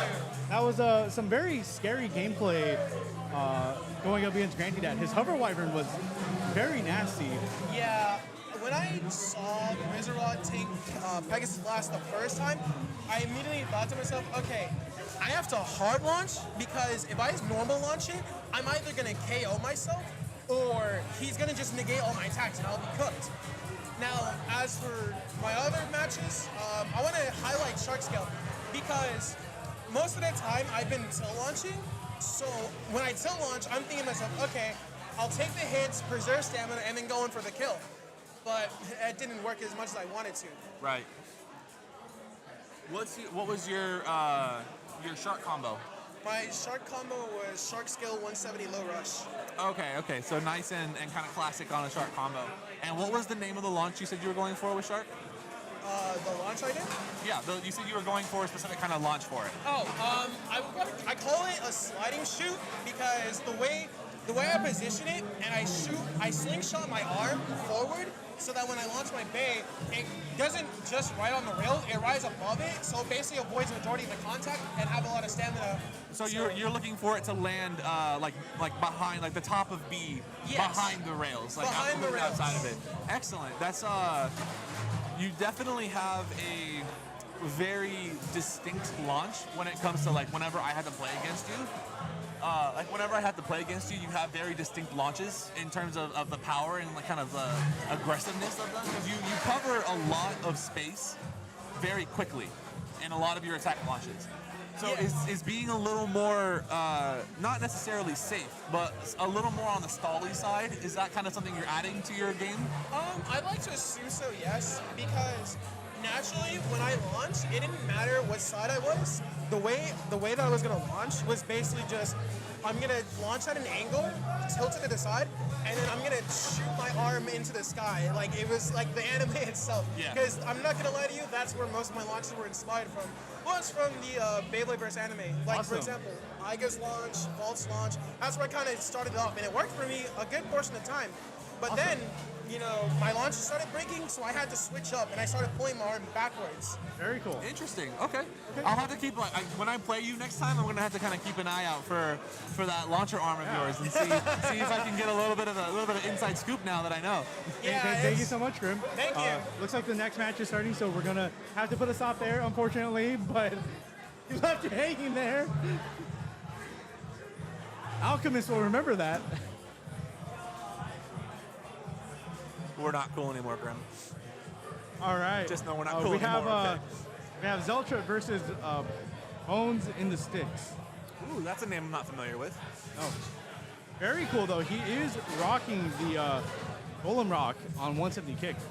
170 kick for Golem. That's interesting. We're seeing it right now. Normally, when you see Golem, you want to see it on a little bit lower, just to try to get as much of the recoil contact as you can. Oh, very interesting stall coming from Zeltra. Ooh. Unfortunately, it did not stick to that rail stall. Ooh, but look at how it came back, though.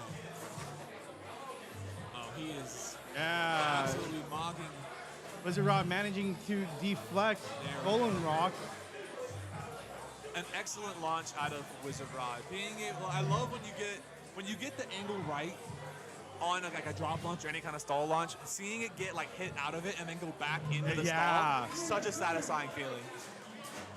Ooh, very good initial hit from Shark. Ooh, pretty like a basic center launch too. Yeah. It was exactly where it needed to be. Ooh. Getting some very excellent hits there, but it is looking a little bit juiced out. I think it needed a little more contact to get it into the rails. Exactly. But you are starting to see the Hexa tilt, so Yeah, that classic Shark Hexa might wobble. be. No, And he unfortunately, gets the spin finish. just barely. The score is tied 1-1.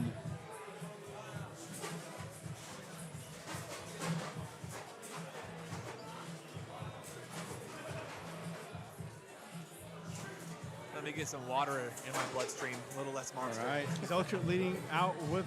Looks like he's Dragoon going for now. a drop launch. This is a no, very he's not. scary matchup for Dragoon, going up against Phoenix. Oh, two near extremes for both bays right there. Looks like Dragoon is managing to hold out against all of Phoenix's aggressive attacks. So as it stands right now, this should be Dragoon's point, and there's that spin finish. So Zeltra's now in the lead 2-1. Going into the reshuffle.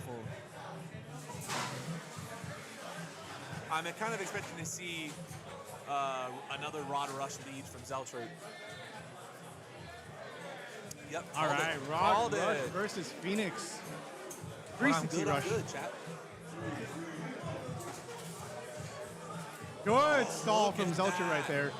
Also, a very good stall coming from the Phoenix. Reverse, intercepting. Oh, nearly getting KO'd though. Oh! Very good X-Rail dash coming from Rod, knocking it straight out. That was some absolutely fantastic launches from both players. This Both is having- the kind of high-level play I'd Yeah, love to see. dude, the amount both of, like, players tech- have they have an idea of what they're going for, and then you get to see it actually play out. It's just so Insane insane. tech from both sides. Beautiful. All right. Oh! Scary positioning for Dragoon. Did knock did not Hexa get out punished of its for stall that. though. Now it just needs its important contact that it's not getting. For those of you who do not know, Fafnir was a left spin burst bay that had rubber contacts and was known for being an equalizer. And we have a blader here named the Rogue Blader who started a trend of every single time we got into an equalization match would just start screaming Fafnir. And it has absolutely taken off. And will it work though?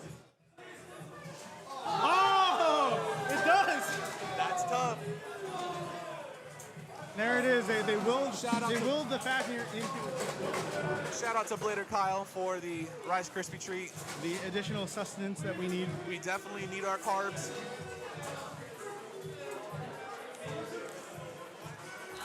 This is an absolutely insane match so far.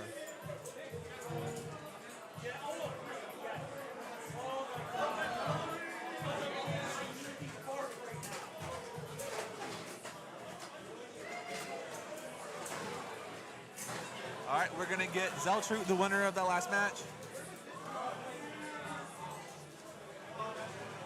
What is up? What is up? So, how does it feel to be the second coming of Fafnir? You know, Fafnir is a really, I have no clue what Fafnir honestly is still. I'm not gonna lie. I don't know why they keep yelling it. I don't know why I'm yelling it, but like, if it helps, yell it it helps. Yeah. It's So- whatever adds.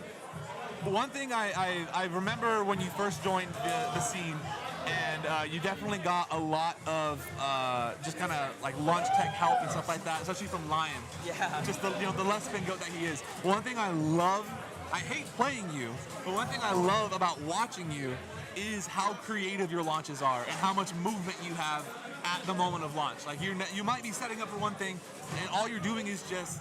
You're really not actually going to do it, of course. You're just setting it up to make a fake out. Yeah, so yeah. that Cobalt Dragoon launch, where you send it straight across and then straight back, did you come up with that yourself, or did you get that from somebody? Like, I'm gonna say one thing really quick. Alchemist is glazing you a lot, but what I'm hearing, what I want to know is there a little bit of compensation in that? What do you mean compensation? Like, are you compensating for something? Actually, I'm not gonna lie. That launch was entirely a slingshot launch still. Right. But it was more of my own variation because I'm not strong enough, right? So I have to use my full body for that, like that full movement. You're supposed to have Any ounce use of your power. full body. When you play string, you're supposed to use your whole body. You're I not know, supposed but to just like pull it. a lot of people, like if you look at Lyra, he's just like when he pulls, it's like straight, you know, like really stiff.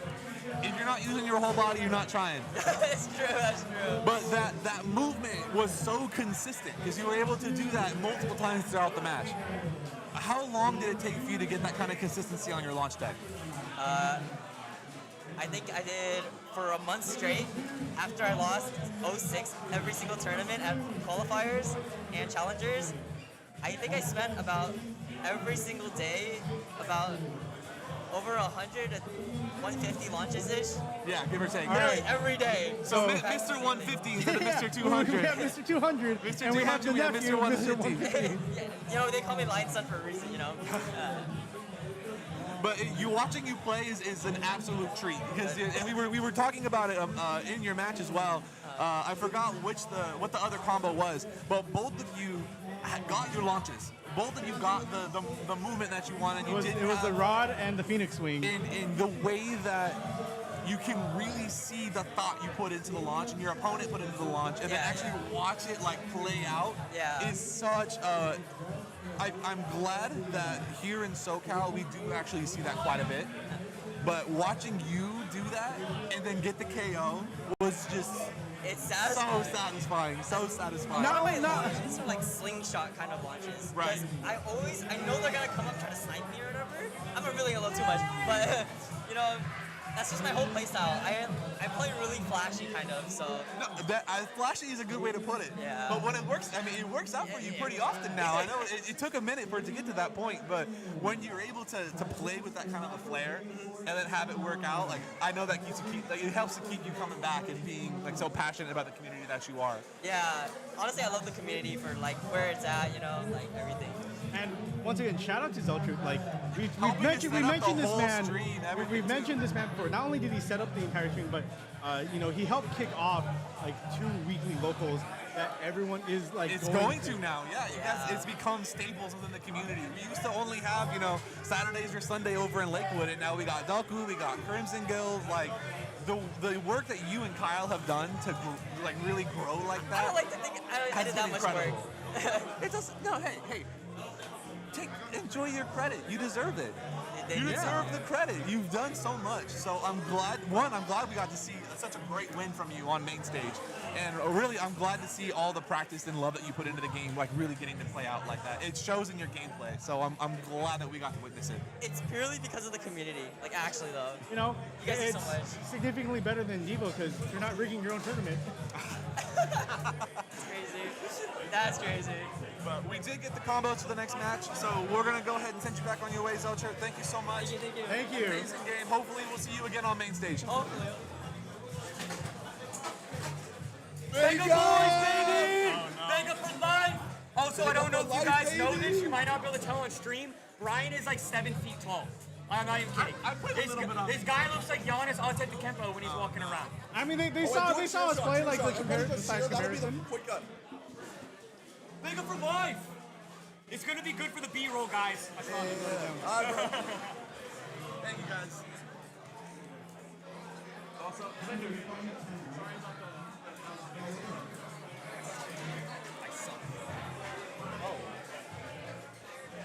maneuvered my launcher against every other opponent besides Jacob. What's up? I maneuvered All right. against every opponent besides Jacob. So I lost because Looks like we are starting into our next match now. It's okay. I take the L. I take the L. We have Oxlon versus Granty Dad. Ooh. Oh, very unfortunate. That's one of barely those- any contact. Like just very, very unfortunate. Rod managed to maneuver. Too early. Yeah, Rod managed to maneuver just out of the way for a slight touch, and then Hart goes straight out of the extreme. No, absolutely. So unfortunate. Now, oh. And that's 1 point, y'all. You know, fortunately for, Granty Dad's the one that we saw with the crazy, dangerous hover launch, and it's still working out for him.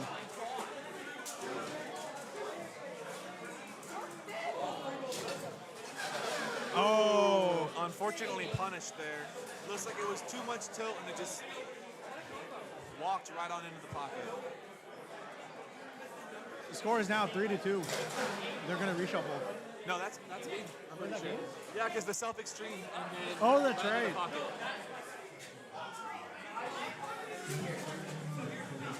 You can put it pretty close on that one. Okay. So, you are not from SoCal. I am Can you not. please tell us a little bit more about yourself and where you're from? Of course. So my name is Preston. Okay. I go by Axe Launch. I am from the Seattle area. Oh, very cool.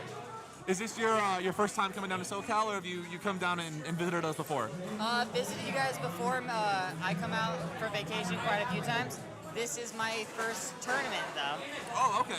Yeah. How are you enjoying it so far? I am loving it. I am so used to the Seattle area, so this is all new to me. We've never had a tournament of this size. We've never had this many people at one tournament at once. Is it kind of overwhelming for you at all, or are you feeling kind of comfortable? I'm feeling quite comfortable. It's really exciting just to see the community grow. Yeah. And I love that I got to be invited out to here, so that was even more fun for me. Speaking of the community, how big is the Seattle community? I want to say it's pretty big. If anyone's out from Seattle, love y'all. Shout out in the chat if you're from Seattle. I would say it's pretty big. Right now, we're not doing anything because of the flood. Oh, okay. It's a pretty big community, I want to say. That's great. I mean, how's your score right now? I believe I am now 3-0. I mean, 2 losses, 3 wins. Okay, so 3-2. Very nice. Already on round 5. My goodness. Round 5. That's. We got 2 more rounds after 2 this. more rounds. It doesn't feel like that. Yeah.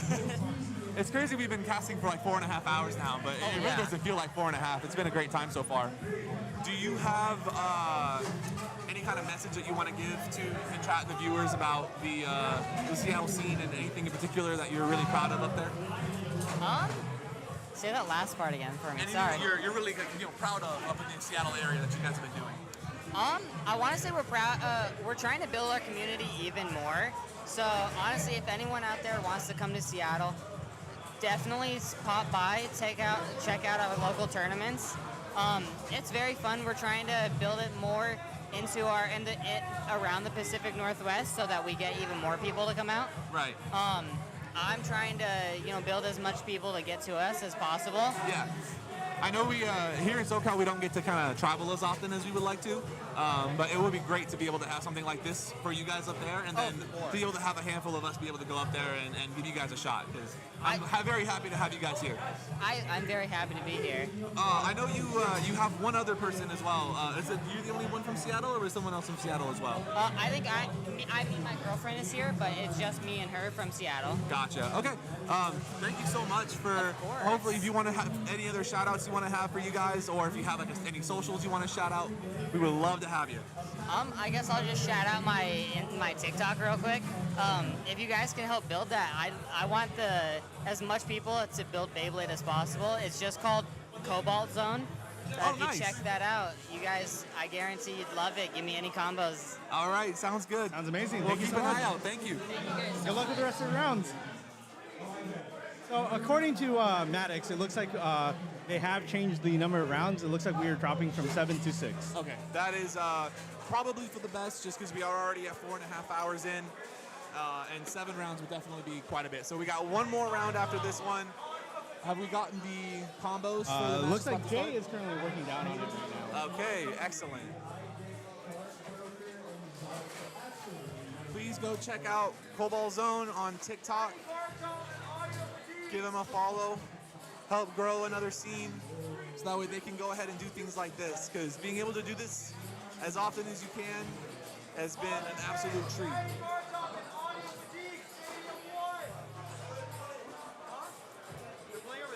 Right.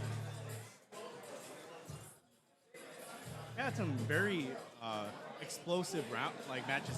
Yeah, this round has had a lot of insane stuff. Which I'm happy to see, because we are hitting into closer towards the end. So, we're seeing a lot more people get close to the top cut. It is top 32. So yeah, that'll be very, very interesting to see how long Top Cut goes, especially as we are doing best of 3 and not just best of 1. All right. Looks like we now have combos, and our next match is about to begin. Yeah, so we have Leo with Shark Scale 970 low rush, Aero Pegasus 160 rush, and Blast Wheel 960 kick. And then I think Mikhail is on the X side of the stadium. Yes. Running classic Wizard Rod 160 Hexa. This is an interesting one. Tyranno beat 170 ball. 170 ball? Yeah, and then we have Hover Wyvern 960 kick. So, we're still seeing a lot of, classic combos coming out right now. Oh! Can Shark come back? Can Shark come back? A very explosive start. Shark managing to recoil. I'm sorry, Wizard Rod managing to recoil Shark into pocket, and then going out of pocket itself immediately after. Insane. What an explosive way to start this match. Man, do I love Shark. All right, we have Aero Pegasus coming out. Tyranno B. Yeah, is the there a red 170 ball? Which shirt's ball? There is a red ball.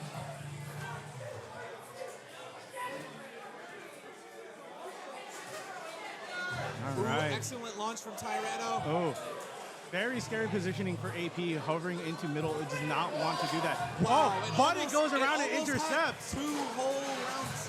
That's some crazy, consistent intercepting attacks there. AP nearly sends Tyranno B out into Extreme. And AP gets the win on that point, but Yeah. my goodness. My goodness. I was not expecting the explosive interception that AP committed there. All right, 960 kick, classic versus Blast Wheel. This is where I mentioned one of Hover Wyvern's worst matchups. Pegasus on kick. Blast Blast Wheel. Blast Wheel on kick. Blast Wheel, specifically. Oh, he got his launch though. Hold on. He now. did get his launch. Oh.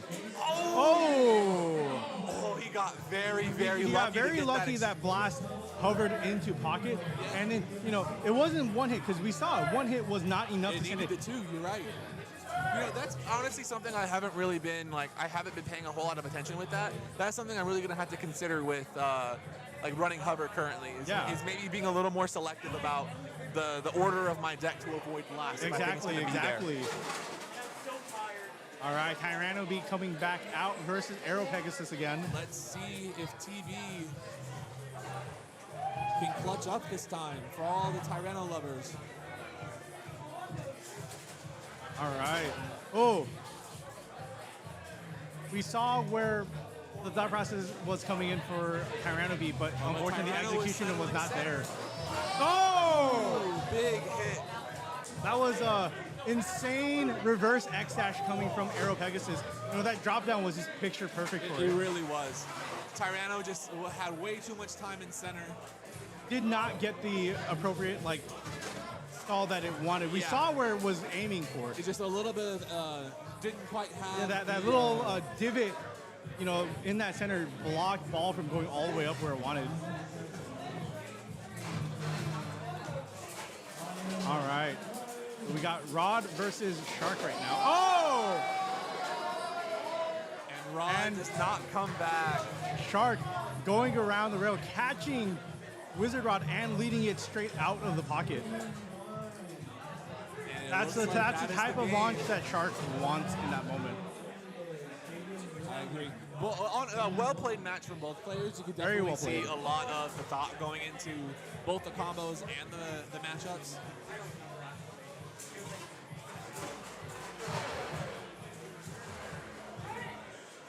Yeah. Welcome, welcome. So tell us a little bit about your thought process in that match. You can keep it pretty close to your mouth. Yeah. Honestly, so the first 2 points, I kind of fumbled. I was like, the Rod matchup is always like rough for me. So like whenever I see, I'm like, oh, like I'm not gonna beat this. You kind of do them already. Yeah, but after like before I went into reshuffle, I was like, okay, well I lose this point. I'm just gonna put AB first, my favorite. Got you. And it worked out for you. You did, yeah. So always like to see that comeback. It's always fun. Did you have any? Because 170 on ball on a Tyranno beat is certainly not a combo you're used to seeing. Yeah. Was there anything in particular when you did see it that you thought, maybe I should launch a little bit differently, or did it change your game plan at all when you saw it was on ball? I just treated it like the Rod ball like matchup. Got so you. Either drop it or like try to like disrupt it so it self-KOs itself. Got you. Yeah, it worked. I mean, it worked out well for you.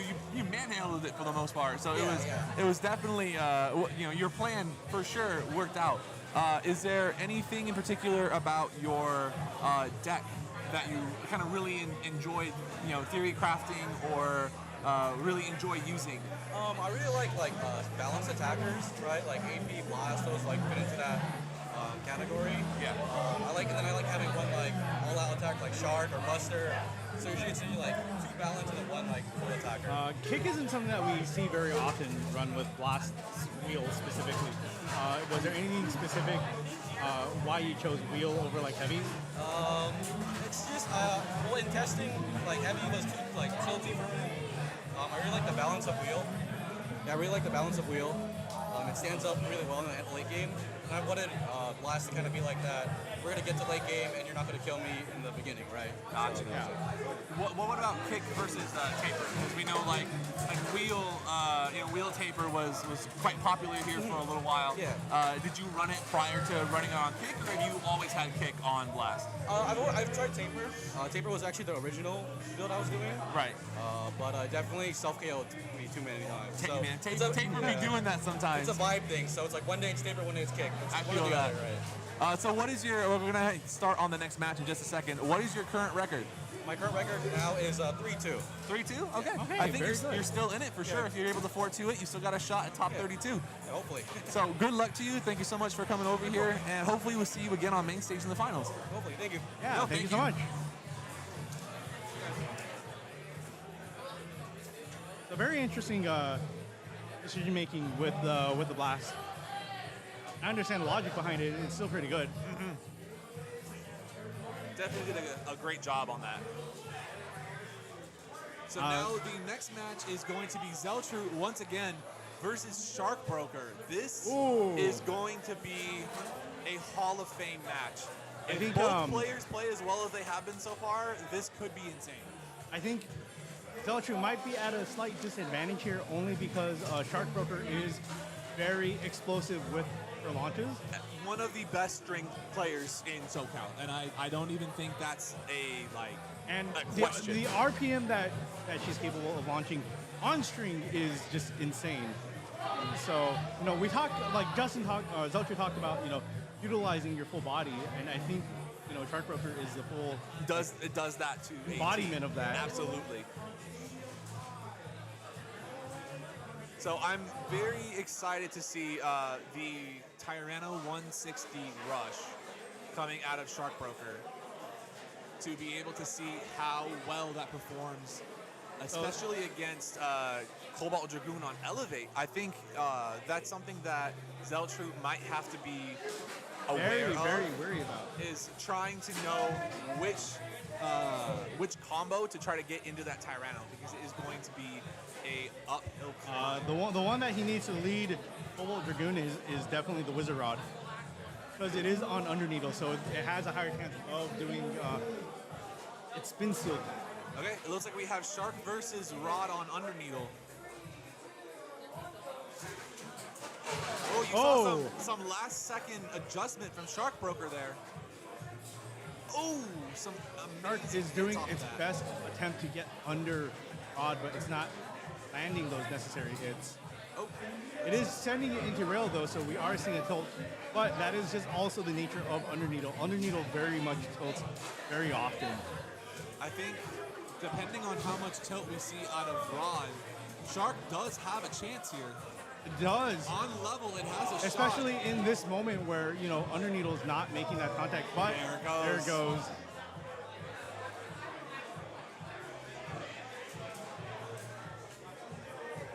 There's the Tyranno B. Ooh, Tyranno into Rod. This is actually a great matchup for Wizard Rod. It is. If Zeltru is able to launch correctly. Oh, I think that was... Oh! Crazy.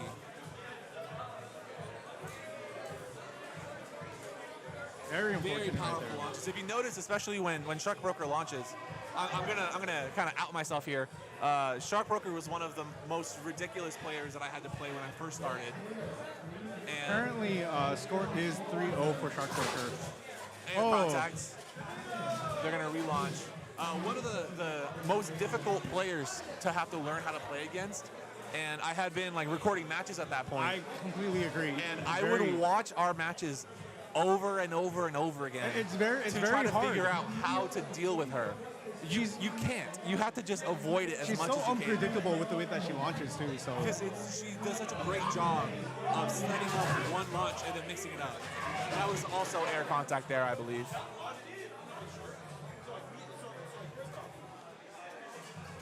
So we should be getting a relaunch here. all right.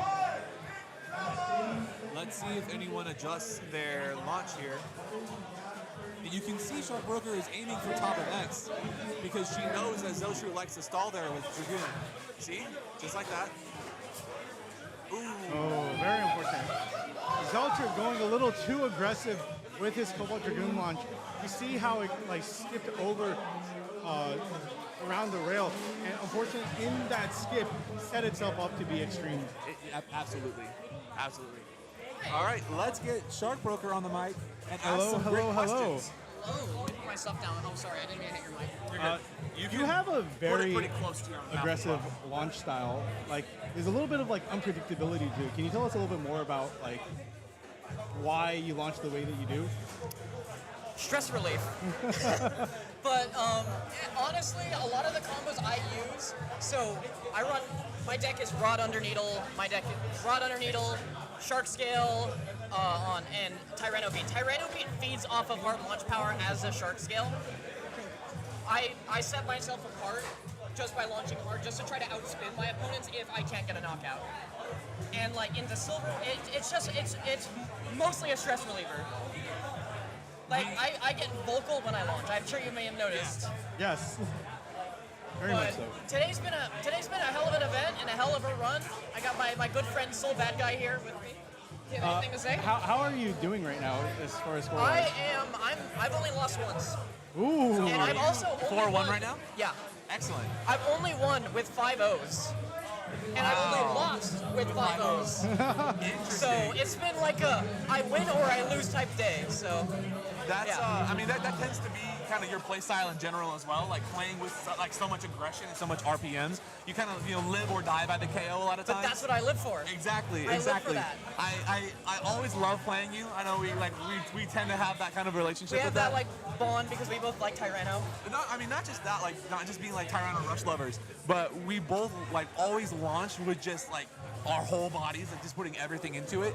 But I was telling the stream a little bit earlier during your match that when we the first couple of times that I played you, I would watch our footage back constantly to try to figure out like just how you when you move the launcher and things like that, like when you mix it up, because I was always very early on I was always very strict about like trying to just be consistent with the tech, and for you it was just no, let me just put this where I think it needs to go, and it's such a fun way to play. Is that how you've always been, even in like Metal Fight and Burst? Because you're an OG. You've been here for a while. I've been here a while. Yeah. So you played a lot of different generations. Is this kind of how your play style has always been, or have you just kind of adjusted that for X a bit? It's more or less I put my bait where I want it to be in the scenario, and it's hard to describe. It's like instincts. I don't really think. I don't follow launch tech videos. I kind of just figured out how to use the X Stadium by itself. Like when X first came out, I labbed my launches a lot. Right. So that was pretty much. It's just all I play by is instincts. Gotcha. And you can definitely feel it. We are gonna have to move on to the next match, but thank you so much for coming out here, Shark Broker. Thank you so much, guys. Hopefully we will see you again on main stage and finals. Yeah, we wish I you would the hope best of so. luck. All right, thank you. I love you, Bryans. Thank you. And let's go West Coast. All right, so looks like we have Mr. Carbs versus Quinny now. Quinny loves using Ghost Circle, as you can see right here. Unfortunately, there is that burst right there. So one thing about Quinny as well is Quinny only uses green Beyblades, and there you go. And the green Proto Pit Launcher. And the Proto Launcher. She really loves green, and that is the only reason why she plays that way. I mean, that's fair. We have some bladers here who only want to use purple. Yeah, exactly. But as you saw, even to the detriment, competitively, Ghost Circle is not the best. But again, here in SoCal, it's drip or nothing. Tyranno Beat is low-key kind of a stuck on bait. It can do incredible things that people don't expect. On the last couple of days, talking to other Tyranno Beat players, definitely has me wanting to put it back in my deck, and then watching it do so well today. That was a very interesting Ooh, that's air contact. So the Cobalt Dragoon that Carbs is actually 962 rush. Really? Yeah, that's a very interesting choice. So Ilana, first of all, thank you for joining. The reason why she uses Proto Launcher is because she wants to, kind of like how we were having Shark Broker on a second ago, not have to think, because the gear ratio and the power is so bad on Proto Launcher that she can really just launch as hard as she wants and not really worry about self-KO and focus more on positioning and making sure that she's where she wants to be and just launch as hard as she can. Right. It looks like that's a versus Hell's Chain. Green Hell's Chain. Looks like it's actually a Hell's Chain on 960 Wedge. So you can kind of see it tanking AP's attacks there very well. And there it goes. There it goes. Gets the spin finish. And this is where I say, like, we talk about AP and its capabilities for like late game stamina, and that's where I say, like, I just fell over like I don't that. see the stamina that like I wish it had. Yeah. I think it might have because I do agree with you to the extent that the stamina is sometimes a little misleading. But a part of me also wonders about the early game tilt, and maybe it's time to go to the lab. It looks like Ghost Circle has sold once again. That's and has cost Quinny the win. That's a very interesting thing about Beyblade is there's so much engineering that goes to making. There's so much testing that goes into it. So,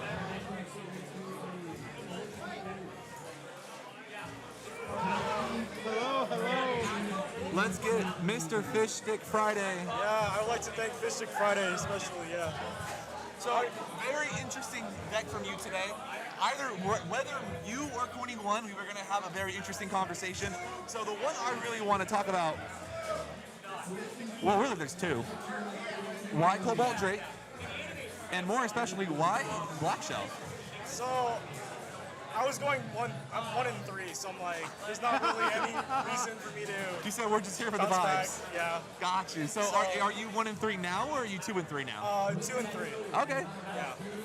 But is there anything in particular in terms of because you still built the combos. Like Yes, they were still somewhere in that mind of yours. You know, I thought this was Cobalt Drake, or I thought this was Cobalt Dragoon. This is actually Cobalt Drake. Yeah, it's the silver Cobalt Drake, the unfortunately very light Cobalt Drake. You know, it's unfortunate. Like sometimes when people bring us like it's just the abbreviations. It hurts when there's like multiple abbreviations that's the same. You gotta make sure you add it's the CDG is Cobalt Dragoon. CD for Cobalt Drake and then CDG for Cobalt Dragoon. We'll have to pass that on to our judge who's writing our combos now for us. It's Ultra, it's Cobalt Drake combo. Oh, the OG Cobalt Drake combo. And then obviously 2 out of the 3 they have the Fish Stick Friday stickers on them. And then you really just wanted to have Black Shell in there for I fun. want to just have mess around with it, you know. Yeah. I mean, hey, if you're not having fun, right? What are you doing? Exactly. Yeah. How to do it for James, obviously, the Black Shell. I have to bring this up because we've been talking mad, like a little disrespect towards Aero Pegasus. But how has it been working out for you in this tournament? It has been going pretty well, but just mainly just the positioning of it. So we have in terms of us talking like trash on Aero Pegasus, there's one specific aspect that we are kind of curious about. So without giving you too much information, we just want to ask you a quick question. What would you say about AP's mid to late game stamina? Can you say that again? What would you say about AP's mid to late game stamina? The mid to late game stamina is pretty good, though it's been outclassed by other attackers. But especially on like kick and rush, it still does the job. It's a workhorse, and yeah, it's. Thank you so much. I hate to like cut you short, but like we're about to start up on that next match. But thank you so much for the insight. GCBC. Congratulations on your win. Thank you. All right. Looks like we have Grim versus Jetto. Actually, we have Grim back on main stage again. Yeah, Grim currently leading with his last wheel from what it looks like. Going up against Jetto's Silver Wolf 960 paper. Quite a lot of tilt there. Yeah. And he recovered. And he recovered. Insane. Oh. Wait. That's a very like hard. Was that a? I wonder who actually took the point there. That was actually kind of like. I'm pretty sure that was Pegasus. It seemed like it got at least got like one extra rotation in there. Yeah. But definitely closer than I was expecting, especially considering how much it was tilting. Paper was actually, I think what, Dick's original like lead on that. He's the one who said Jetto on that combo. For Taper, you said? Taper on Silver Wolf. Interesting. It looks like the judge is actually reviewing footage just to make sure that Blast did get the spin finish. We'll see what the final ruling is in just a moment. That was an insane recovery from those. So it looks like point was awarded. They are now moving on to the next match. I'm not quite sure who got it though, so hopefully they'll let us know.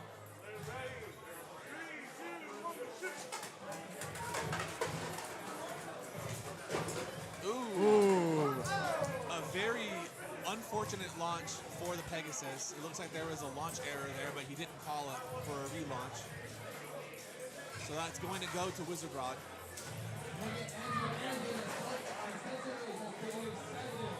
Nuck, we always check footage when we have footage just to make sure that the correct call is being made whenever we can. And this is especially so for close calls. Yeah, exactly like this, where you know, sometimes like people do have like the outspins, and this is imperative for like Hopeful Dragoon matchups as well. It's very true. So, but that was a very unfortunate launch on Blast.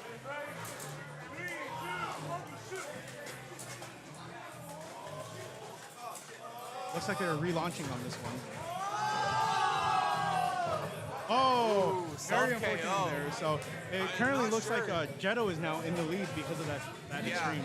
It looks, I can't tell if maybe he did call for a relaunch and they just let it play out. I'm not quite sure what happened there.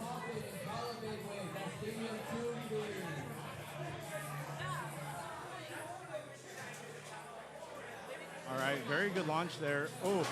Ooh. I was going to say that was a very odd rotation for Shark, but looks like it didn't matter. He managed to get that crazy KO. And honestly, This is, again, one of those, if you're going to try to stall, do any kind of stall launch over on the X side in like a right spin matchup, you do not want to go too far, like especially down across when the you're rails. dealing with something that's as aggressive as Shark. And especially, I think this is the third match you've seen from Grim, and if there's one thing we know about the man is he will launch hard. He will launch aggressive. So you really want to be careful about where you are on the rails. And yeah, we don't really follow WBO's rule too strictly. We would much rather be able to review footage and get the correct call. That was actually a pretty good launch from Pegasus, but let's see whether or not... those are some insane attacks coming in from Shark. Like multiple heavy hits there. And as you can see, there is that... there is that friggin'... I just steamed myself there for a brief moment, but destabilization on that blast. Like insane hits from the Wizard... the Shark. Hey, we've been at this for 5 hours now. There's Wizard right now. Ooh, let's see here. Ooh. We again saw the Rod. This looks like a much better position for the Rod Hexa. Going from some added aggression right there. Heavy tilting now. This is, I think, one of those moments where if it was a different lane than Blast, we might have had a different result. Just because, again, doing the kind of stall launch over on the X side, yeah, very much so. It went a little too far down and in front of the pockets. So if it was something that had a little more recoil, it could have actually taken advantage of that and really kind of punished the launch. Agreed. But yeah, J-Bros, all of our tournaments are WBO unranked. We just don't particularly like the WBO ranking system, and we'd much rather just do what we feel is best for our community. Oh, wait. I think there was a launch error being called there. Yeah, I'm not sure exactly what happened, but I know Neto grabbed it way too early there. Yeah, so yeah, it looks like a relaunch was called. I think so too.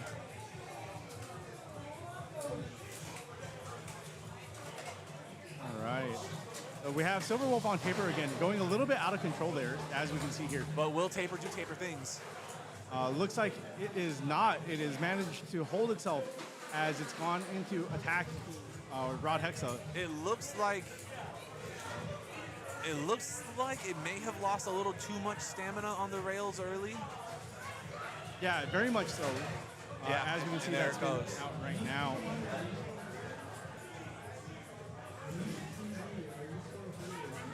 Yes, we do use the Shin Battle Top ranks in bracket.com.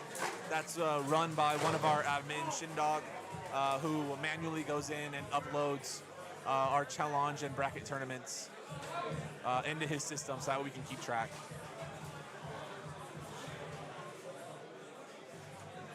And it looks like that's the match, but we didn't have score being kept.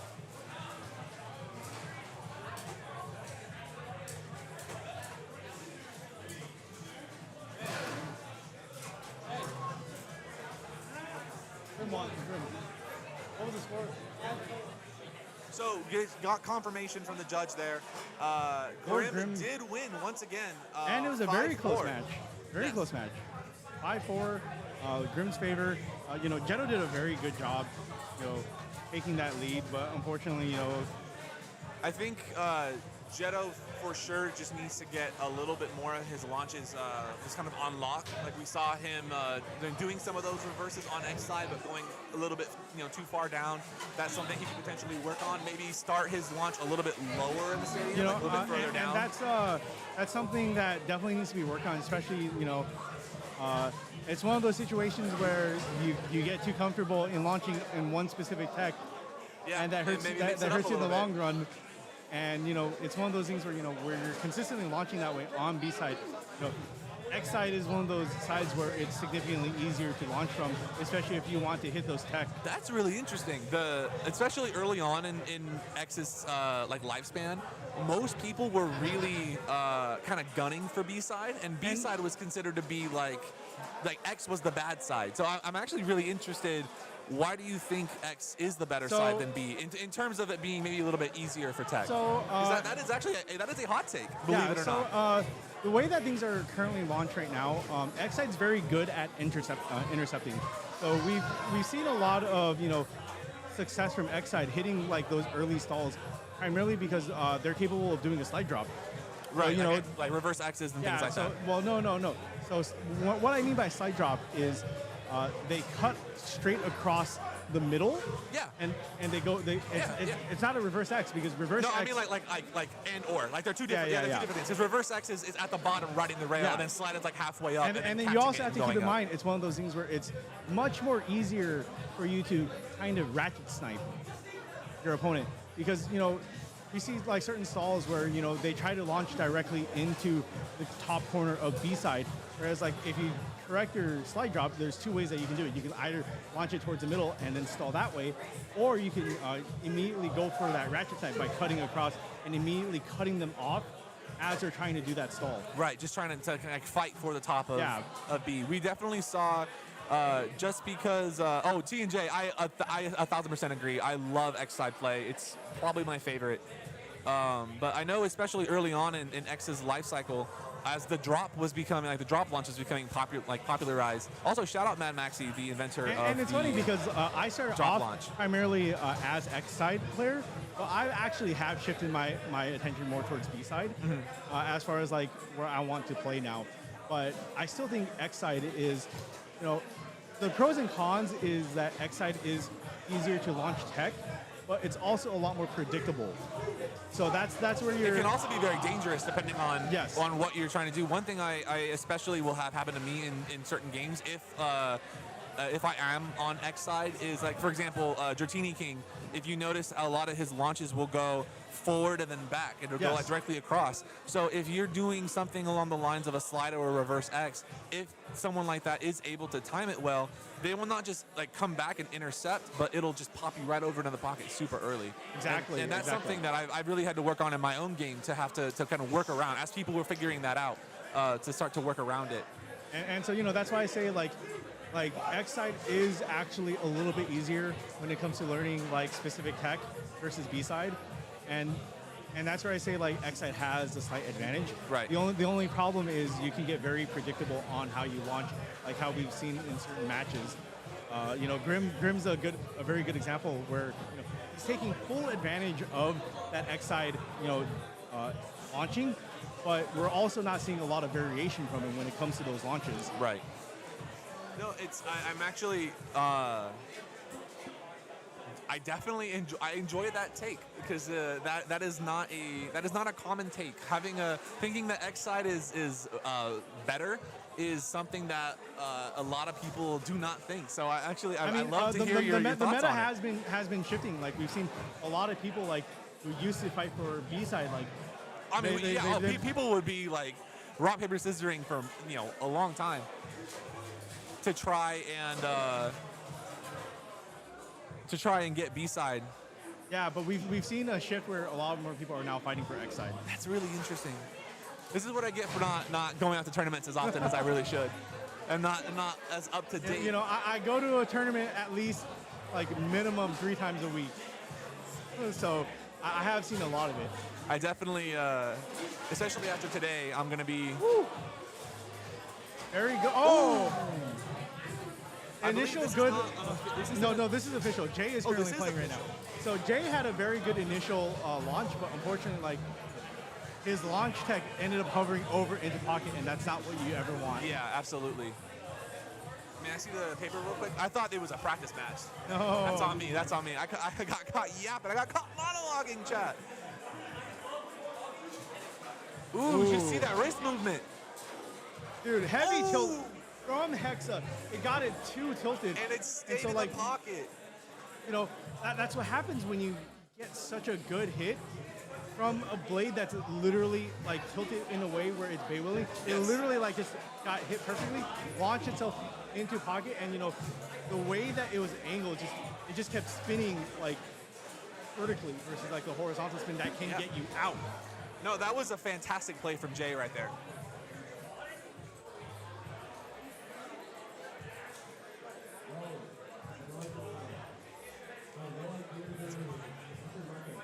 And I think Jay actually took the win on that one. If we want to get, if we want to get Jay over here. My apologies, chat. I got caught monologuing. I thought that was a practice match. We have been at this for over 5 hours, so that's my copium. I mean, so come back up here because we have a discussion to have. You'd like to hold on to that. You can keep it pretty close to your mouth. Congratulations on your win. What's your score at right now? I believe I'm 2-2 right now. No. 3-2. 3-2. Okay, so you're still in the running. One more win, you still have a chance at top cut. So can't mess up though. We had a brief conversation just now on side preferences and which side is currently a little bit better for the meta. What's your take on it? Because I'm currently saying, as far as new players go who use like winders and things like that, X side is a little bit better as it currently stands as like side for it. It's very player to player dependent. I believe. Personally, I find B side a little bit easier on winder. The way that I launch is very reliant on not aiming towards the pocket. So being on B side, naturally you tend to face up away from the pocket rather than. It lets you kind of like you can orient your body so that way you're launching more in that direction more often. Because my take on it was, what's up, Nims? For new players who are trying to learn their initial tech, like one of the easiest techs that you can go learn is actually the X side slide drop. Yeah, So I do agree with that. Getting comfortable with both sides is important. yes, very much so. At least for starting off, both have their strengths, especially in a more right spin attack meta. Though I think B side is better because you can just kind of ride up to the. Because you can just do like a drop launch, basically. Yeah, you have a lot less rail to have to try to navigate and potentially like bounce off of and things like that. Yeah, what Alchemist said. It's very much your management with the rail is important for kind of conserving your stamina. So having to deal with less of it is definitely better in a personal opinion. Yeah, that's fair. Because I know, like early on in X's lifespan, B side was really what was being like really sought after. Was a lot of people had like really strong B side play, and so a lot of times people would just be like, okay, like I'm gonna learn X because if you want B, I'm just gonna learn how to beat it, And that was, like when I started like a year and a half ago, that was kind of what everyone was really like going for. And then Tofu had said that X is now in that particular. Like that's kind of what you wanted to go for. Have you had any? Do you have people really kind of fighting you over a particular side at this point? Usually, I'll get a challenge every 2 matches or so. And that's challenging for B side or challenging for X side? Challenging for B side. Okay, gotcha. So, like I said, the meta has shifted in a way where like people are trying to be more favorable for the X side now. I've noticed, maybe more so X side is preference. There's still a lot of players who focus on B side more. Myself being one of them, I do prefer B side. I used to prefer X, but shifting to winder has kind of brought me over towards the B side more consistently. Gotcha. Just different technique is required. I have one more question for you before we have to start the next match on main stage. So one thing I noticed you do with your Cobalt Dragoon launch is twist your wrist, and you twist your wrist not to the left, but to the right. Can you explain to chat why? So for me, I've noticed that with kind of giving a flick of the wrist helps to bring Dragoon across and stall on the X side of the rail. But even on B side, you because you twisted your wrist basically just like flat, just to the right. It landed right on B and kind of stayed there for a second. Yeah. Is that what you were going for with the launch? Just kind of helps to sit a little bit longer, and that momentum helps to carry it up to the spots where I want to. This brings us to a very good nuance point for launchers. Launchers, the difference between like string and winder, like the area where the Beyblade actually launches from is very different. Yes, like, it is. Yes, like, it is. Winder, you kind of like launch like straight forward, but string's like the opposite. It goes backwards. Not just backwards. So this is one of those things, and I know we're gonna get the combos right now for the next match. That's one of those things for people who are really trying to learn the game, who are maybe new to it, is where it launches. Thank you so much, Jay.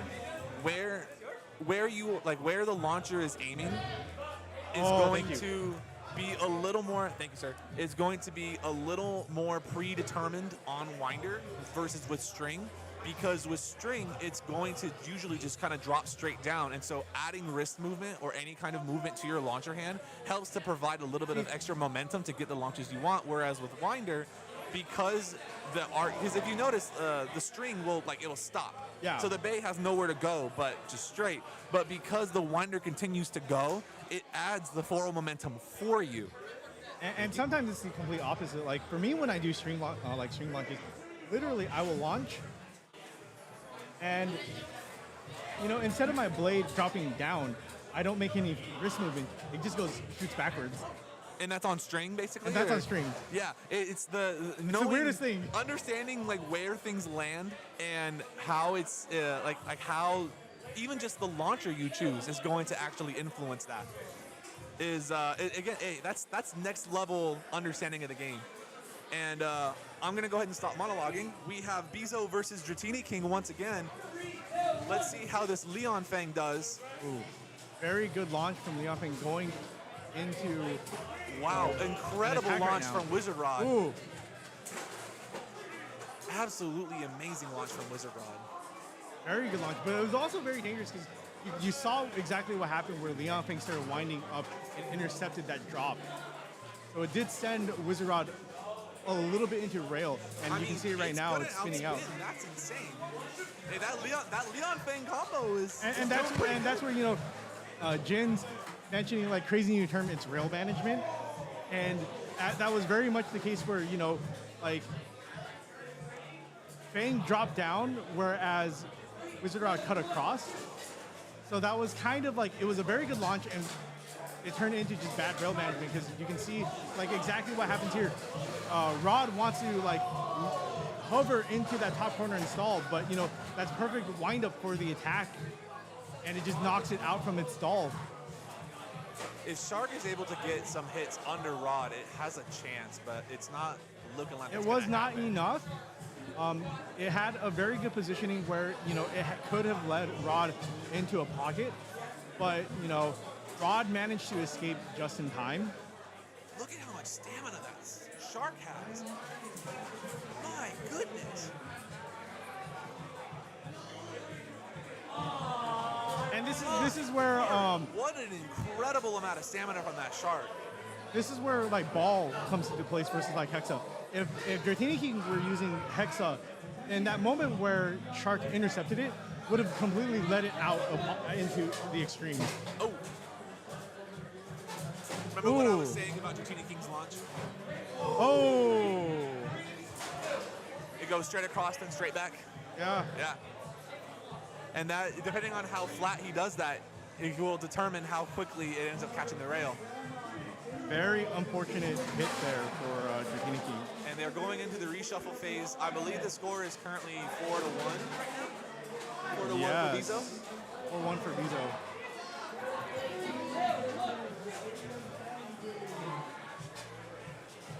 All right, that's a very good stall for Hover. In some poor placement, but managed to recover. Missing some X dashes though, so there is some stamina loss for both. Leon Feng is looking a little bit weaker though. This is where I say Hover Wyvern on Rush is a little bit more advantageous because it is capable of destabilizing a heavier blade just like that. Yeah, my goodness. Excellent play from both players. Oh, I think they got one more. It looks like it was actually... I think is it 4-2 then? It's 4-2. Okay. We really gotta, I wanna ask if they can get a scorecard again. That was very helpful. Oh! Looks like there is air contact sending Dratini's Wizard Rod right out.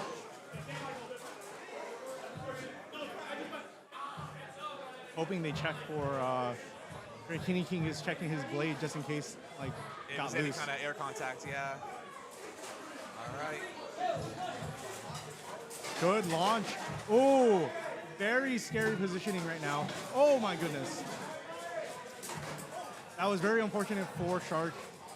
It poised itself for a good stall, but Wizard Rod just came back and knocked it straight out. And you can see right there, Almost the recoiled in the stabilization. pocket. It looks like the score is now 4-3 in favor of Bizo on the X side.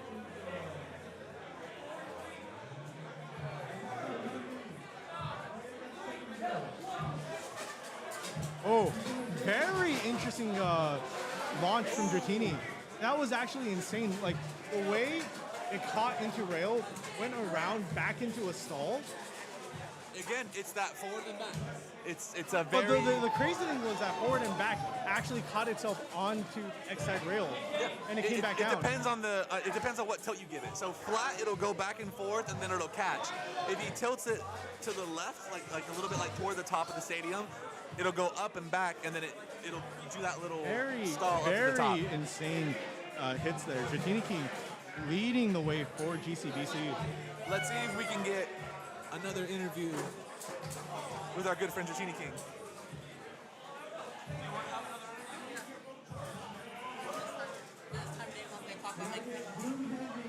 Here. If you want to put it down right here real quick. This time, James let me talk about the community, my community. I mean, you can talk about whatever you want to start, and then we can ask some questions. Based on what you say. Congratulations on your win. That was a Excellent awesome, win. insane launch tech. Right Thank there. you. I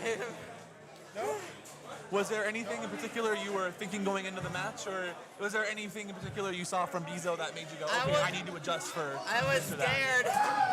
I know how strong Chris is. Yeah. The only reason why I won that one, I'm like, I need to go full power in and hope he not falls into the pocket. And that's exactly what happened. We were really interested in his Yes, shark. Yes. That is true. Nick's #1 student, Mr. Launcher Breaker himself. We were really surprised with Bizo's the stamina on his shark on that one where it looked like it was gonna just stand by itself and just kind of sit there. Were you worried at all when you just saw it? It just would not go down for so long. Because I was like, even though Nick's like, no, it stopped spinning, it's done. I'm like, my rod's still spinning fast. It could cause the recoil to be its downfall. Because you never know with shark. You really could. I'm also surprised by the amount of rail catching that your Wizard Rod took in that battle, and it not bursting it in that rail contact. Yeah, I haven't had any bursts the entire day. It's crazy. None at all. No. Wow. You love to see it. Bursts are the most unfortunate way to lose a match, to be sure, because it's just nothing more heartbreaking than just watching it fall apart. Honestly, though, part of it, I do have to thank my community. What's up? Part of it, I do have to thank my community. For what? Yeah, how is the Arizona scene going for you right good. now? No, tell us more about it. When I was 5, I got into Beyblade.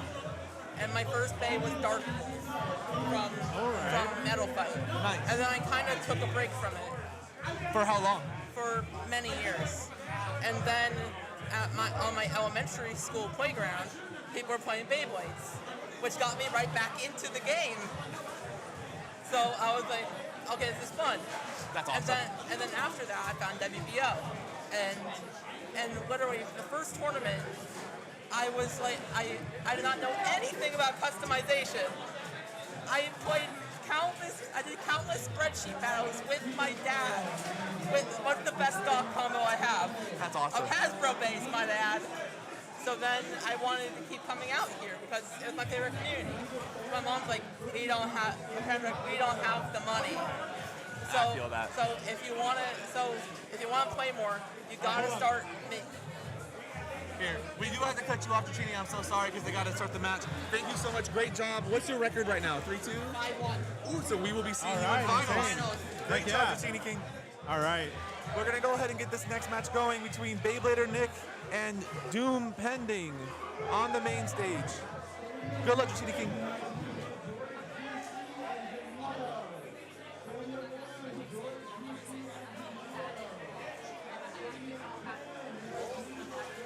So we will be seeing more of Beyblader Nick here on the main stage, on X side.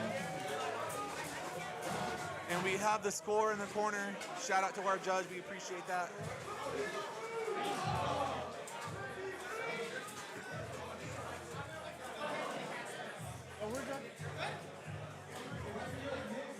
All right, and here we go.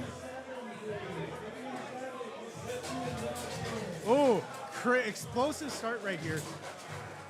And looks like Oh Nick was able to get the launch he wanted there. This is why I love Worn Rubber XL. It's so defensive. It's so tanky. It really like, is. We saw how like crazy Hover went for that attack, but it just got recoiled straight out.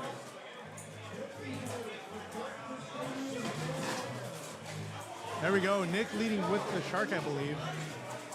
Yes, it looks like it. Ooh. Oh! We hate it looks to like see he that. got his revenge for the pop out from Hover on the first point. Yeah, dude.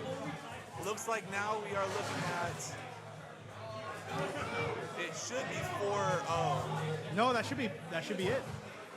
No, because it wasn't it came out of the pocket. Oh, that's right. That's yeah, right, so it should right. be 4-0. There we go. Hover Wyvern getting super lucky there. All right, let's see. Doom is still in. All right. Looks like Heavy Rod. tilt from Nick.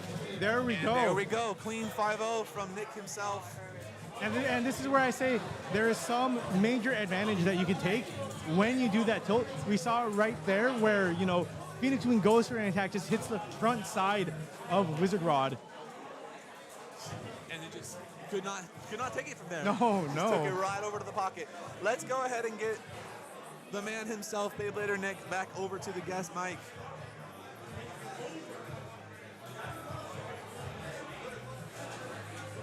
Good sportsmanship in the back, shaking hands and talking about their combos. That's what we love to see. So the rule about launch area is making sure that you are out of your opponent's way and not obstructing. So normally that's not how we do things, but we are not necessarily using the line. The line does potentially come into play when there is some obstruction. Yes, there. when there's obstruction, but otherwise, not necessarily. So, now I just sit and pray that I don't get bubbled out at 4-2. Oh, you're 4-2. Okay. I'm 4-2. Did you win? There is gonna be. You did win. Yeah. Yes, it's gonna be like a. It's gonna be like a 60-40 split. 60% of the 4-2s get in, 40 out. I'm really hoping that 5-0 helped me a lot. I mean, it'll definitely help out with your point differential. Do we? It'll help out with your point differential for sure. Are we doing bulge holes? I guess it won't matter the point differential then, huh? It might depend on where you're at. Is bulge holes higher up in the tiebreaker today? I think so. Okay. I mean, you've been on main stage a couple of times, which means at least the people you're playing have been usually pretty higher up on the bracket. And what's crazy is someone I didn't play on the main stage was Will Is, which is probably like a top 5 person here. Oh, absolutely. How did that match go? It didn't go well. Okay. Understandable. It wasn't bad. It's just typical Is fashion. You have to hope he makes a mistake, and he doesn't make very many mistakes. And it was one of those ones where we were trading points. I made a mistake. Is did not make a mistake. I lose. And that's usually how it goes against Is. You have to just pray that he messes up. Yep. You have to play. You kind of have to play perfect against Is. That's completely accurate. but oh my gosh, I'm not gonna lie. I nearly crashed out when the Wizard Rod popped out of the pocket on 2 separate occasions. And then somehow, I got the extreme. Hey, you were really rewarded I on couldn't that believe it last 'cause one. The I sit hover here- just coming out I was like, oh well, he got his points anyway, right? Yeah. So I'm not gonna lie, yeah, that Hexa, that had me shook. But luckily the extreme was kind of insane. So that was nice. And then, yeah, dude, that's pretty much been it. Rod Rush has been so much better for me today than Kick. Rod Kick, yeah. Any other self KOs beside the one we had on main stage earlier? I have not been cooking with Shark Low Rush like I wanted. Really? Funny enough, here's something weird. When I was on 170 Low Rush, I was cooking with it. So like one of the tournaments I won, it was dominating. And for some reason, going to just 160 Low Rush, I have lost so much of the magic that 170 Low Rush had. It's 170. It could be argued because it has better metal contact than 160 does. You do get more KOs with it. So Shark is, as a blade, is significantly smaller. Oh my gosh, it's crazy. So short. it does come into play, and it does matter. And I guess people can't see it, but there's a picture that's going around in our local Discord where there's a Wizard Rod 160 rush and a Shark 180 low rush, and the Shark is the most smidge below Wizard Rod. So Shark can literally be on 180 and still be shorter than the average bay. Which is just or an 80 absolutely height in ridiculous. general, and be shorter than the average bay, which to me is just actually hard to comprehend, and it's kind of obnoxious. All right. Next matchup? Looks like we're about to start our next matchup here. Thank you so much, Nick. Thank you. Good luck. That was awful. On Hey, hopefully you don't get bubbled out. I want to see you more on main stage. Heck yeah. And that's not just because he's my teammate. All right. Simon 20 versus Reverb. It looks like we have, is that Aero Pegasus on? Or is that Silver Wolf RA? Looks like it's Silver Wolf. Okay. I cannot see. Ooh, good launch from Silver Wolf. Ooh, but punished for very it. unfortunate. Oh, and it came comes back out. Only losing 1 point. Very nice. Very unfortunate for Silver Wolf there, but you know, if you're not used to running RA, or you're not like, you don't have a RA that's as worn as like Nick does, then that is just unfortunate. One of the things that happens. Looks like we have Phoenix Wing versus Wizard Rod on 060 kick. So 060, okay. 060 kick. I don't know if you know this, but 060 kick was actually something that I tried pioneering back when it first came out in November. remember with the AP 060 kick for a minute. Yeah. That's what you were trying out. But Wizard 060 kick, I really enjoyed it, but the main reason why I ended up dropping it is because 060 and kick is very balanced. So sometimes what ends up happening is it does tend to, like, if you have your launch attack down solid, you get moments where it just hovers over in a bad position. Right. And then you just it just gets KO'd. And it's also one of those blades that it's very, like, you can see how tanky it is right here, but it's also very hard for you to do like tilt launching and some of the other normal tech that you would normally see. But personally, I very much enjoy it as an overall combo. It looks like we actually got a reshoot on that last one. So now the score is 1-1. I thought I got a call, so I wanted to make sure that wasn't a call, and it was not, thankfully.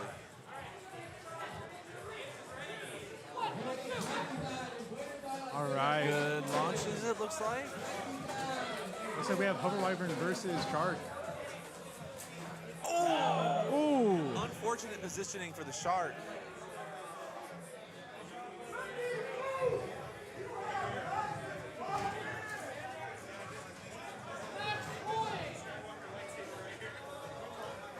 Let's see if Reverb is able to bring this back at all.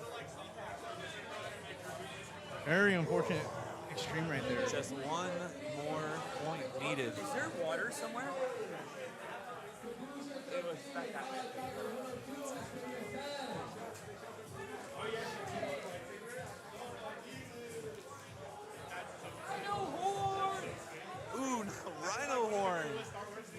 Rhinohorn Let's was see what we can a get very. here. It's Rhinohorn 270 low rush too. It's a very dangerous blade or combo in general for Rhinohorn. Going into rail a little too much. We could see an unexpected burst There we or go. a spin finish there. So very lucky that 270 did not burst at all. Yeah, I definitely, like I was saying before, 70 is one of those, like, being taller than 60 usually has to be done like for a good On a, reason, on a you know? two. On a two. Two is definitely dangerous. All right, looks like we're back seeing that kick combo.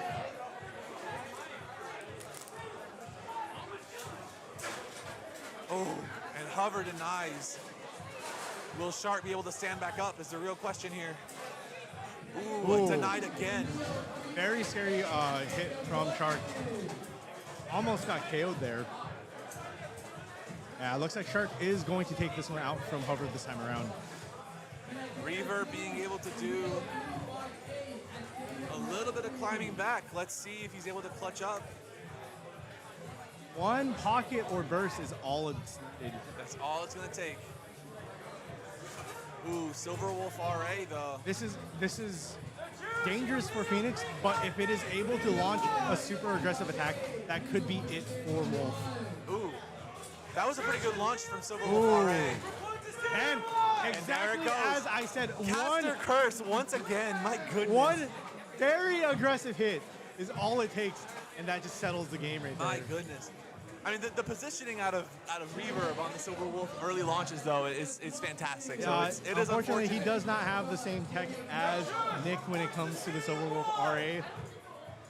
But the movement, the being able to kind of move it there. Oh, so the other player, normally we would have him come on over. It looks like he did bring his kid with him, so he just walked out with his kid to be able to go and hang out with them. So we will not be having him up. Do you want to, since the winner has his child here, would you like to go ahead and speak for a moment? I will be taking a very quick break, so you have at it with Reverb. All right, sounds good. So that was definitely a very unfortunate loss. We were talking quite a bit about your Silver Wolf RA launches because your launches were honestly quite excellent, especially early on. You got really great positioning at the top of the stadium, but then just as the match played out, it just didn't kind of work out on your favor. What were you thinking in terms of these like Silver Wolf on RA? Why do you want to have that top position for people in chat who may not know? Honestly, if I have to talk about Silver Wolf RA, I actually started trying it out today. I was actually recommended the combo by Beyblader Nick. The thing is, a lot of my anti-attackers sort of lack holding power. Like towards the end of a match, they kind of just peter out and die. Silver Wolf RA, I practiced it for a couple minutes. I gave it a couple of launches, gave it a bit of practice. I actually really vibe with it. It's sort of like this anti-attacker that can just tank hits and actually just keep on going. Like I used to run Silver Wolf on like Hexa. I think Hexa, yeah. Like, I ran 060 Hexa and then 960 Low Orb. The thing is, both of those combos lose hard to like Rod Stamina, right? This also loses hard to Rod Stamina, but this also has that little bit of extra X factor and that chance to like KO it. Whereas Wolf Hexa, Wolf Low Orb just can't. Gotcha. So unfortunately, the next match is about to start soon. Tofu is still MII doing his thing. Would you like to cast with me on this next match? Do you want me to cast? Would you like to cast? Sure, why not? Excellent. So, these are the combos right here. We got Beef versus Johnny Beyblade, or as we like to call him, Johnny Ball.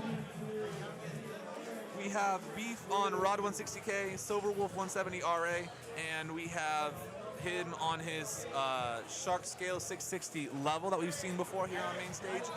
Johnny Ball is running Wizard Rod 160K, Shark Scale 170 Low Rush, and Hover Wyvern 960 Rush.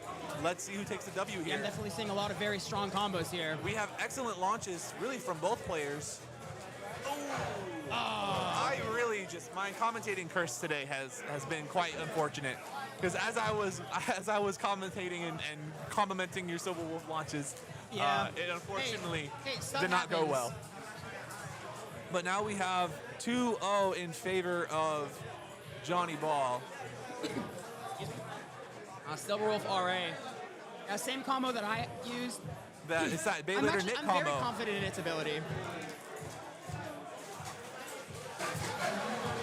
And just right into the pocket.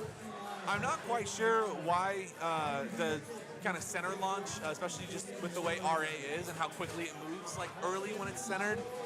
Yeah, and just how hard Shark Scale hits, it can just give it that excess momentum, just fling itself into the pocket. Yeah, I don't know if that launch choice was really the best from Beef.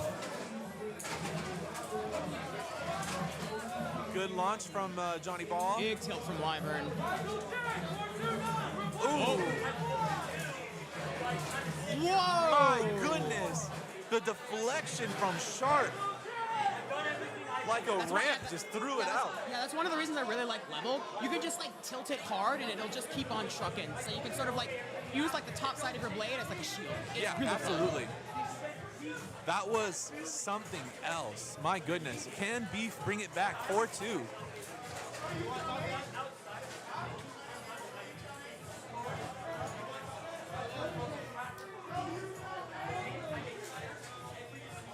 Ooh, excellent Beautiful launch.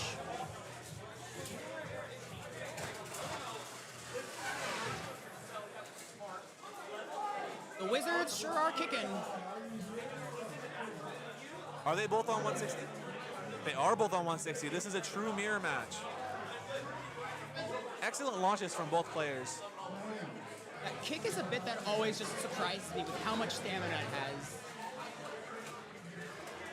Hey, APAC is back with the APAC sticker. Giving him strength. Yes, sir. But it's looking pretty even, I'd say. Anti-Wizard, I believe we're doing 6. And it looks like Johnny Ball takes it 5-2. And we'll go ahead and get Johnny here in just a second to talk a little bit about that match.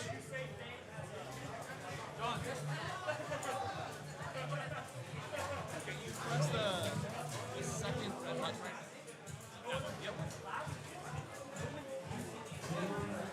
All right, Mr. Johnny Beyblade, tell us a little bit about your combo choices for today. Pretty standard meta, I would say, but 160K on Wizard Rod.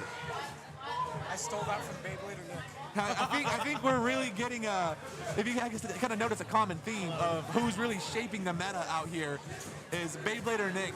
Everything the man touches turns to gold, and we all have to at least give it a try at least once. So how long have you been running Wizard Rod 160K? I've been playing the combo for like 4 months. 4 months, give or take? Yeah. Has it been kind of a real staple? Have you had kind of like a lot of people have a love-hate relationship with kick? Yeah. Is it a love? Is it a hate? Or are you still going back to back? Mostly love. Sometimes it kind of sells in Top Cut, but most of the time it does good. How is your record today? 4-2. 4-2. There's a lot of 4-2s today. I think Nick came up earlier and said that the bubble is probably going to be 60, like 60-40. So like 60% will get in, 40% will kind of drop. How's your boot holes looking right now? I can check. You can check. Let's see. Yeah, we had a very competitive day here today. One thing, it is kind of unfortunate that. Oh, actually, Tofu is back. Because I do want to ask. I want to have Tofu ask you a specific question. Also, shout out to Reverb. I'm 21st right now. Thank you so much. Thank you, Reverb. We appreciate you. Tofu. So Johnny Ball is running Hover 960 Rush, running your combo. So I figured you would like to ask him a little bit more about his experience with Hover on 960 Rush. Is it working out for you? Oh yeah, it is. Usually. Boot holes, Most Jin. popping out with the block. So I'm just happy I'm getting my validation here. I'm surprised at how many Hover Rushes are being run today, honestly. I've been telling people who have been showing up to our locals. Give it a try. Give it a try. If you're having a problem with kick, give it a try. Like if you're not using it in your deck, give it a try. Yeah, I feel that. So how have you been liking it so far in not just your matches today, but other matches as well? It's been like up and down. I think like 2 matches in a row, it popped out twice and it got outspun. So I'm just glad I didn't give up like 2 points. That's, you know, Hover doing Hover things for sure. It's just popping out like that. But how is it for you going into like what was previously bad matchups for Hover? You know, Shark Scale, CX Blades. Okay, at that point, I just did like Monster Breaker. I hope I get like a KO. But I'm not super confident in those matchups because like the recoil. Yeah, because even you can be in, you know, top positioning and be exactly where you want to be, and then you hit yourself like off the shroud into the pocket. I've had that happen to me before. See, that's where we differentiate. Is I actually love those matchups when it comes into like Hover Wyvern on rush, because I know my tech style, like my tech launch is fully capable of just counter destabilizing them when they go for those like heavy like, recoil hits. So. I like how it can just launch like as hard as possible and I won't self KO.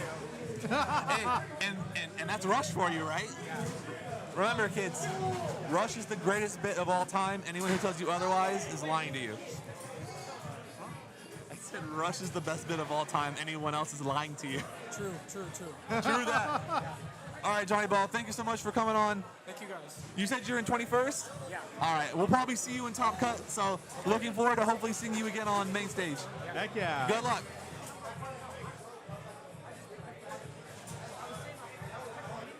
I am all for Rush propaganda. I will always support Rush. It is my baby. Now, new release that I'm excited for. I know there's a lot of disagreement for it, but I am a believer in Jolt. I know we were talking about that a little bit earlier. Can you can you give the chat a little bit of a rundown of what you've seen, what you're excited for on the bit? Because I know you've been seeing some 3D printing testing. So having a little bit, we'll see if you're Nostradamus and can predict how good Jolt is going to end up being in competitive Beyblade. So I believe Jolt is one of those bits where, you know, very much like a lot of like other blades, you have to use the right combo for it. And I personally believe like one of the blades that can take full advantage of Jolt is going to be Shark. Really? Yes, because the way that Jolt ends up from what we've seen in like a 3D printed like test is it helps Shark turn a little bit more into a stationary attacker that has burst resistance. Because, you know, Wedge, Underneedle, Low Orb, they're all great at making Shark a stationary attacker, but they're missing that burst resistance. But because of how the gears are produced for Jolt, it not only makes it into a stationary attacker, but it can also, you know, pivot into going into a very aggressive attack as well. So I think that's very imperative for it, only because, you know, if it gets hit into rail, then it can get super aggressive and launch into an attack. Or like when it starts to settle into the center, like it can potentially start flower patterning. Right. Which very interesting stuff. So have you seen or played a lot of like Shark Hexa, for example? I know Beyblader Nick just really do everything the man touches turn to gold. He ran Shark Hexa for maybe a month or so, and then that kind of took off for some people. Have you had any like experience against it or playing it? Because if you think it's the way I think about it is if you're saying it's like a stationary attacker, and we already have Hexa with high burst resistance and 16 gears, are we going to be seeing kind of Jolt and Hexa take a very similar? The major difference between Jolt and Hexa is overall the bottom point, and that's where, you know, Hexa will tend to lose a lot of control. The moment it hits rail, it's going to lose a lot of control.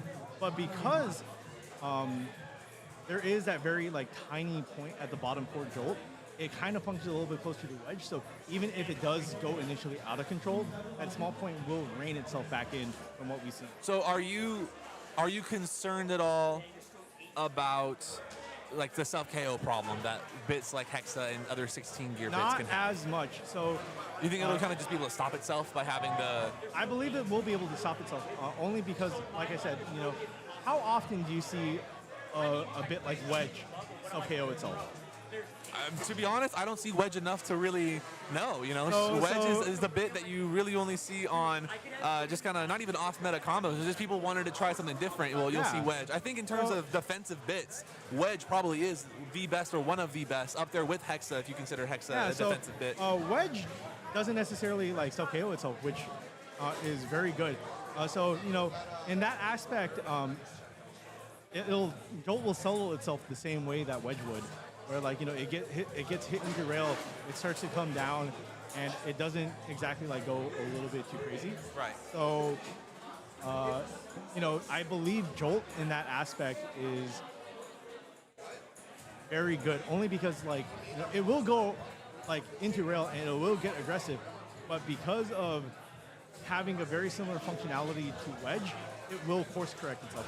And the major advantage that Jolt has over Wedge is it's also a little bit fat. So you know, anytime and it's a like, little bit on the flatter side Yeah. too, so you'll get a little more movement perhaps than wedge would. So the moment like it starts to like lean itself in, it's going to course correct itself. That's why we see you'll see like a lot of wobbling come into play, like, and that's what's helping with the flower pattern. Right. But you know, being able to like wobble, I think is a little bit advantageous for it because you know you see wobble on for example Hexa, you get scared because you know its stamina is running out. Right. But right, that's true. in the case for Jolt, you know it's more like that might you be see, where it's at its you see best. that wobble and you're like, okay, now I might be able to start deflecting attacks. Gotcha. That's interesting. That's one of those things where because we don't see you know defense as an archetype has been relatively ignored in X for the most part. You haven't really seen a lot of at least major success with things like needle or high needle. Like just the defense bits have really just been kind of a letdown for X Yeah. at this particular And- point. and- do you think this is going to be potentially true defense for X? Potentially, only because you know we don't have a lot of bits that are very thin at its like main point. We have needle, but that's like a downward like you know. Yeah, and I think the thinnest one we really have right now that's being used often is Rush, just because it is more you know you have like basically because if you look at flat has the circle with the you know the empty part in the center. Rush is the empty part in the center, just as its own bit. So even like an even more narrow Rush. You know, and it could be pretty good. And you kind of think about it like point, right? Like, you know, that little like extension is what makes point a very interesting bit. But then because it has the same width as like Rush, turning it into like a circle and a little like very tiny ball, then it's kind of weird in that aspect. So like, you know, you look at it that way and it's just like, okay, but what if I just, you know, extend that point a little bit upwards, but still have like a good width to, you know, maintain itself? I think that's a very different, puts the blade combo at a very different position. Gotcha. And I think that's what we need even more now for Beyblade X is more unique bits. I completely agree with you. I think bits are really where it's really where the meta is lacking currently for X. And you know, you're not seeing. I mean, I honestly would love to see if we were able to keep these and actually look at the bit variation of what we're seeing here on main stage, and especially once we get into Top Cut, we'll have a lot of these top level bladers playing on main stage for Top Cut, and really seeing what are the bits that are really standing above, because it's kick, it's rush, it's low rush, it's hexa, it's low orb or ball or free ball or some kind of stamina, of course, but not a single needle. Besides, I guess under needle actually. Sometimes I forget under needle exists, and I guess that's me and my bad memory. But seeing Sharkbroker run, under needle for so long and honestly so successfully, it has been nice. That's kind of where my criticism currently lies with some of the things that Takara Tomy has been producing, because a lot of times what ends up happening is like Takara Tomy releases a bit that functions very similar to another bit. Like, take for example, Zap and Axel, right? I think the organizer of the tournament is playing his last match of Swiss, so I think people are trying to hype him up. I wish he did it on main stage, but we don't get to control that. So that's where I say, like, I think my criticism with like the bits that are being produced is like you have Tomy producing a bit that functions very similar to another bit. So you have Axel and Zap, and you look at it, I'm like, what's the difference? There's not really a huge difference between the two. The biggest issue with Zap, because it's supposed to be Excel and Point, but it failed at both, and I think that ends up being kind of one of the biggest issues with what you're saying with the Takara Tomy bits is when they try to blend the two together, they end up being worse than both of what they were trying to not copy, but they're trying to blend these two particular bits together, and then you end up getting kind of a worse version of both. And so, like, why would you run? Exactly? But that's Zap, where, over Point. that's where I think like Jolt is a little bit more unique because it kind of settles into a merge between Axel and Wedge. But Wedge is such a unique bit that we don't see often enough. That because of that point and because of Axel's like the 16 gears and the actual point itself, it changes enough of the bit where it feels unique because it doesn't have the thinness of Wedge where it's too thin. So it has that weird balance with each other. I'm honestly really excited for honestly talking to you has opened my eyes a lot about, especially like Rush on hover is definitely something that I have not seen enough of, and so you've definitely opened my eyes to having Rush on hover over kick as a viable option, and then I'm looking forward a little more to Jolt. Meteor Dragoon I'm still not super sold on. We'll have to definitely get our hands on it, but Jolt in theory sounds very fascinating, and I'm excited. I'm excited to see how it works now. At first I was kind of whatever on it, but now I'm like hey maybe you're onto something. Truly, I think. If it's possible, I would love to see maybe some practice matches on the main stage just to kind of keep things going. And I do have a question for the chat because we have been kind of going off on Jolt. What are you most excited for, chat, of these new releases? Is there anything in particular that sticks out to you? And if you want to give even just a small reason as to why, we would love to hear it and kind of get a different idea of what you are looking for in your game and in your enjoyment of the hobby. Is something coming out that you're like, oh, I really love how this is gonna look. Oh, I'm looking forward to how this is gonna play or perform. Let us know in the chat, and we can talk about it a little bit while we're waiting for the final stage to start. And let me see 1 second. Gentlemen, anyone want to run some matches on main stage? Because we got no one on it right now. So we're gonna get a couple of bladers to kind of put on a show for you guys on main stage. One of them being our left spin goat, Lion.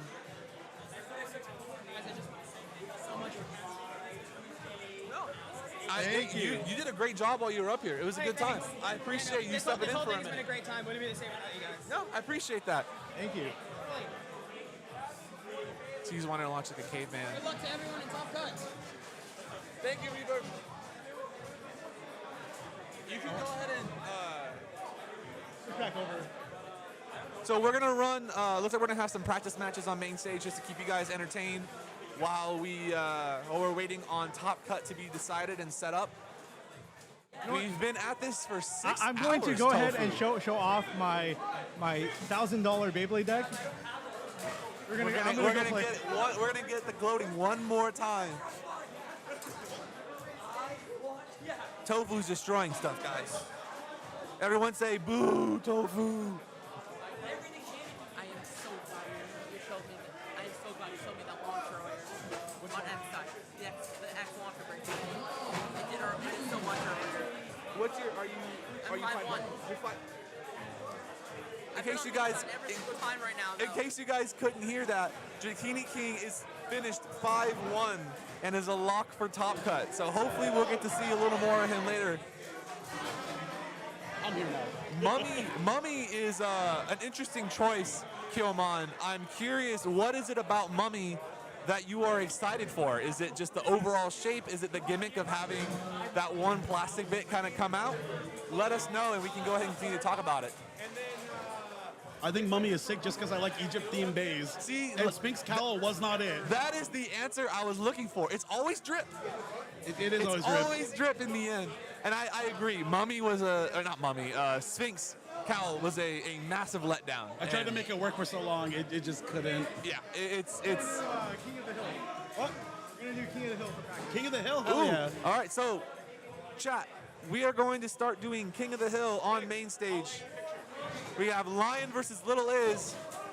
Ooh! Shout out to the IE. Somehow Clock Mirage. Thank you, sir. Clock Mirage got the burst there. That was indeed the other Nick. And Tofu has returned so quickly. So to showcase, like, you can't. It's harder to see, but I have a gold wizard rod you in can here. probably put him up pretty close So if you want. gold wizard rod up here. Looks like we got a great launch. The Arrow Pegasus, and then the purple hover. Ooh. This should go towards Dragoon level with some of those destabilizing hits.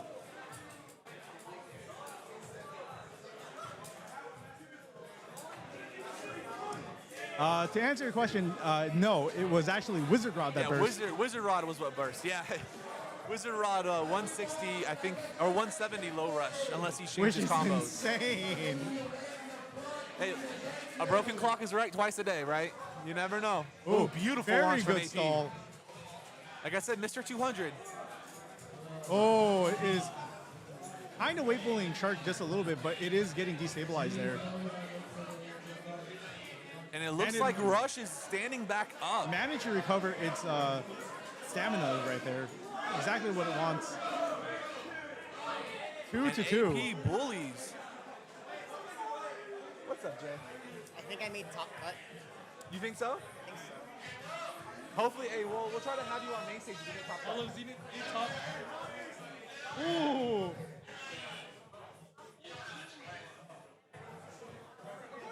According to Eddie, all of Zenith made top 32. That's all six, no, 5 of them in here. Yeah, everyone who's here. So 4-2 and above, basically. Very impressive. Zenith is currently #1 in club standings currently. Please, And, we will need them see, to fall. We will see today if that stays. The winner of today's tournament gets 100 club points. To put this into perspective, the top 3 clubs right now are Team Zenith, Bega, and Team Nexus. The difference between Zenith and Bega is about, I believe, 35 points last time I checked, like around 30, 35. And Nexus from Zenith is, I believe, 50 or so. So if anyone from Bega or Nexus wins today, they take the whole thing. Cinder asked if you guys can pull up the challenge on the stream. What's up? Cinder asked if you can look the challenge on stream. You'll have to talk to.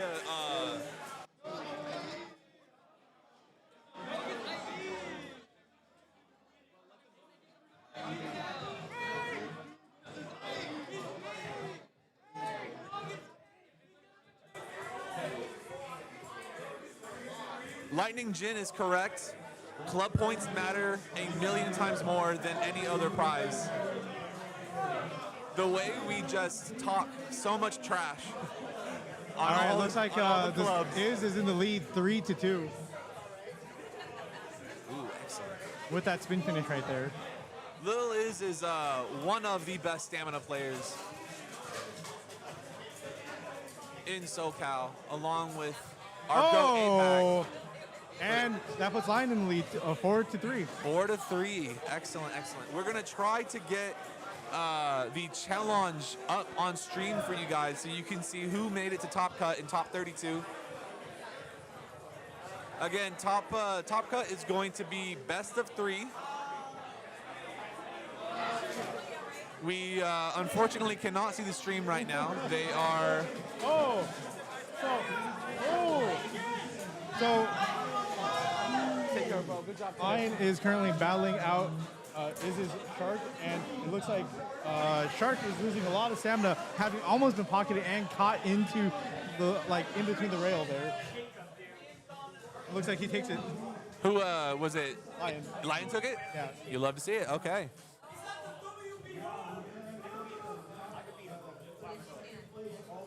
Sorry, guys, not able to see the stream currently. We're trying to get the challenge up and able to show you guys who the top 32 are going to be. Please listen to the announcements. Head to your stadiums. Please play your matches appropriately. All right. We have been at this for 6 hours, y'all. I cannot believe my voice still works. Mostly, I can't believe you guys are actually listening to me.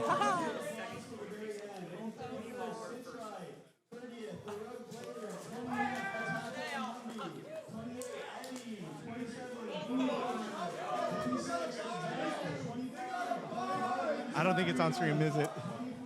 I don't think it is either. So we were trying to get the challenge up. They're currently announcing top 32. Looks like we were not able to do that for stream. But if you check the West Coast Player Discord server, it is within turning brackets. So if you are interested, feel free to join our server. We're a very welcome group. West Coast Players, and just overall check out the bracket yourselves. We are very close to 1,000 members. Also muted 100%. Yeah, I would too. I don't blame you for that.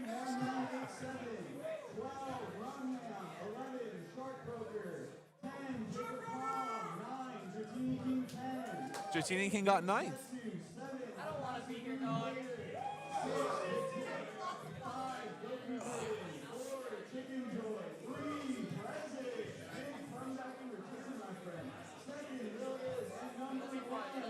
Little is the second.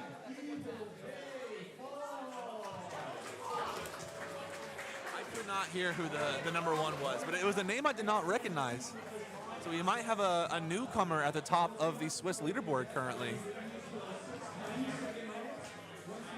So, Real Mike Dog, you do not have to be from Cali to join the server. You are welcome to join. We do have a plethora of roles to choose from, including a guest role. So that way you can be involved and see what's going on without necessarily being in, down here in SoCal or on the West Coast. So please just make sure that you are choosing the guest role, so that way you can see what is available for you. Just so we do have some things that are going to be like locale only, but we have lots going on in terms of like general chats. We have lots of channels for different kinds of. Oh, we got a challenge on the stream, it looks like. We have lots of different channels to talk about a wide variety of things. A lot of us, including myself, actually play basketball quite often after tournaments. And so if that is something that interests you, just kind of, chatting basketball. That is always a fun time. And now we have Tofu and Lion on the main stage, goofing around, having a good time. We'll see if we can get that pulled up, but right now we have the challenge currently up and available.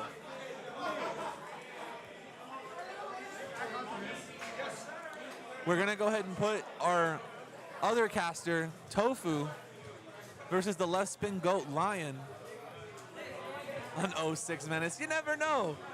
The only way to find out is to play, right? All right, let's see what happens here.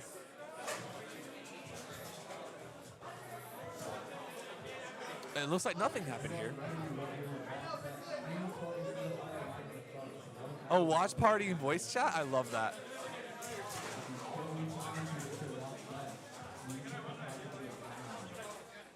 How's it been going? Did you make top cut? Guess who my first match is against? It's really hard to line. Jacob Pom. So we're about to have the match of the century we're going to have the match of the century on main stage once Top Cut starts, because Beyblader Nick and Jacob Pomegranate are going against each other round 1. The number 1 blader in the world and the number 1 blader in history going against each other first round in the largest SoCal tournament ever. If that's not hype, I don't know what is. For everyone who's been here and keeping it real with me and Tofu, I appreciate it. Glad to have you around. Hopefully you guys really enjoyed the commentary, or at least tolerated it. If you had us on mute, I don't mind. It's okay. I wouldn't want to listen to me for 6 hours either. No, someone said I was on. Yeah, bro. Give him a round of applause. It's hard sitting here. But not for just that, hours. on stools, no less. On stool, On yeah. stools. Hold on. Y'all don't see this, but My like, big back needs a back, please. This is Look at what we've been this. on for 6 hours, y'all. But this top cut is where things are really going to go insane. Nick, come here. Nick, come here. Get on the mic. Get on the mic. We need Nick and Nick. We do. We need Nick and Nick. This is one of my favorite people in the world, y'all. Oh, thank you. if y'all don't know me, I'm Passing Through Blader. I'm also Nick. So I'm the second Nick in IE. Yeah, double Nick. I so badly told Nick we need a third Nick in SoCal. Can you unmute his mic, please? Wonderful, thank I you. so badly tell Nick every time there's a team tournament. Hi, Ashley. A 3-on-3. We need a third Nick in SoCal, so we have a 3-on-3. There used to actually be a third. There used to actually be a third Nick. Really? I'm happy he's gone because he was both taller and more handsome than me, and his hair was better. And I actually didn't like having him around None at of all. those. I'm shorter, short of that. Bro, 2 to 3 hours. He I was like appreciate this that. tall, very handsome, beautiful hair. Oh, this guy's got to go. Yo, from New This guy's Zealand? gotta New go. Zealand. Shout out. Bro, we've had Germany, UK, Italy, Dude, now let's New go. Zealand. Worldwide. Mr. Worldwide. Well, the WBO for a reason, right? Hey, that's true. Yeah, but the world is SoCal to us. Yeah, I know. Amen to that. WCB is also its own thing. It's a pretty huge region. How you feeling about your performance? I feel good today. I You're really what? do. You're 19th? Or what are you? Like 23rd or something. I went 4-2. Thank you, today Ashley. was We a day appreciate where it. like I just got hardcore penalized for my penalty, like my missed launches. My opponents just landed theirs. They played so clean, and when I lost, I just kind of just lost. Even against like a dog earlier, my second loss of the day, My boy. I predicted his exact order. Bro just landed some of the nastiest, filthiest launches, and just he KO'd Silver Wolf, and that left me a little perplexed. Ah. And it took me a second to like mentally recover.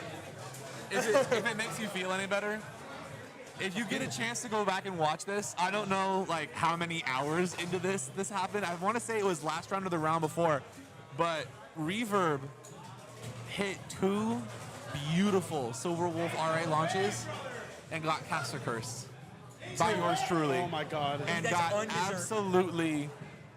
It was heartbreaking. He did exactly what he needed to do. Had like he basically like 2 50-50s across the bridge, and then within I think like 4 or 5 seconds after landing beautiful launches, just got KO'd.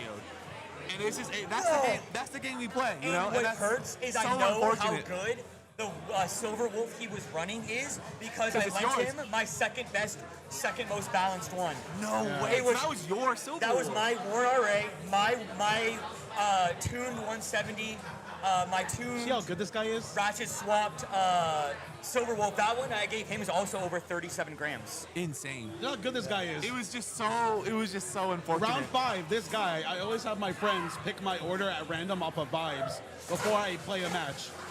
Because why not the power of friendship? This man correctly predicted what my opponent would do down to like a flow chart of he's gonna do his attacker, you're gonna run your stamina, he's gonna run Wizard Hex, you're gonna run Shark. It happened exactly like that. He predicted it.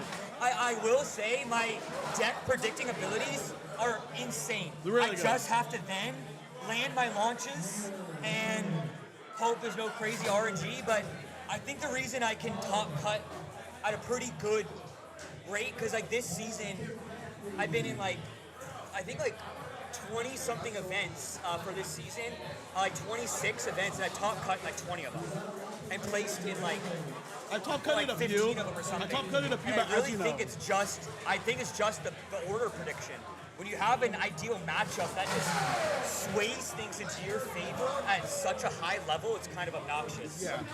They have to Especially do if it's so like much. a meta bay, Yeah. you know how they're gonna launch. So you can just counter that. Exactly. So Really they well. have to do so much right if they have a terrible matchup. Yeah. Lucky for them, I like to unga bunga and launch way too hard and chuck myself in Yo, the pocket. same. So don't worry, if you play me, I will give you 2 free points. Don't worry. You only have to He's a score liar. 3 points to win. A liar. I am promoting the top cut of the stream and hoping to get some people who may have missed the first 6 hours to come and join us for the last 2 or so. Man, it's It's crazy. really hard to believe I it's can't been believe I have 6 voice hours. still. I think tomorrow you wake up, you can't talk. I'm sure my wife I would don't want appreciate a that. two. Oh no! I don't want a two, bro. I'm shocked I'm 7th place. Why? I have no confidence. I know I'm a good blader, but it is. Do you want to after losing my favorite Beyblade. Especially after losing my favorite Beyblade. No, but the thing is like you just don't come out to that many of these events. I think a lot of people don't realize how insanely competitive IE got this year. It's so tough. At the beginning of the year, when I did well in the IE, it didn't necessarily transfer to Lakewood. It didn't transfer to LA. But now, if I go to IE and I run something new and it does well, there's a 100% transfer in LA. And the people who are placing top 4 in the IE all the time now are going to LA and they are placing. I should play more in LA. I mean, we have a huge number of IE Yeah, guys we have like in top cut 100 today. plus players, right? Dude, Something like that, yeah, and like. And we have a gnarly amount that made top 32 today. Yeah, we have like 8 or 10 IEs. Yeah. So the Inland Empire in the last like 4 or 5 months exploded in talent. Exploded. We started taking it seriously. Tournaments went from 15, 16 people to 30, 40. Like in just a matter of a few months. Shout out to my team tournament where I paid out the first team $100. Oh yeah, IE is Inland Empire. It's just a little bit inland in California compared to Los Angeles. Yeah, it's like 40 minutes east of LA-ish. 40 without minutes traffic. east, Without 100 traffic. degrees hotter. Oh God, yes. Honestly, that is so true. That's what I'm saying. In IE, we like to toot our own horn that we're like a goated region. It is two-pronged, we mean it, but we also want more LA and OC people to come out to our tournaments and compete and have a good time. Hey, you guys are throwing a $1,500 tournament next week, or next month. Thanks, so thanks to our $1,500 tournament, bro. I will be doing the best I can to make it out there, because I know I never get to. The IE, half of it is very good, yes. Come here. This is the man that is hosting the $1,500 Like extremely, tournament. I would say, yeah. Attack on Humby, our half goat. the IE's like... Yeah. He pushed IE's really cool, hard. Because the one thing I love about the IE is... like, I don't think people realize how bonded the IE Bladers are and how close of, like, a brother and sisterhood that they all have are. When really IE built something people go to special an out there. event, we are so close, so connected no matter where we go. And IE travels to stuff together a lot. And I think a lot of people really underestimate how, like, closely bonded and tight IE is. Y'all's carpool game is insane. I know. This Y'all's carpool game is nuts. But he's like, we should just play Beyblade normally without a scene. And then he wanted to start a scene to get it serious. And it was like, maybe like 12 to 20 people at first. And now we got so much more. Keep in mind, I am 5'11". The first, this man is first- a human giant. The first CX tournament we hosted was only 8 people. It was literally only 8 people, and Rice Farmer that got was it. less than a year ago. Rice Farmer won it. No, it was a year ago. It was about a year ago. A year ago, Yeah. and now we're doing 40. Now we're doing at least at least 2 tournaments, almost every weekend. Every weekend, there's always a Sunday, a lot of Fridays, sometimes a Saturday. And the last, I mean, and the last CX three tournament we did, and the last CX tournament we did was the IE Regional, 80 plus players, in an amazing venue, an 11-hour stream. Yes, that $1,500 tournament will be streamed, by the way. We will, hopefully, we're hoping to stream it. The 1.5K is going to be amazing. It's going to be great. We're hoping to stream it. We're going to try to get a hotspot so we can stream it. If not, we're What's still the going to cap record gonna it. be? I'm going to get 128. 128 person cap. But We got I 124 heard today. that if more than 128 people register, that we can get them into the tournament. This is going to be a bigger bracket. When people are going to be able to win hundreds For of sure. dollars cash, I think people are going to show up. Top eight's going to get We big. want. I got you rent to become a pay. professional I'll be there. Beyblader when you I'll win be like a there. bunch of cash, right? I mean, first place is going to take... If you win money from a sponsored Beyblade event, it's a cash price. That's like This is the other borderline professional. The other, Very borderline, but pretty cool. the other organizer, Phantom Oblivion. Don't call him Phantom Oblivion. Come on, say something. Say something. Hi guys. Yeah. It just fell in our lap that day. Me and Humberto were talking about it. This is the story that happened. Me and Humberto on the way back from Doug Blue, we were talking about it. We're like, hey, we need to bring CX back. We're like, I know we can't do anything, but Sue calls us. The guy who lets us play at CX Selectables. Yeah. He messages Humberto saying, hey, I got something for you guys, but I don't know what you guys will be ready for it. He was like, shoot at us. Yeah, what you got? Hey, what you got? And he says, hey, 1.5K tourney at the Pomona Paraplex at the expo. We're like, what? I was like, I woke up Sunday to that. I'm like, yeah. He's like, dude, call him. Let's get this going. Hey, I really hope you guys are able to stream that because I will not be commentating that. I'm winning the 15. I want to commentate that so bad. So I need you guys to set up a stream so I can win on main stage. We'll try. No, we will do. 28, there needs to be. Oh, we don't. Yeah, right. What Yoda said, don't try, just do. We'll do. We'll do. Thank you, Yoda. I appreciate you. I appreciate him. Like I said, if you guys can come out, like I said, though, it's on WBO. Then there's a link to buy the tickets. What day is the tournament? It's from the 17th. The tournament's on the 17th, January 17th, 2026. It's a Saturday. It's a Saturday. Sunday, we're also going to be there Sunday, but it's just going to be for like promotion, some other stuff we're going to try to do. So it's not a 2-day tournament. It's a 1-day tournament. Okay, cool. It's Because I going to saw be the 2 days, so I it's was double like wondering. elimination, so Really? quick and out. You lose twice, you're out. I'm sorry, but that's how it's going to be. I mean, though, at the same time, that's really, it's not that much more brutal than today. Today, there's so many people, so much. Like, yeah, you really can't lose that much shit now anyways. Even today, anything more than 2 losses, you don't qualify. Yeah, that's true. It was just better if we went I wanna double point elimination, out- but it is what it is. So it's double elimination. Top 8 will get paid.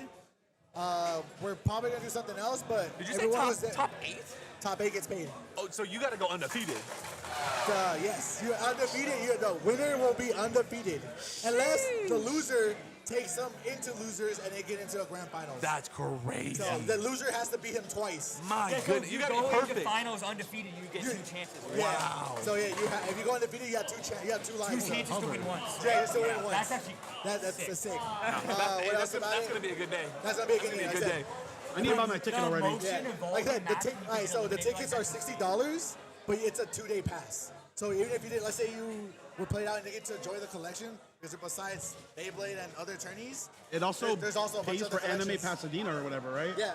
So you literally got a ticket for both days. It is a Both- 2-convention Yeah, it's a- ticket. That's Yeah. pretty cool. Yeah, so you get to do a lot of other things. I heard it's like TCG stuff. If you're a collector, hey, why not come out and play Beyblade while check Yeah. out the collection stuff? Is there going to be a like a 1-day pass for just the tournament only, or is it only for the 2-day pass? No, it's a 2-day pass. It has to be a 2-day pass. It has to be a 2-day pass. Got you. Yeah. Okay. I don't know. I got to talk to Bumper about that. If you do get the 1 day, then you're going to have to pay $30. Why not just pay the 60? Yeah, It's a 2-day pass. I know for a lot of people who are like me, like I've done in Long Beach, so like for me, like that's one hell of a trek. So I don't know if I'll be able to do 2, but if you You're guys, saying, if I you live guys in do it 1 Riverside. day, I might be able to I make live in it. Riverside, so I still got to drive out there. No, I got to drive out there twice. You guys are crazy for that. I live we in love San you for it. Bernardino, So National we can't say Forest. nothing because Nick lives in Ferguson. No, I'm in Nick Corona. lives in That's Ferguson, true. So I can't say nothing. But like I said, Nick everyone's really busy. be out here traveling I like even 4 got that day hours off a just for day. that day. People are like camping like across the street from my house. That's crazy. I'm lucky to be like the middle of everything. I'm in I said, Corona. The first 128 will get lanyards. If you haven't remember seeing the red lanyards, I have a new color. Oh, sick. It's not the teal. The teal's for something else. But it's Based on the WBO sign-up page, right? Yeah. Yes. So you'll get a banner and you'll get a badge. You'll get a lanyard and a badge. Nice. For the first 28. Remember, even if it's filled up, sign up. Even if Yeah. you think that you're bad at Beyblade, I'm gonna mentally always try. We have our homeboy who's brand new to Beyblade like a month or 2 ago, and he's top cutted all tournaments he's been at, but like 1. That's crazy. He Dude, got look good at quick. the owner. The owner doesn't play, and the owner is. Yeah, the owner's in like the top 15. Yeah. The owner's. He's in it. That's wild. The owner that let That's crazy. that came us this place to play, he's in top 32. That's crazy. That's amazing. You're He always is- good he- enough to play Beyblade. He is playing stamina, so Amen hey, to there's a that. chance. Amen to that. All right, I'm gonna head out for a minute. I gotta go talk to somebody. All right, thank you, Okay, Phantom. yeah. We appreciate you, bro. I'm also a very big proponent of play your favorite. If you're not having fun, you're not playing right. I used to play my favorite. It broke. Oh, what broke? So for those who don't know, in IE and a little bit of beyond, I'm known for, I ran for like a year straight, Hell's Chain. Hell's Chain 960 ball. Bro, one of my friends was my is jam. a huge stan of Hell's Chain. I got You can- her, you can ask I this got guy. her a Nick. one of the black Hell's Chains a while ago. I have one too, but it's sitting in my car because I played it once in a tournament. I got my ass beat that tournament and I never ran it again. Tell them about my poor Hell's Chain, about playing your favorites, and my pro Hell's Chain, and he recently had to retire because he fractured.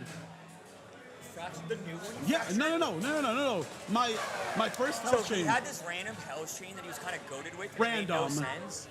No, okay, well, the reason I say random is because Random. no one else is good with Hell's Chains in our area.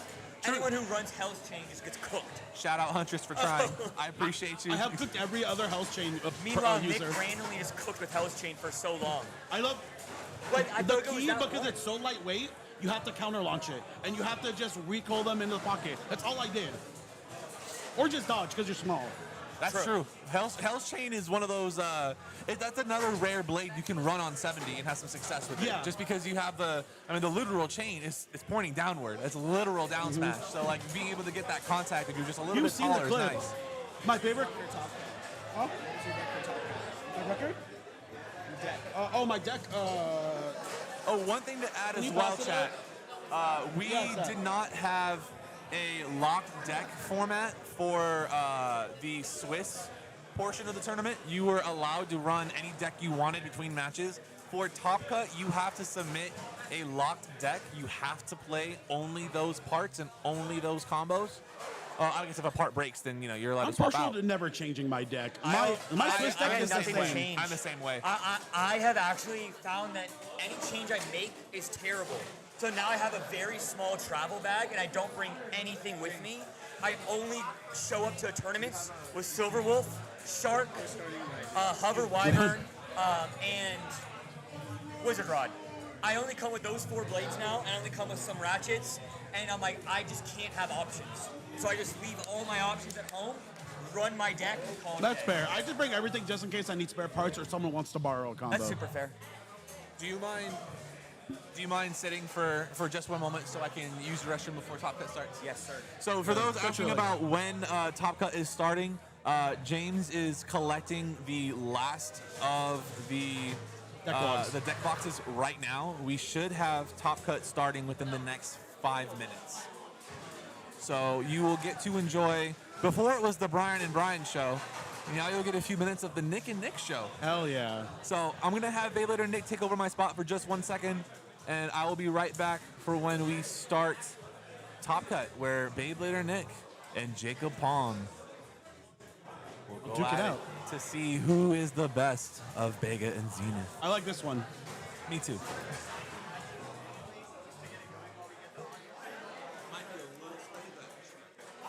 Do I throw some friendly shade on Jacob? Kind of friendly shade.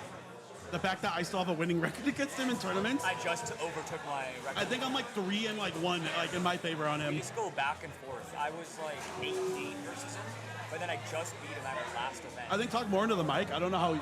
Oh, okay, I just beat him at our last event, so There I've you go. just gone up 9-8 on him. So this next match is just kind of like super 50-50. I just gotta lock in, hit my launches, predict his order. Yeah. The hard part about Jacob is sometimes you predict his order, it doesn't really mean anything.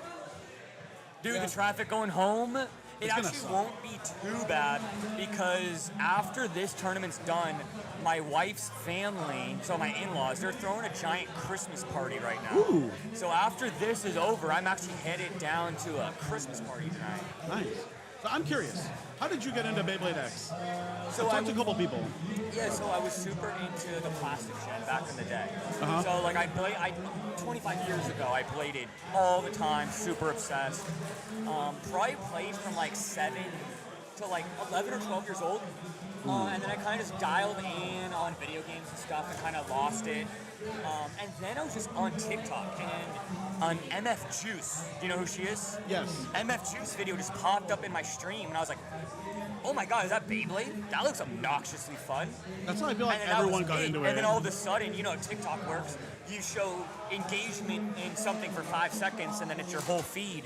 So basically, I watched one video, showed engagement, and then all of a sudden Beyblade's just filling my stream, and then before I know it, I'm like just trying to look up Beyblade stuff in general, find the WBO website, find out we have events all the time, and then I just... Did you get in like at the beginning of X, or was it like a little bit after?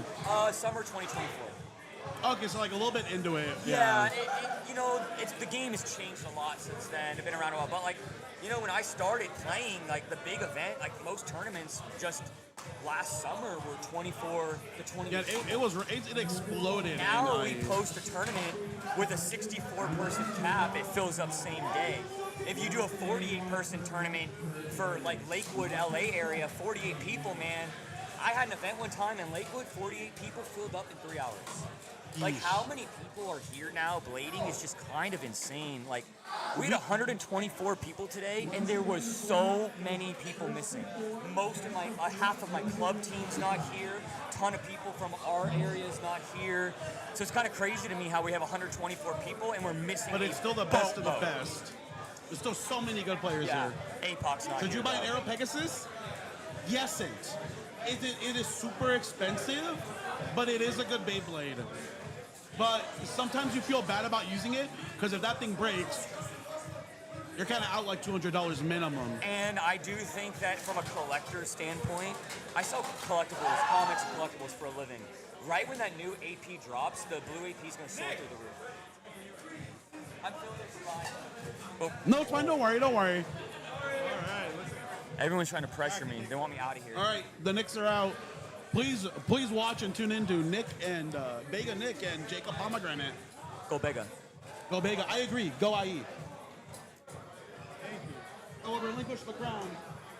All right, and we are back. Do y'all need any waters?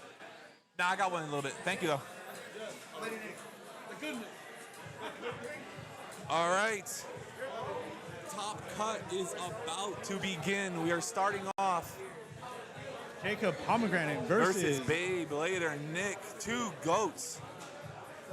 Two players who have defined the SoCal meta over the last year with their combos. All right, guys. It has been very, very impressive. You didn't hear this from me, but I need Jacob to not succeed. Zenith is I'm already. going to do. Hey, this is Jacob's channel, so I can't be too unbiased. I can't be too biased one way or the other. I hope we see a great game. I hope we see a 2-1 in the set, so at least it'll be some entertaining matches. But I do, of course, want to see my boy Beyblader Nick take Now, it all for and those of put you who the are not- final nail in the coffin. For on those Team of you who Zenith. did not hear, we are going first to 4, best of 3. Yes, In this sir. finals format. Very standard. Very standard. We are very happy with this change.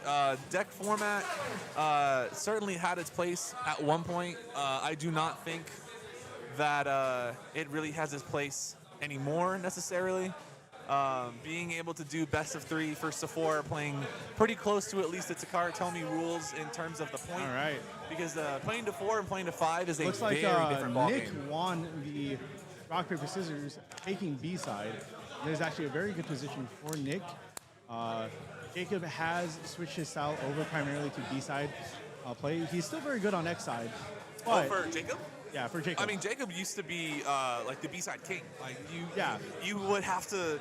You talk about someone fighting for B-side. Jacob was like the person you were almost gonna get in a fist fight trying to fight over B-side. And that is still the case right now, but it looks like Nick won out. He very, very much has improved his game on X-side, especially much. over the last several months. He's absolutely exploded in skill on the X-side, and I have a feeling that we're gonna see a lot of great play from both of these players. So this is set number 1 of the first round of Top Cut between Jacob Hom Now, and Beyblader what do you Nick. think Jacob is going to be leading out with? Is he going to lead out with AP or Blast? Shark. Shark, apparently. He just showed Shark. And it looks like Nick is leading out with Silver Wolf. All right, let's see. Oh, wait. Very unfortunate. Oh, it's in. back. We'll take the Saved. spin. 1 point, versus saved. 2. So one thing, I don't know if you noticed that, but Jacob did a great job of showing one launch and then mixing it up last second. Yeah. But And that it is looks also a like he very was- risky play. Oh, absolutely, Very especially risky. when you're using ripcord as well.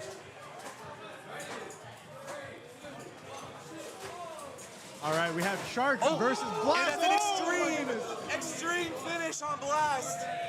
Score is now 3-1. Remember, it is first to 4, not 5. Jacob needs to climb That was back. a very good uppercut from Shark. Coming down from that drop places it in a better position to get that uppercut. All right. have, it looks like Nick is preparing for his breaker launch. A very strong launch.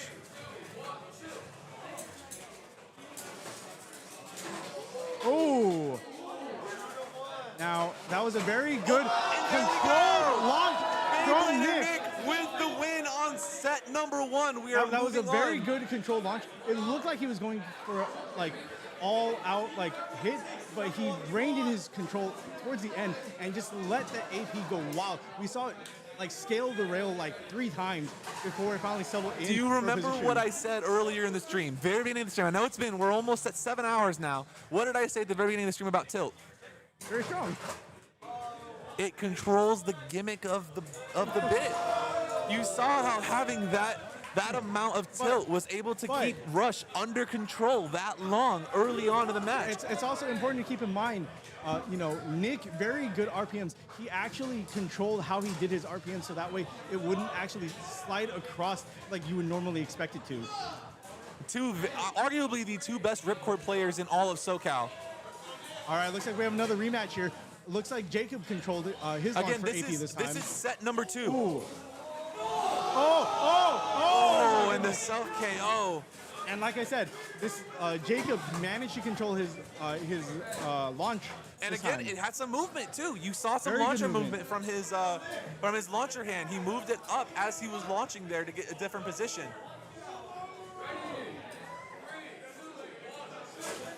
Oh, looks like that's... Oh, launch error right there. Got a launch error. It looks like Launcher Breaker may have just broken a launcher. If I were him, I would try to test launch before this. Oh, looks like we're good. Okay. Oh, and he got right behind where he wanted to go. Very good. Shark having some stall. pretty good stall movement. Oh, my goodness. Very good launch. Oh, avoiding some of the early hits. This currently Wolf is poised in a very good position right now. Absolutely. And there it is. It looks like we're seeing some great late game movement from Shark there. All right, we have a score of 3-1 now. Again, this is set number 2. If Nick wins this set, he wins the match, and Jacob is out of the tournament. If Jacob wins, we go to game 3. Oh my goodness. This is a very wait for it, wait match. for it. Will it come back? It comes back. Oh! Score is now 3-2. Nick is doing a very good job at proving me wrong. I was about to say that this is a very scary matchup for Shark because of how heavy Jacob's blast is. I'm going to be honest. When you launch that hard, weight doesn't matter. It really doesn't matter. When you're able to launch that hard and with that much control, there's really not much you can do. It doesn't really matter what the combo is. So it looks like the score is currently what, 4-2? No, it is 3-2. Because of the extreme. Yes, That's right. 3-2. First to 4. Easy to forget about that. This is hype. This has me so ready for the rest of finals. My goodness.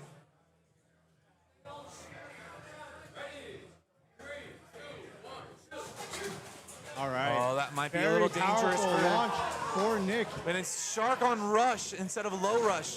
Oh, there it goes. But remember, it's first to 4, not 5.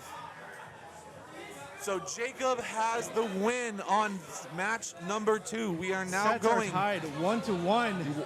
This is what I wanted. I said I want 2-1. Nick, Jacob, very competitive with each other. So we are seeing some insane stuff. These 2 players are the 2 best players in all of SoCal. I'm not saying that for Glaze. I'm saying that for facts. No one has been number 1 as long as either of these players have been. Especially with some of the most recent wins that Nick has gone through. He had a three major streak. Okay. Oh, okay. Goodness, unfortunate. I hate to correct you. It was actually 4. Oh, yeah, it was 4. It was 4 win streak. But see, right. This is why I didn't want to say anything, because it feels like I'm jinxing him. So it is now 2-0 in the final match. Good launch. Good stall from Nick going around right now.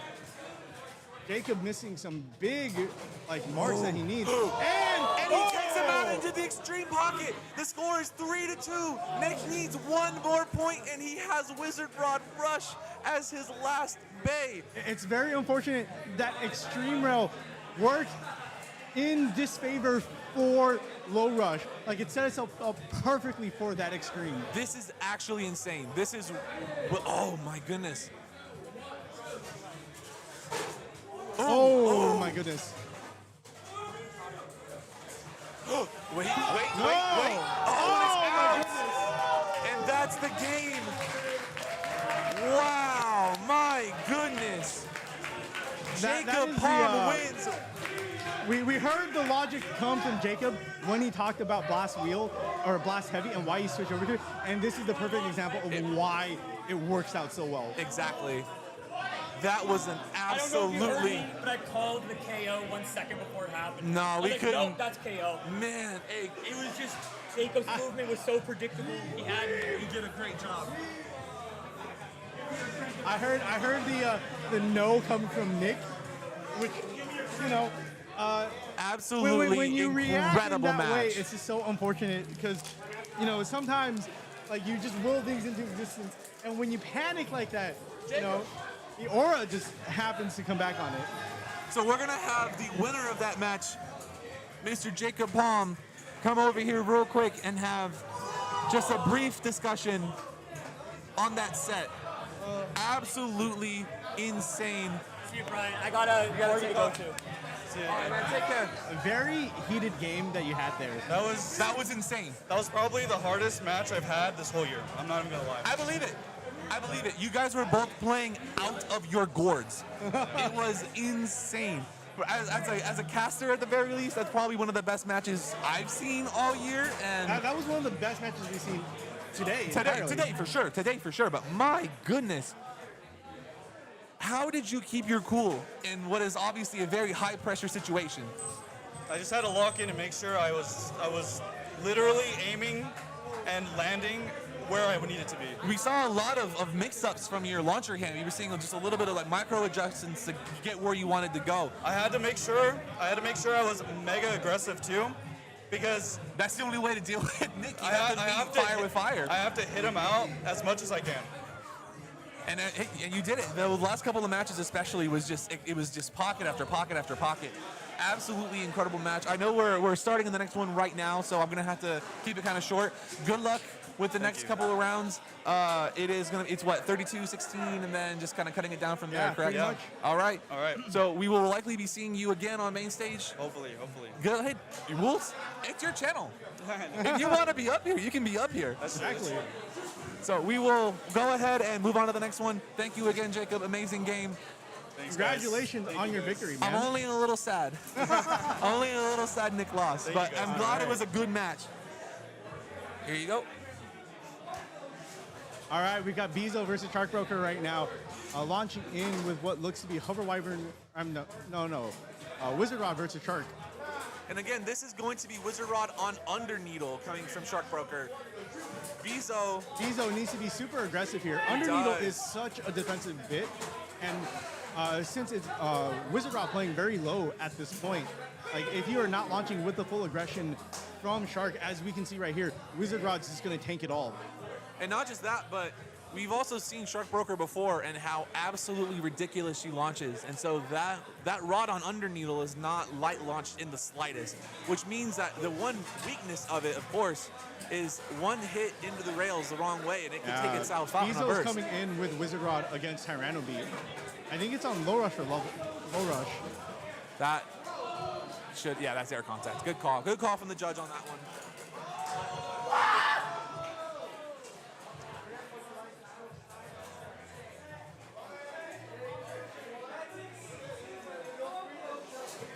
Okay, right, good very launches good from launch. both. Let's good see. stall He's coming getting up. his, He got interrupted by Tyranno Beat. Oh, good counter the hit. 160 keeps it out. How does Wizard Rod still have so much stamina still? My goodness. Losing even a lot going Tyranno. into that, though. It looks like it is on level. That's why it's losing so much stamina right there. I was able to keep it. That Tyranno had no business having that much stamina after being in It the pocket did for so not. long. No business. That is entirely on Sharkbroker's launch strength. All right, looks like we have Hover Wyvern coming out now versus And it's Shark. Shark. I'm guessing it's Hover Wyvern kick.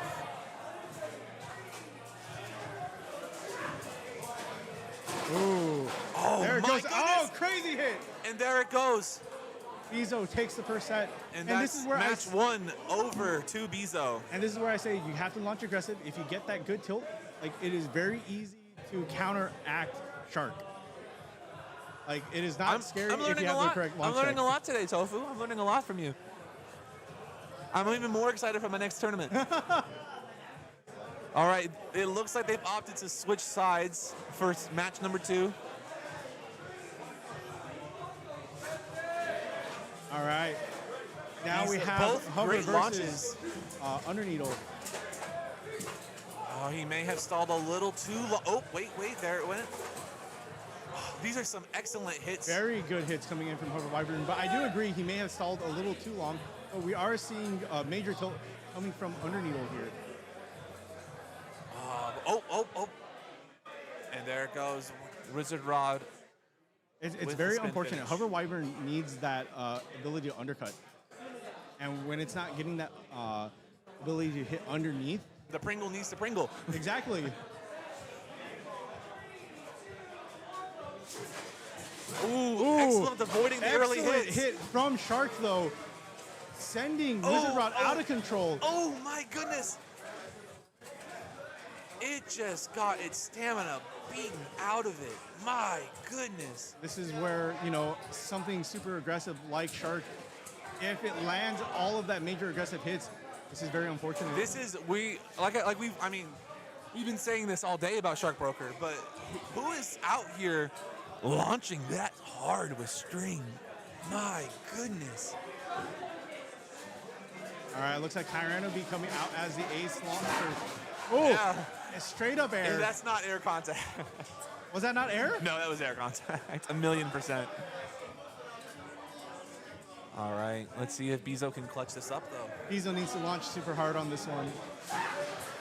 Oh, that is not a good launch coming from Bizo, but, Shark does have a lot of good ABA. It's just going around the rail like that is not what you want. And Tyranno is very, very good in these kinds of situations. But it looks like... Oh, nope, there it goes. It got its down smash. Like I said, Bizo is, on B side at least, he's launching a little bit too predictable. He's continuously launching into that top corner. Yeah, he's going for a drop launch pretty consistently. But Yeah. he's also getting it pretty consistently, which is honestly... Which is good. Good. But in a case where, you're launching Shark, I would say you want to launch onto X side against Shark Broker to take full advantage of her aggression. Oh, beautiful launch on Shark. My goodness. Also, beautiful stall coming up up from Wizard. Oh! There it goes. Oh, my That goodness. is exactly what Shark needs. Wizard, That is bay-wheeling. so lucky to not get a burst. It had such an amazing hit, but it's 960. And we saw how much stamina Bizo can get from Shark. He might have this. I think he does because, Wow. too much rail contact. And, it got so tilted that there was practically no way to recover from that. Yes, absolutely.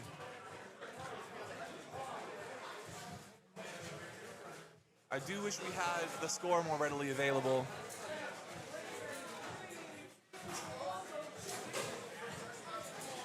All right. Bizo getting very good recoil parries, counterattacking from Wizard. But being on level, all that riding, dangerous. Denied in the pocket. Shark, heavy tilted. This may be in Wizard's favor at this point. And Shark saved Wizard there. It really did. And it looks like Bizo my took goodness. that point.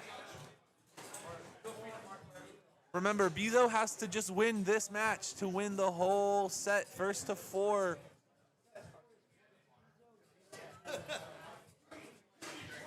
What's the score again? All right, hold on. Let's see here.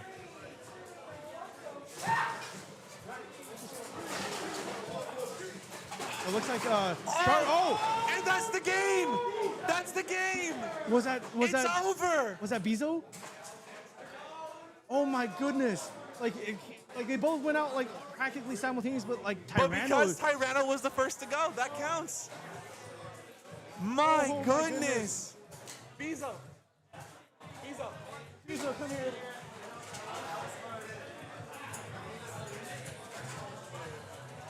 Take a deep breath. I know you're stressing. I know you're. You can put that up to your. My name is Bezo. This Holy. is Bezo the GOAT. Bezo, first and foremost, thank you so much for being able to give me rides as often as you do. This man is my ride home today, and I could not That go. was so awesome. I could Thank you not so much go for to that. a lot of the tournaments I go to without Bezo's kindness. Freaking out. I'm happy you were able to get that win. There's not many people better to play against than Shockbroker to test your skills, and we saw a lot of skill from you in that match. Tell us a little bit about, we saw you were really doing a lot of drop launches, a lot of stalls, just kind of sticking with your bread and butter and making sure you were nailing it and launching it the way you wanted to. Can you tell us a little bit about the kind of time and effort you put into getting that good and that consistent with those bread and butter launches? So first and foremost, Sharkbroker is an amazing blader. Amen. She launches harder than anyone in this room. Pretty much. On stream. Yeah. On stream. On stream. The main goal going into this matchup was to stall and let her ride the extreme line to burn stamina and to perhaps, either KO her, which ended up happening, or, just try to get the spin finish. So in preparation, basically, it was just nail those drop launches. And so, yeah. You did a fantastic job of doing just that. I do have one question for you as well. There was a couple of moments, especially when you were on B-side, where you were lined up for, a typical drop launch, but you didn't get the stall. You got a little bit of up and down movement kind of in the center, like from bridge to center, then bridge to center. Is that something that, and you can lie if you want. Yeah. Is that something you were going for, or something that ended up just kind of working out in your favor? It ended up working out in my favor. I mean, I will be honest. Humble man. That wasn't Humble the, man. That wasn't the intention. The intention was, of course, for the drop launch, but it ended up working out just position-wise. Was your wizard on level? Yeah. My wizard rod's on 160 level. I think you might be the first wizard level we saw today on main stage. Oh wow, yeah. So my whole deck was actually was built on the Zenith DMs on Discord. So I had all the boys come in and give me their 2 cents on like what I should be running today, and rod level was one of the options. All right, and, fantastic. Looks like we have to move next on. match. All right, Thank you for your guys so insight. much. Appreciate Love it. Thank you. Hey, good luck. We're hope to see you again on main stage. We now have Hi, Mom. Ed we now versus have Johnny Ball. the owner of Arc 8. Remember, please go check out art8.net to see the amazing apparel that they have available. This is Rod versus Clock Mirage. Now, Rod is on kick, I believe, 160 kick here. Yes, that should be Johnny Ball's combo. Yes. Now, how crazy is it that, the owner managed to get into top 8? I mean, or I'm sorry, not top 8, but top cut. Maybe he'll make top 8. Who knows? Maybe he'll make it. I mean, this is clearly Hawk's game right here. So, first point of the set is going to Clock Mirage. Clock Mirage. Ed with 1 point. So, one thing especially that I'm very happy that he, has had a good time, has been doing well in the tournament. There's nothing. Thank you, Kyle.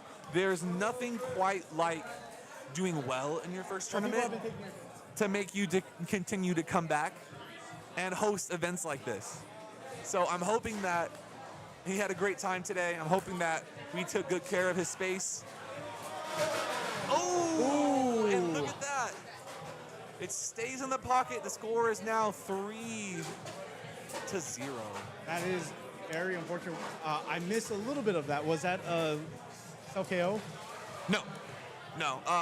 John was, he had a little bit too aggressive of a launch there. Went over into X side a little too early and got pocketed by the AP. Oh, sounds like some gears you're grinding there. Looks like we have Hover Wyvern 960 Rush versus Wizard Rod 160 Hexa. Very good hits. Honestly, from Hover got very lucky. Didn't get pocketed there off the recoil. Yeah. Those were some very good hits from Hover, but unfortunately it looks like that did drain out its stamina there. Not enough rail hits there. And Ed is going to take the first set. It does seem to be the case. Dominant performance out of Ed, the Arc 8 store owner. He has to win one more match to 4.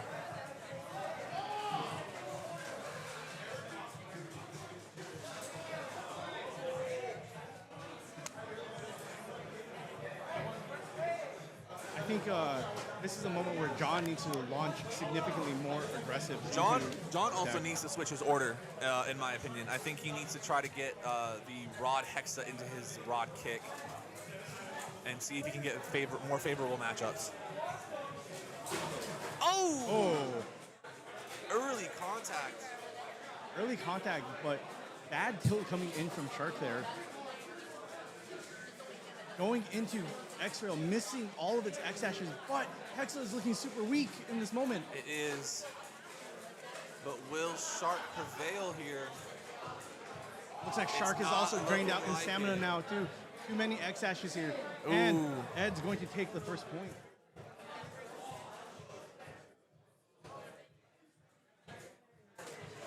Score is 1-0 in our second match. Looks like Clock Mirage coming from Ed. There's a hover wyvern, exactly what he needs. Very good hit. Tilt. That tilt is... Oh, and that's hover doing hover things, unfortunately. So much recoil from that blade. Here's the mistake that John made. Positioning, unfortunately. Positioning. But when he did that tilt, the most important thing in that moment is you want to tilt towards your opponent so that way you can get that burst. I mean, it looks like he was trying to do that early, but the hit he needed came too late when he had already kind of switched sides.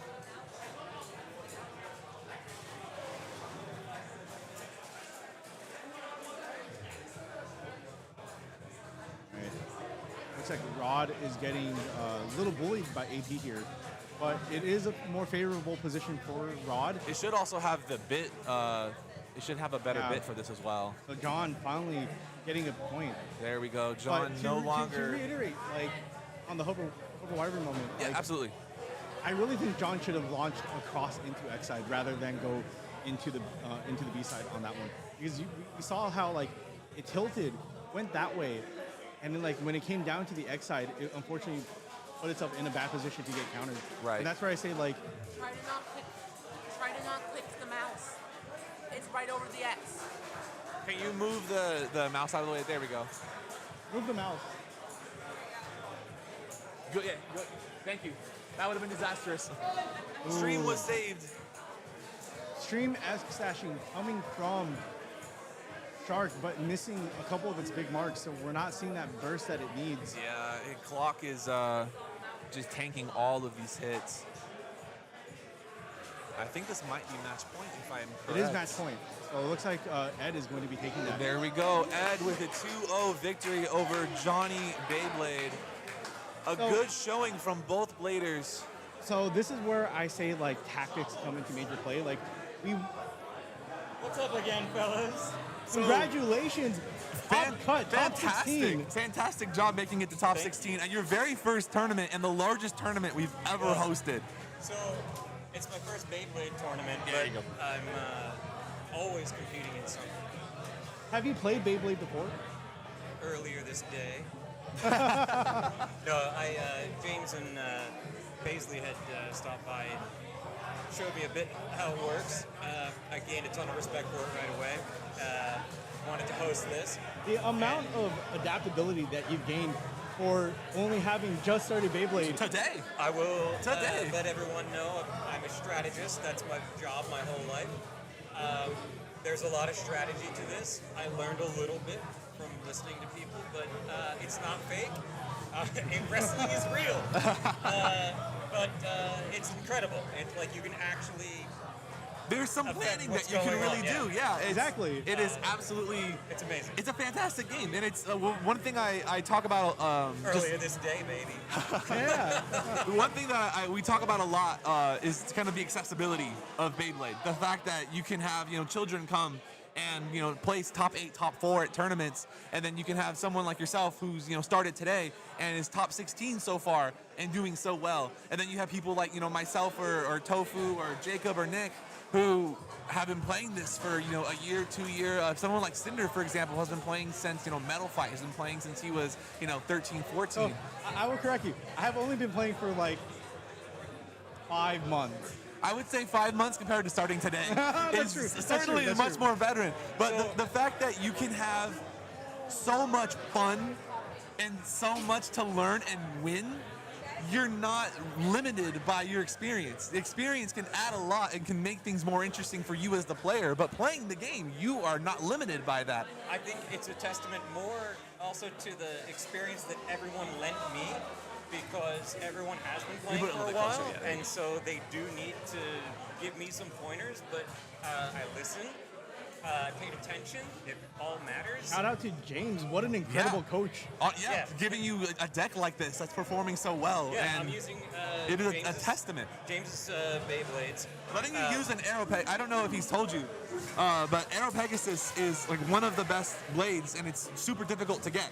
I usually see people's knees start to shake when I pull it out. Yeah, so it's fantastic. Totally makes a ton of sense. So it looks like we're about to start. We're starting the next round. So thank you so much for Amazing. your insights. Thank you, I guys. hope that we've treated your store well. We've done our best to shout you guys out as much as possible. Thank you so much for having us, and I hope we've respected your space. And we'd love to be back. All credit to the community, honestly. This is nothing without everybody, so thank you guys. No, thank you. We appreciate you. Thank you so much.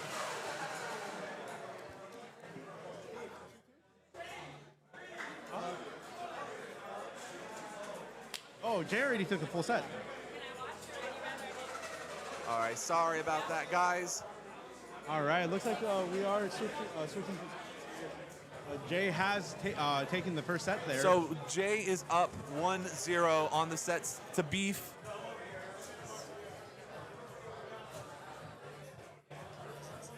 Blade, my goat. So nice to see you in the chat. So we have Jay for Jamdetta versus Presence here.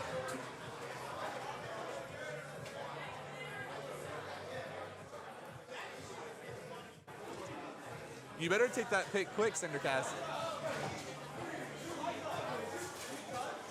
All right, what an incredible stall coming from Jay right here. Great But launches from both. Presence also has a great reverse X dash here. My goodness, the Jay's full positioning was a rotation. little bit scary, but it has positioned itself in his favor.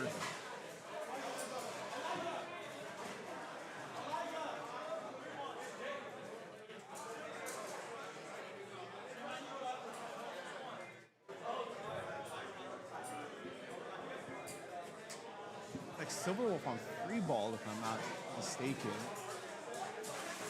By the way, while we're watching this stamina match play out, go subscribe to Blade Bay X,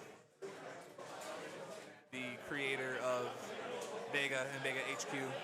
If you hear Team Vega or Club Vega, just know that's all him. And I would not be here without that.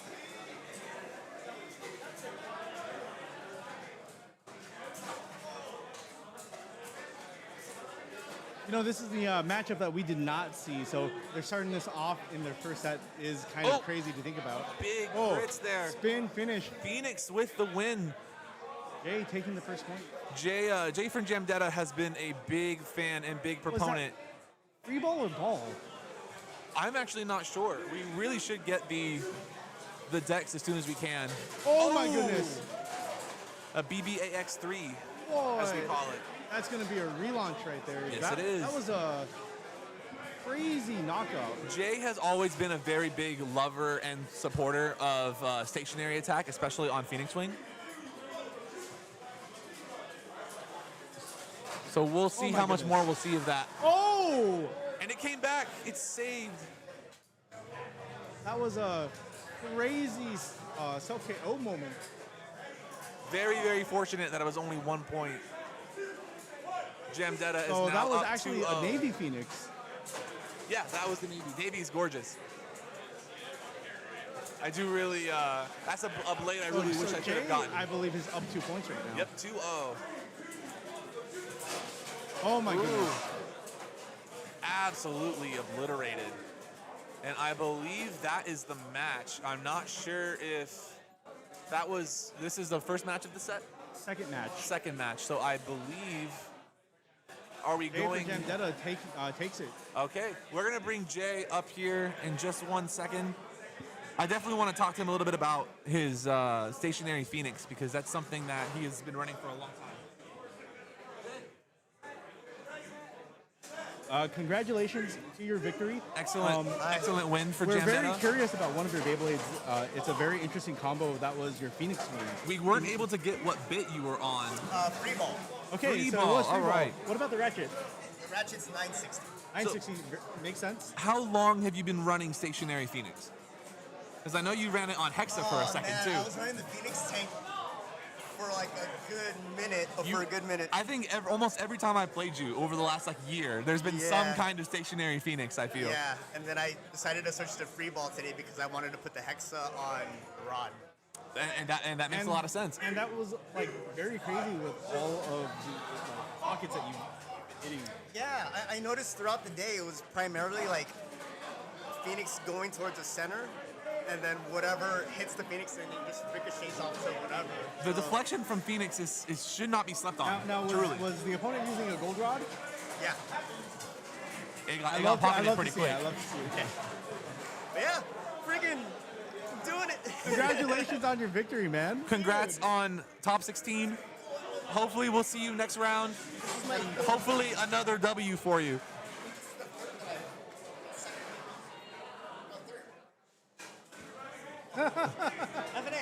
Congratulations. All right. Oh my Thank goodness. you for your insights. Shout out to Jandetta. The Phoenix tank. Phoenix is still so slept on. It is I not agree. as bad as everyone says it is. No. People really need to remember who Phoenix was. My only complaint is it's seeing its age. That is my only complaint. It is definitely seeing its age. It is a product of its time.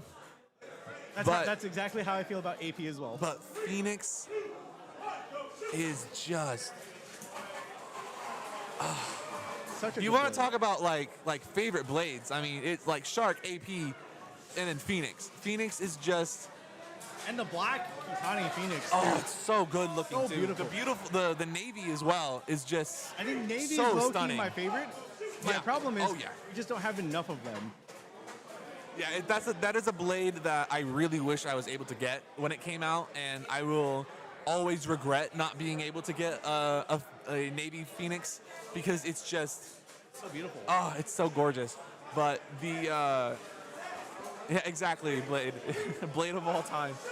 It is definitely showing its age, but there is still a lot of life left in that old bird. Looks like we do not have a I think we match are right now. moving between rounds currently. So we are kind of close because it looks like Jacob is still playing his current top cut round. Jacob is playing his. Yeah, he's. Oh, so they've already moved on to the next round of the tournament. Unless I'm incorrect, because I don't know if Paolo was actually playing. We're gonna double check and make sure that we haven't moved on to top 16.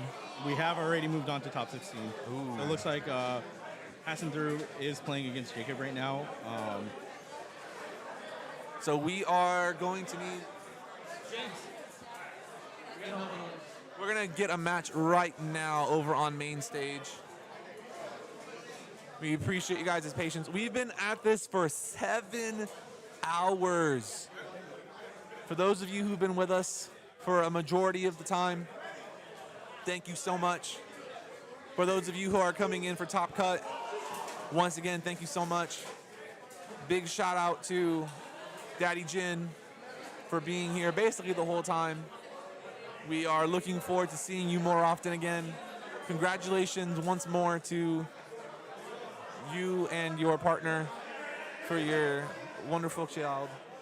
And we're looking forward to seeing more of the new dad buff. Thank you guys for being here. It has been a long time coming to throw something like this, and we are so proud And thank you of again what we built. to James for setting everything up. Absolutely. The amount of effort and energy that went into this, again, cannot be overstated. This has been, I know James has been really talking about running a tournament like this since kind of like from last year, you know? Yeah. So this isn't anything that's like, oh, we're going to throw it together last minute. He's been, talking to people. He's been trying to make connections to be able to throw something as large as this, get a lot of people to be able to watch it, and just any kind of support. Of course, thank you again for Jacob Palm for letting us use his channel to stream this. Please feel free if you see any players with names that you recognize, if you might be one of Jacob Palm's regular viewers, please be sure to give them likes, follows, subscribe, all that good stuff. Kyle, the cameraman, coming through and taking more photos of me and my handsome host. Now, coming from the event side, like, this is not an easy thing to set up here. It takes so much time, it takes so much effort, and a lot of coordination. Yes, absolutely. Between, Ed, the owner, as well as, James himself. Yeah, absolutely. There we go. Looks like we might be getting Ed once again on the main stage, which would be fantastic to see if he's able to make it to top 8. So, Ed is actually already in top 8. See, they got to get more people over here on main stage. What's going on? Which is a little bit odd. We didn't even know top 16 had already started. Yeah, so we need to get some matches, y'all.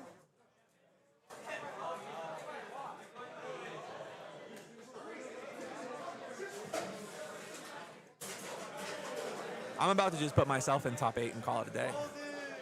All right, Tofu, you, me. 1 and 2, we'll take this prize from everybody. I mean, if they don't want to play in main stage, all right. I'm gonna go home and cry because this was the best event I think I've ever been to. And we're glad we were able to have you up here for a little bit. I think we got how many matches from you in? I think you got 3. 3? You got that one where it was just a good 5-0. That's pretty good. That's pretty good. And then one where it was a good 5-0, and then That match with Bezo was amazing. Get home safe. Thank you so much for coming out. It looks like we are getting Ed and Cool Claw going into the semifinals. I'm sorry, not the semifinals, the top 8. So again, it is first to 4, best of 3. So let's see if Ed can keep this streak going. Could you imagine winning your very first Beyblade tournament at your own store? What a high that would be. I mean, I don't know how you would like at that point you're just kind of like, well, I've peaked. I'm good. Whatever happens after that's fine. Ed's leading his way with Clock Mirage. Strong versus launch. Hover.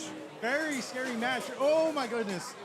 What a crazy recoil hit against the Hover. Hover is missing most of its mark, which is exactly what Clock Mirage wants. There were 2 good hits, but I don't think they were solid enough for it. We're seeing a little bit of wobbling coming out of Clock Mirage, though. And it looks like Clock is going to take this. One thing, actually, I think Clock Mirage is a very good counter to Hover. Because of how low the current Clock Mirage build is, and Hover has such it's a very good counter. Because and this is Shark where, has it's more like short with slopes going up, whereas Hover has these big big wings. Ooh. It's much more difficult for Hover to get under block. Oh my goodness! What an amazing hit! And Ed takes the first. No, wait, yes. Ed takes game 1. This might be, I think, this might be the greatest first tournament performance, maybe ever. Crazy. This is insane. Top 8 at your first tournament, at your own business. Oh! Oh my God. Ed is 1 point away from moving into top 4. A rematch coming back in. His opponent needs to actually Yeah, it looks like we have Rod versus. Oh no! This is very bad for the Rod. So one of the biggest things I don't think a lot of people notice is that there are moments where Rod can get underneath Clock Mirage, and you would think that would work in Clock Mirage's favor, but because of how wide, Rod's favor, but because of how wide Clock Mirage is, like the moment Wizard Rod gets trapped underneath, it's actually a trap. It starts getting down smash and it gets heavily destabilized. Rod, like you can see it right now, Rod got under. You're right. Clock Mirage for a brief moment, and there's that Giga tilt. But it looks like he takes it. So Clock Mirage is actually. Are we gonna have Ed back up here again? So, Ed, one more. We are witnessing strategy. Arguably the greatest first tournament of all time. I don't think I can't think of another time. Again, the largest tournament we've ever hosted at your store. This is insane. I Top just have to, 4. for everyone that didn't catch it last time, I have to repeat everything that I said. People coach me. I'm using great equipment. And he's humble too. Look at him go. Everybody has such a positive attitude. Community is winning this. I just represent everybody here. Not myself, not the store. It's just you guys. So This is genuinely one of the greatest first tournaments ever. I can't think of a single, because people have they go to a tournament and very recently win and they'll win, but 124 people. And you almost said like, I don't know if I'm going to be participating in this because there's so only many if people. somebody jumped out. And look at you go. And I'm happy because I told you I was like last I checked it was 119, so you're good to go. Like our cap is 140, and look what's happening right now. Insane. It's the community spirit, baby. That's what I represent. No, you are humble, a humble king. You are doing incredibly well. You got a new fan now. Someone's saying I'm an Ed fan now. Look at you go. Who's that? Thigh drink? Thigh drink. I'm into it. Thigh drink. I said thigh drink. All right, guys. All right. Thanks again. Thank you so much. Hey, let's see if we'll see you one more time, right? I'm gonna see everybody else. Oh man. So we are. It looks like we're gonna have Jacob Palm on the B side, trying to see who his opponent is. Citrite. We haven't had Citrite on the main stage today. Citrite is another old school player. Oh, can you switch the sides? There we go. There we go. Almost missed Oh the my action. goodness. Oh, what a. Oh.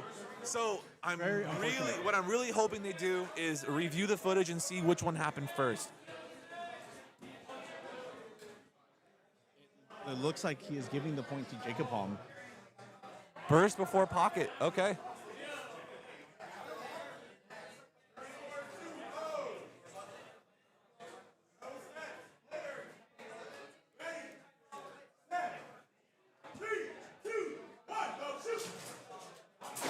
Oh! And hover is out. Jacob wins takes the first set. So, I think people don't play too much Clock Mirage, so it gets stuck on, so they don't understand the specific strategy on how to beat it. It looks like they're not switching sides. Oh, I think that might be a slight mistake because I agree. Jacob plays so well on B side. B side is his side. Ooh, scary launch position. Okay. Oh. My goodness. Over on kick versus glass. Oh, a little bit of scrape coming out though. But it recovers because of kick. Oh man. Kick really needs that late game contact to stand back up, and it looks like it gets 1.10.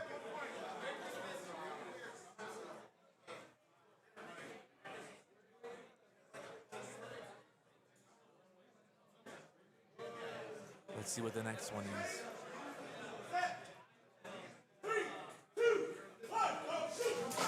Ooh. Oh. And he gets a little bit of stall movement. Oh, almost Exactly in the what pocket. it needed. Exactly what it needed. And Shark Jacob in the gets away lead, with 2 murder. points. in this second set. 2-0. Looks like Jacob is now leading out with Shark Scale.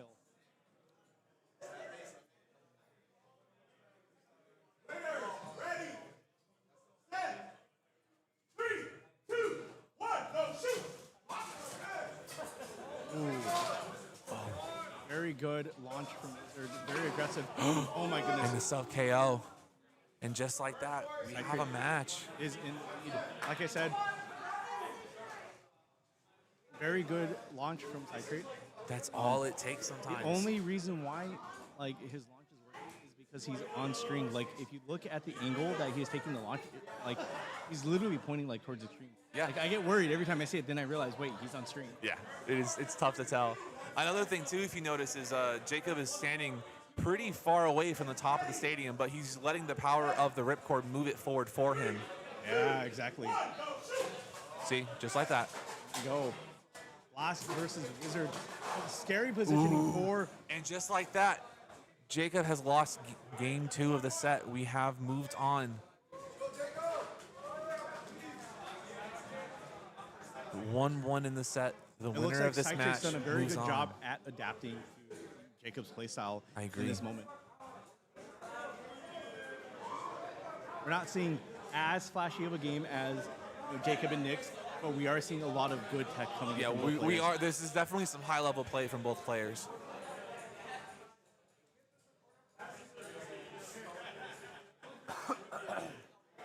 Excuse me. All right, score is 0-0. Like he's leading out with Hover Wyvern. Okay. No, I was wrong. It was Rod. Oh, he's maybe so too much. Oh no!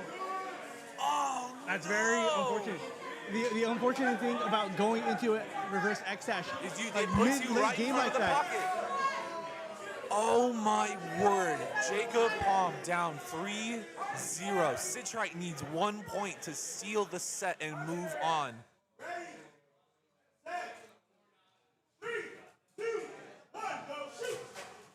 All right, we have Hover Wyvern versus. Oh, Hover saved it. Shark. Shark lost a lot of stamina in that moment. And Oh it's my goodness! It's 3-3. Next There's point no wins. way. Oh my God! Barely any contact there into a self-extreme. Next point wins. Oh my word! I cannot believe we are at match point. Oh my God! This is What insane. in the world? The next point wins. Did they choose their deck order correctly? Are they going to be able to clutch up? I feel like this is a common thing that Jacob is doing Oh throughout my these past like gosh. Top Cup matches.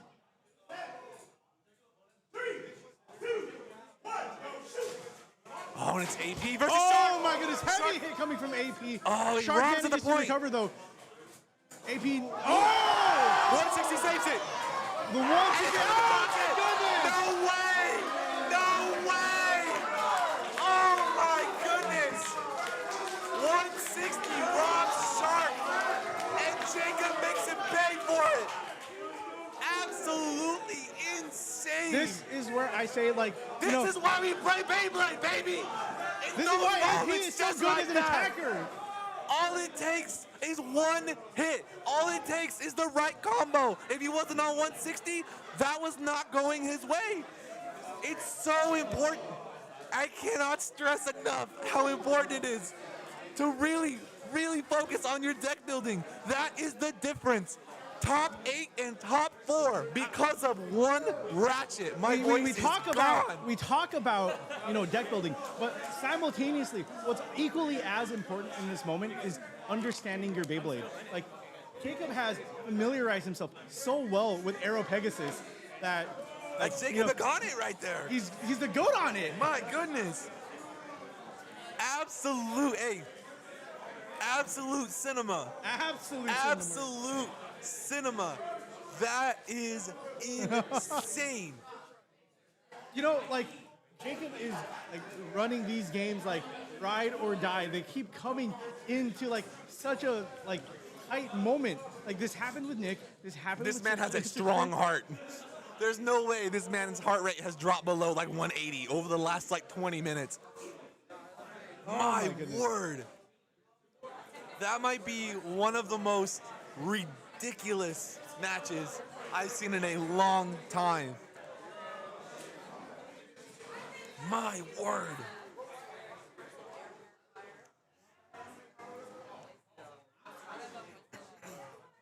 My voice is gone. Oh no. Sheesh. We're almost at 7.5 hours strong.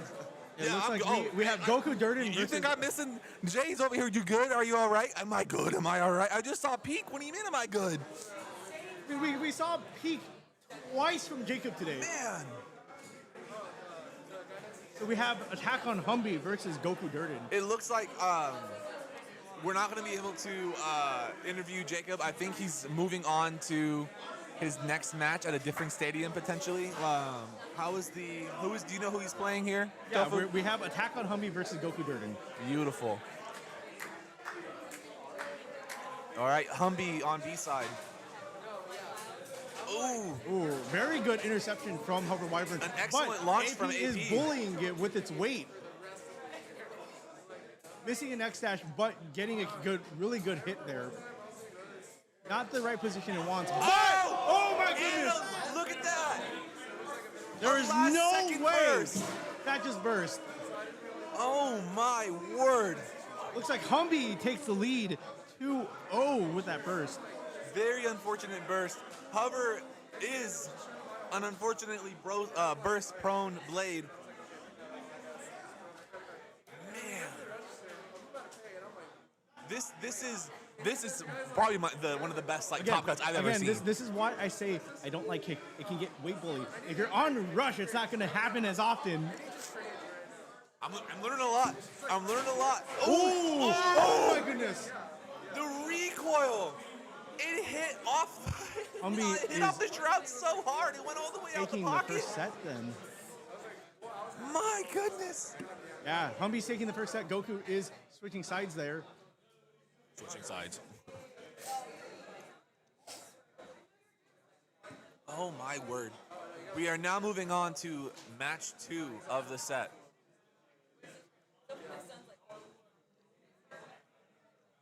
The way I'm supposed to be home by 9. Yeah, that's not happening.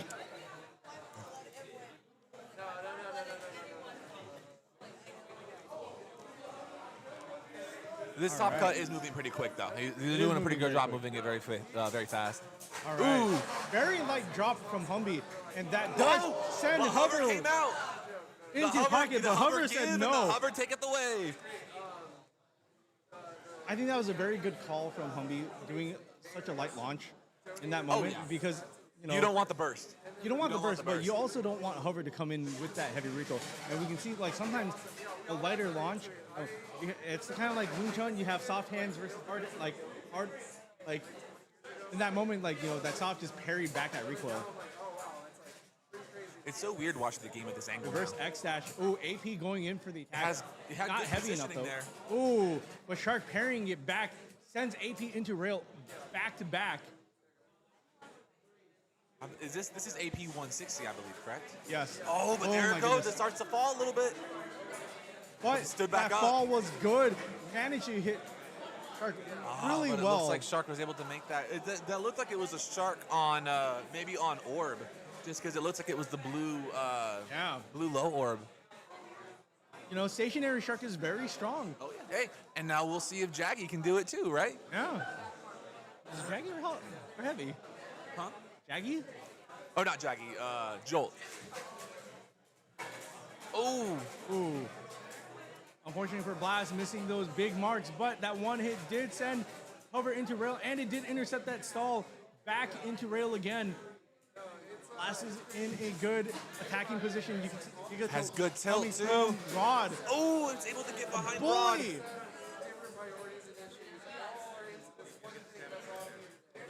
Oh, but looks like Rod managed to recover, and that stamina from Blast is gone. My goodness. Humby taking that point there. Nearly lost it though. That's how crazy that Blast was attacking. And Blast, honestly, Blast, I wish it was a little more on the attack side. I wish it was a little more like AP. I wish the same thing. But it's hey, it is the best of what CX has to offer right now, and it's certainly not bad. We're seeing a lot of it here in Top Cut. Oh, that might have been air contact. We'll see if the oh, and there's the burst. There's the burst.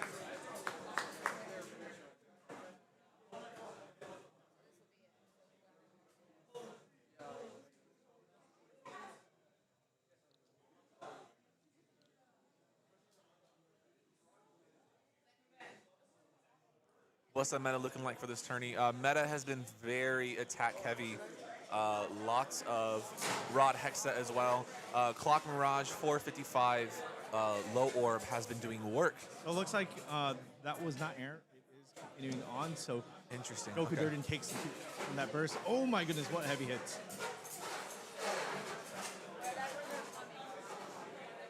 Not enough aggression coming from the Hover Wyvern. Oh! But it does nearly pocket that rod. But you can see Hover, if it can tilting. catch up behind it. Oh, there it is. There it is. There it is. It got a lot of scrape from those Very hits. good hit But will it from be Hover. enough? It might not be.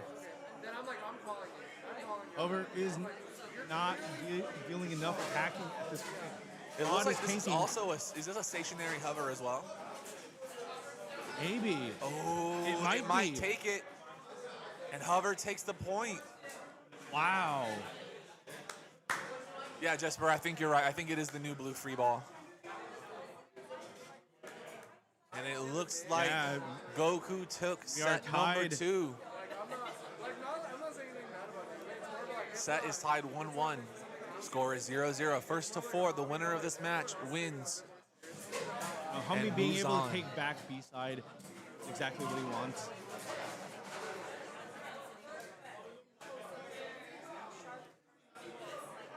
It looks like Bizo is out of the tournament.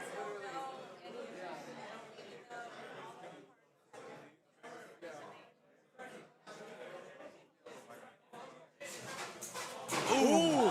Oh, it's a burst, but it's a burst. Hold on, though. Hold on. Who got the burst? The Hover burst. Oh no! Which happened first? It looks like they're going to. They might review the footage just to be sure, especially for a match of this magnitude.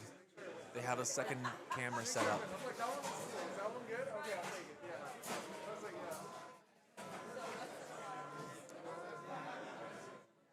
Thank you, Covert. We appreciate it. Super important match. Like, we are in top 8 as of this time, so yeah. He said he was moving his car, so I'm like, as long as my ride don't take off without me. Why is he telling me? Why is he? Hold up.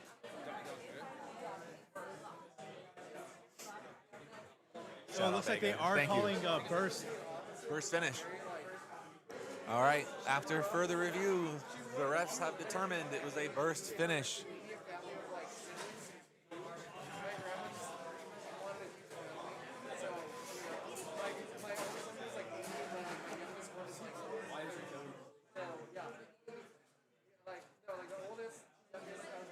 I believe that puts Humby in the lead now. Oh, let's see. Oh my And goodness. it's in the pocket. And the Tide. Tied 2-2. You know, Goku Durden couldn't take that loss without fighting back, man.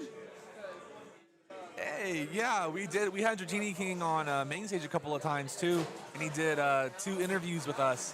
If you're able to go and check out the VOD once this is all over on Mr. Jacob Pomegranate's channel, you can go and check out some of his thoughts on the Arizona scene and his new Leon Fang combo that has actually done pretty well today. Did very well. He went Very 5. He went 5-1, so he's certainly been doing some work with it.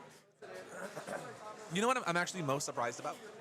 While they're, I don't know if they're reviewing or what's going on here, but I'm very surprised at the amount of Dragoon Elevate we've seen today. Yeah. Especially in Top Cut, we've seen a couple of it already. That's definitely that's a combo that a lot of people have kind of just dismissed at this point and been like, well, there's no point. But I think what we've seen, especially with people like Lion, who's running it on 760 level, and then all of these Elevate players, when it's launched well, when the player skill is high, it's certainly not as bad as we think it is. No, I don't think it's nearly as dead as we would like to think. We have also been seeing return into rod stamina, so that's just one of those things where it's like maybe just focusing on making sure you get the match you want as well. Exactly. And like we've also seen some slight shifting. A couple of 960 elevates have been in play today as well. So I know 960 makes it more burst resistant. Yeah, very very true. I know if Blade is still in here, he was running 970 elevate on it for a minute. Liked being slightly taller. It looks like there was a launch error on that particular point. Oh. And just like that, Humby with the win. And the IE chants have broken out.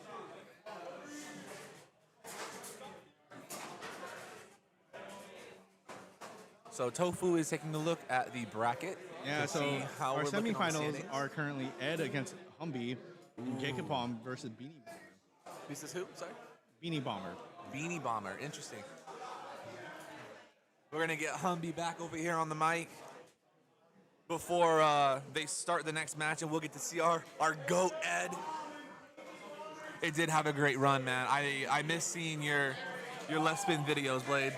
That was everybody. That was very violent. So could you let us know what happened on that last? Because we thought the KO counted, and then you guys ran it back. I shroud. It was shroud, and I had told him, like, I kind of like tried to call it, and then everything happened, right? Gotcha. And so when I was like grabbing my bay, I told the judge, I was like, I heard shroud, and then they checked it, and they saw that it bounced. Like, so when I launched the Dragoon, it changed directory without even going into the stadium. Oh, so it was just like it was a bounce off the shroud. I see. Yeah, so Okay. that's how they confirmed it. I mean, I'm glad they were able to get that call. Yeah, I'm glad that call worked out in your favor. It's I'm just glad it's there was tough. like cameras on it. So Yeah, exactly. Because those are like the most feel bad ones, when it just goes because there's no camera and you're just like, huh. And that's one of those. I'm really glad that we allow for checking the checking footage and everything and being able to get the truth the of VAR what is happened. in the European and Spanish soccer players, the VAR. That's so funny. But yeah, it's cool. I'm liking my deck today. No, hey, you're top classics. 4. Yeah. You're top 4, bro. Yeah, of course, absolutely. I would like my deck too. All Yeah, right. top 4. Looks like they're about to start this match right here. we'll So go ahead thank and you let so you go, much. Humby. Thank you. Thank you guys. All right, we All have right. Jacob versus Beanie Bomber. starting with his Aero Pegasus. The launch from Rod there was fantastic. Fantastic. Rod 160 Hexa, super meta, capable of taking hits like we're seeing right now. This is a really difficult matchup for AP in general as well. 160. Ooh. Any kind of Rod Hexa is going to be difficult for AP to overcome unless the AP is relatively fresh. And it's Beanie taking the first point against Jacob. The more, the fresher the AP, the better it will be in terms of its actual, raw attack power. Mm-hmm. So you still have a chance at, being able to get KOs with Hexa and stuff or against Hexa early on. Oh, Shark. Oh, it's a beautiful drop launch from both of them. My goodness. Whoa! Meeting at the top. Oh my gosh. That could have been a burst. Oh, That could have very easily been a burst. 760 is doing work for Curing it, AP. though. Exactly. My But goodness. there it is. There's that AP kick. falling. AP falling again, but will it stand? Oh! Kick doing its job. That was very unfortunate for Jacob and that Shark. He needed to drop a little bit earlier. AP caught up right at the perfect moment. It really and then did. Drained all of his stamina by sending it into the rail like that.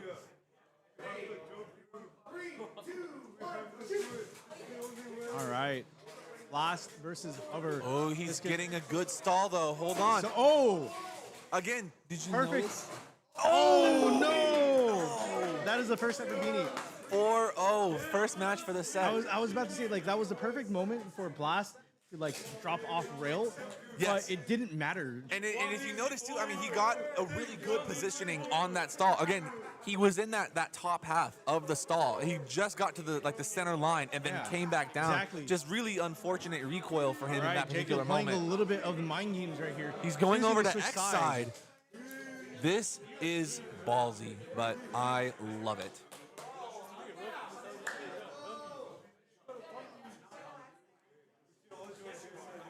Reminder, the score is 0-0 in the second match. Ooh, Blast I don't know if versus he Rod. got the launch he wanted there because it's got stuck center. Oh! Oh, and it came back out. 160, doing 160 things. And now it's tornado stalling. This is not what Jacob this is needs. not what he needs. Oh, but he gets it off though. Hold on. And we're seeing Rod looking shaky because it went into pocket. Now Glass is in a very good position. And it got underneath Rod. Oh, this could go for Jacob. I think it's going to. And Jacob There it gets a is. spin finish. 1-0 for Jacob. Takes point finally.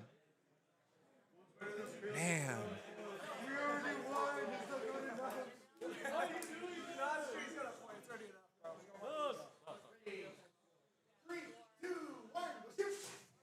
All right. Ooh. Jacob's It charge got versus stuck Glass again. again. Oh!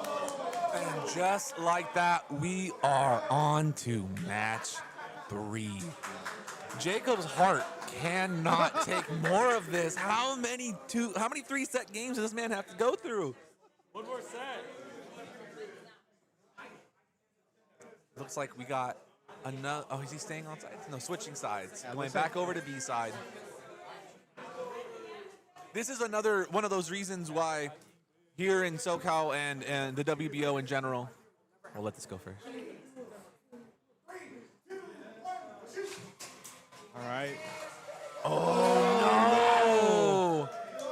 So tragic. What a But see, bad this is touch. one of the reasons why we like to play to 5. The early game is so important, like the way that like Jacob launched and just got one light touch, sent it out. Oh, he got just a little bit on the outside. Oh! And it stays. See, hey, 160 versus 760, right? And this is where I say, like the lightest touch can just send you like completely haywire. Exactly in this moment where 760 got shut into pocket.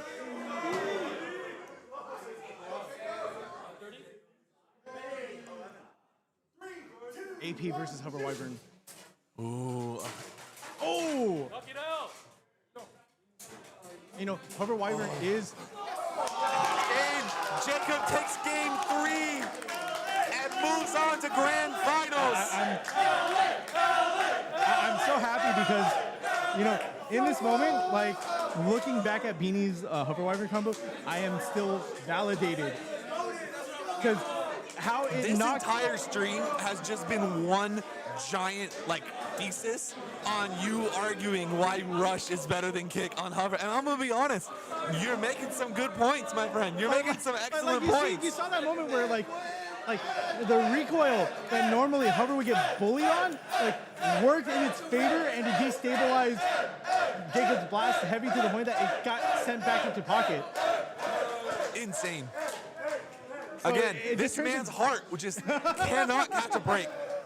But Jacob, on his own channel, is in grand finals of the largest Beyblade tournament we have ever had here in SoCal.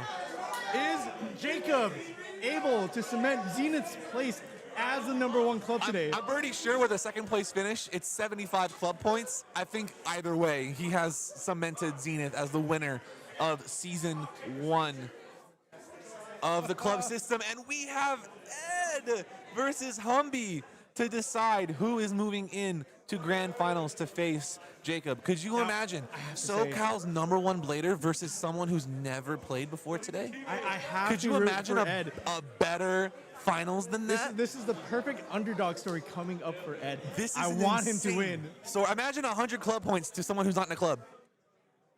I'm sorry, homie. I'm rooting against you. I mean, I would be I would be absolutely astounded. And this is why I'm whispering into the mic, so you know if you can't hear me because we're so close. Yes. Humby, we love you. You're awesome. Ed,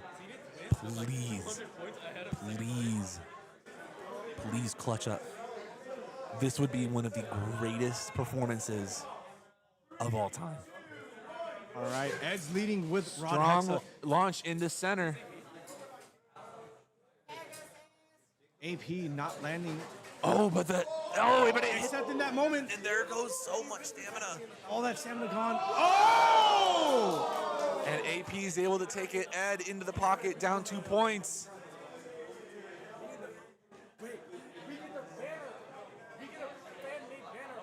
I'm having such commentators curse. That's how I felt with poor Reverb. I apologize. When he came up here, I was like, I'm so sorry. All right, let's see. All right. Clock Mirage in the second slot. Ooh, that may have been air contact. May have been air contact, here. but this should lean a little bit more in Clock's favor. Clock is such a good stamina bait that's capable of outspinning in this moment. But Dragoon just needs heavy hit, just like it's doing right now, sending Clock into pocket, or tilt, doing heavy enough hits to give Clock this tilt. But this is also potentially in Clock's favor because it's avoiding all that contact that Dragoon wants. And it got all that contact. Humby is now up 3-0 in the first match. Again, this is semifinals. The winner of this match will play Jacob Palm in grand finals. All right, Ed's leading out with AP against Wizard Rod. I think you're correct, yes.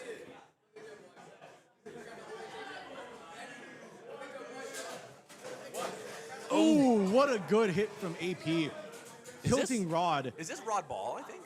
I think so. My goodness, I haven't seen a Rod Ball in a minute. Oh! And he gets the KO! And Ed is still in it. He has not lost match one. Score is now 2-3. Ed just needs 2 more points to take game 1 in set 1 of the semifinals.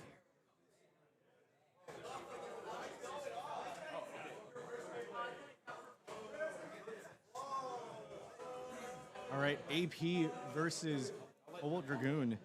Ed needs to launch very aggressive so he can destabilize Cobalt Dragoon. Let's see what he does. Saw a little bit of forward tilt from him last second. Ooh, very good hit from AP. Oh, good hits against. Exactly what it needs. Oh! Oh! Ed gets it. He takes game 1.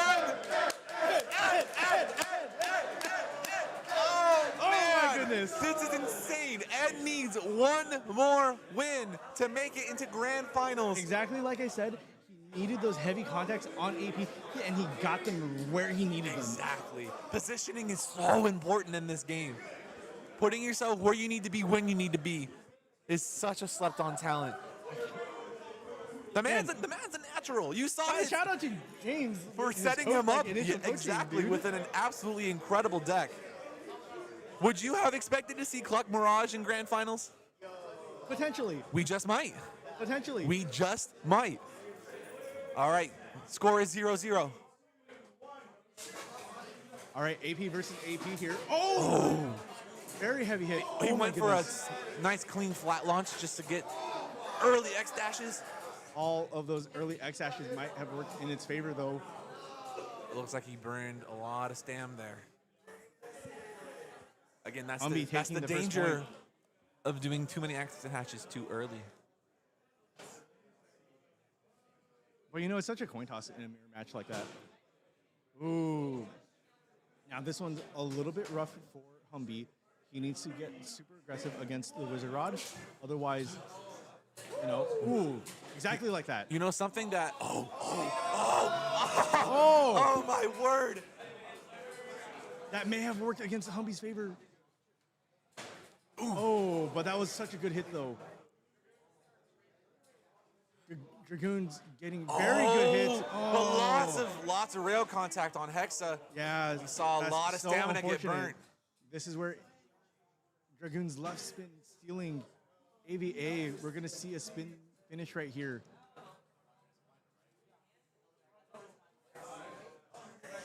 And That's unfortunately, Cobalt that is Dragoon. One thing I'm noticing about Ed's Hexa launch, that I think a lot of people, sometimes we over-tech ourselves. You know, sometimes we We do, overcomplicate things. But Hexa likes being launched relatively flat, so it lands on the needle and Yeah. stays center. And we're But seeing that him works do that in launch. his favor because, you know, going against Cobalt Dragoon, that's kind of what you want. You can't stall Exactly. against it. Ooh. Oh! And didn't you call it? You said Rod is able to get underneath it and get the burst like that? Yeah. Yeah, and there it was. No. So Rod is if you're doing an early launch like that where it's so early and it's super aggressive, you want to get underneath it to burst it. Otherwise, when it gets to late game, getting underneath clock does not work in Rod's favor. Right. You have to get under it super early, exactly the way that just happened just now. I know a lot of people are excited for, I believe, is it 755 that's coming out in the next random booster? That will be very interesting to potentially see on Clock Mirage because right now 455 is the shortest available for my it. excitement for 755 for clock is because it's a little bit more round. So, will not be as burst prone. Not nearly as burst prone. Specifically towards rail. Oh, true. Because four-sided ratchets are doo-doo. It doesn't help that, like, literally the bottom part for 455 is, like, flat. True. All right. All right, you see, again with that, he launched relatively flat and just put it right where he needed to go. And he's tornado stalling out Cobalt Dragoon. That's exactly what it needs. I absolutely love just these bread and butter coming from Ed. That was such a clean launch. Oh my goodness. Dragoon not making contact. There it is. so much. Finally having the contact, but it's not enough. All that stamina drained out from Elevate. You can see right now, it's not capable of getting like those heavy hits into rail that it needs. We're already starting to see Hexa do the little Hexa wobble. It evaded so many hits early. Oh, that was a bad hit. Yeah, there it goes. And Hexa takes the point. Oh. Difficult. All right, looks like we have another AP. AP versus AP. 760 versus 160 rush. Now this is where it's a little tough. The only reason why I'm not as big of a fan of 760 is because it drains so much stamina. But, And it came back out. No way.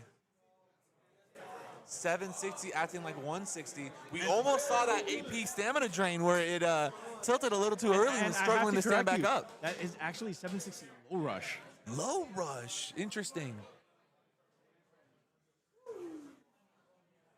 I do like 760 low rush in a vacuum. Same. So long as it doesn't scrape too much. Helps with self KOs as well.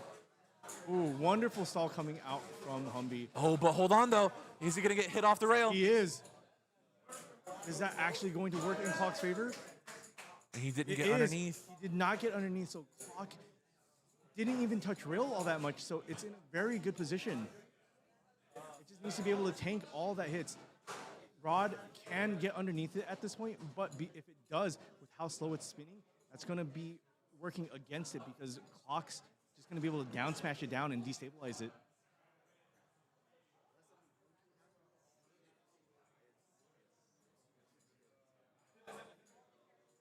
Yeah, what we're looking at right here seems like it's going in Clock's favor as of right now.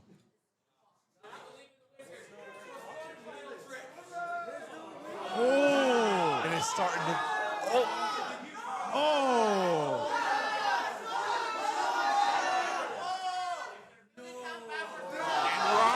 Rod takes the point. 2-1 in the second match. The clock is on 455 low orb.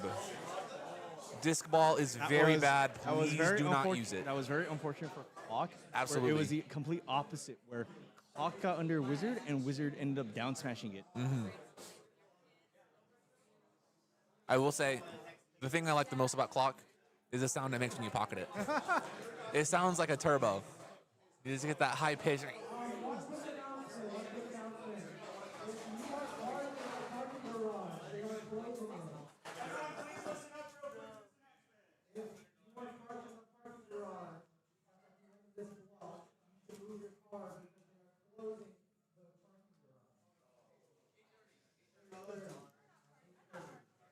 They're making an announcement about parking.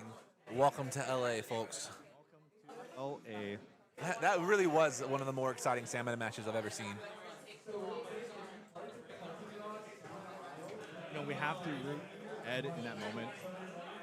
So remind me again, Ed is up 1-0 in the set and is down. The set is tied 1-1. Or I'm sorry, matches are tied 1-1. I thought Humby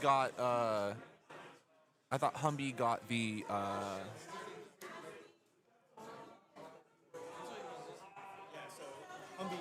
Humby's up 2-1 in the match, but is he down 1-0 in the set? No, set is tied. Tied. Okay, thank you. I have bad memory. I've been on this for 8 hours, y'all. All right. Wonderful launch. Very good attack from AP, sending Wizard out of its stall, but it is missing some X-dashing right here. It really is. And we're going into a tornado stall, which is not what AP wants. Very unfortunate for AP here. Oh my goodness. Almost got pocketed. Luckily, it was able to come out.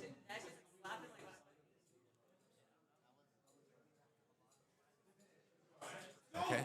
And Humby with the point and is now 3-1. Okay. All Ed needs is one extreme. That's all Ed needs. All right, we have Wizard Rod versus.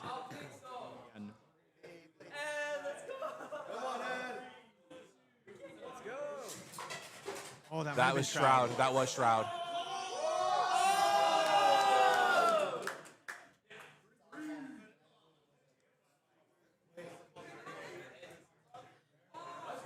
They're calling air contact instead. So I mean, either way, that should not be counting. Does constitute a relaunch on that. Yeah, either way, we're going to get a relaunch here. You can see Ed's hand shaking. I don't know if you saw that when he presented the bay. His hand was shaking. You can see it right now, yeah. too. Deep breaths, Ed. Oh, once again. Air contact. Air contact. It landed on top of it, I think. Unless they're letting it play out.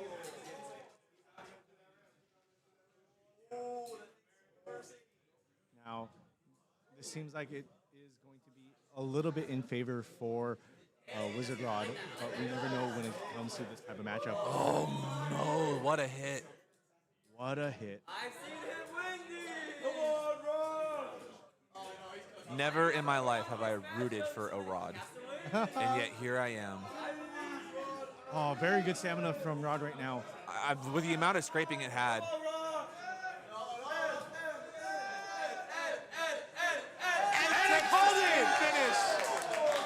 The score is 2-3. He is still alive and kicking. I told you, I saw the stamina. I understood it was in a very healthy position. All right, we have AP out of Humby. What do we have out of Ed? I believe it's Clock Mirage. Oh, it is. Oh. Looks like. Do you think that was air contact?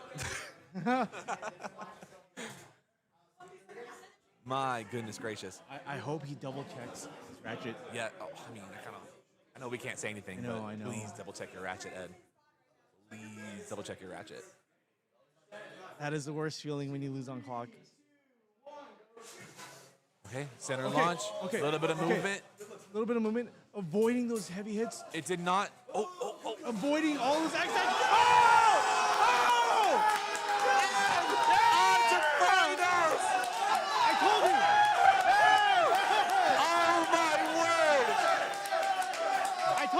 I saw the movements. It was avoiding all the critical hits. Oh, and unfortunately for Humby, God, like, barely any contact into a self KO. This is insane. We gotta get Ed back on here. Ed, We got to get Ed back on here. Ed in grand finals against the #1 Beyblader in SoCal. That is not glaze. That is fact. Currently ranked #1 in SoCal against someone who has started playing today. This is insane. Let's go, baby. Hold on. You gotta Okay, there we go. Let's go, baby. Let's go, chat. Let's go. Let's go! I've never in my life rooted for a Wizard Rod to win. And boy, oh boy, was I rooting on that Wizard Rod. Never have I ever rooted against Jacob so hard than today. This on his own channel, Tofu. On his own channel, bro. I'm sorry. We are here for the Cinderella story. This is the most insane first tournament run I have ever seen. 124 Bladers. This man came in with a hope and a dream. This is, hey, Sanraku, David and Goliath is absolutely correct. This is an absolutely insane display from Ed. And for those of you thinking, oh yeah, he's just started today, watch his matches. You think that man isn't thinking? You think that man isn't plotting and scheming? Like he said, strategy is so key. He is doing the right thing at the right time and doesn't even know it yet. Now he's just got this intuition. We have to see here whether or not Jacob is going to start on X side. From what we've seen from Ed, Ed has only practiced X side. X side, that's true. All right, we are starting grand finals. Hold on just 1 second, chat. All right, it is still best of 3. First to 4. First to 4, best of 3. The format does not change for grand finals. A reminder, this tournament is worth 100 club points. Yeah. If Jacob wins, I think 2 Valkyrie bolts actually. I think second place also gets a Valkyrie bolt. Oh wow! So, what would be absolutely hilarious is if the man not in a club wins 100 club points by himself. Either way, with Jacob taking either first or second, Zenith is now the winner of season 1 of the club championship.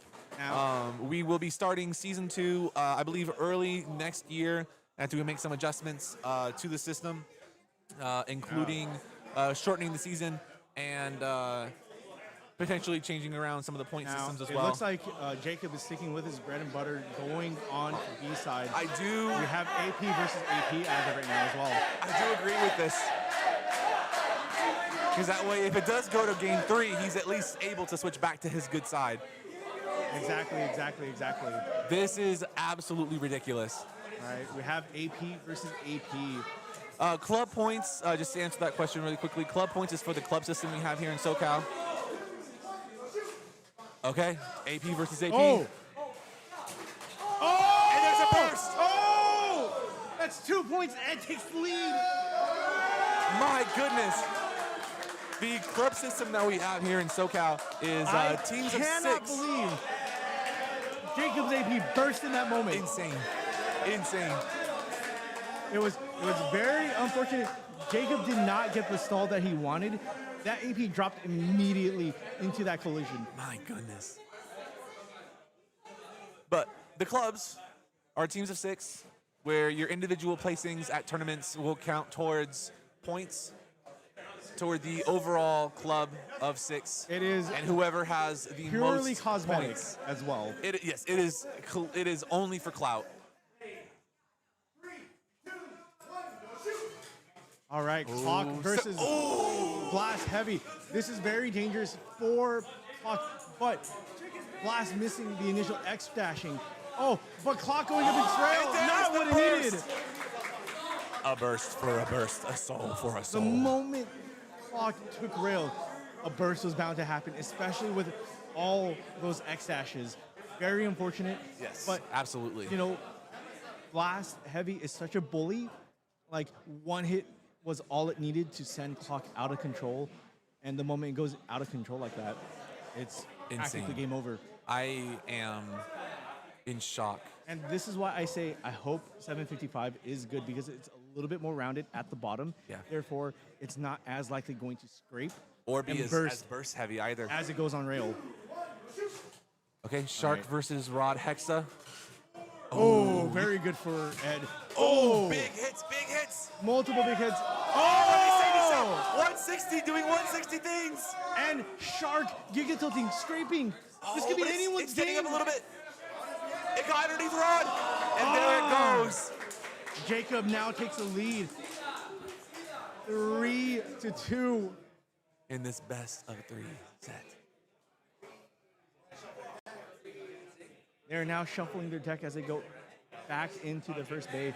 What would you do in this situation? You're Jacob up 3-2. What do you lead with to get your 1 point? Blast. I agree. Jacob, I'm leading with Blast. And there it is. There it is. You called it. AP is a dangerous choice for Ed, but it's gotten him this far. I think AP is actually the safer choice, though.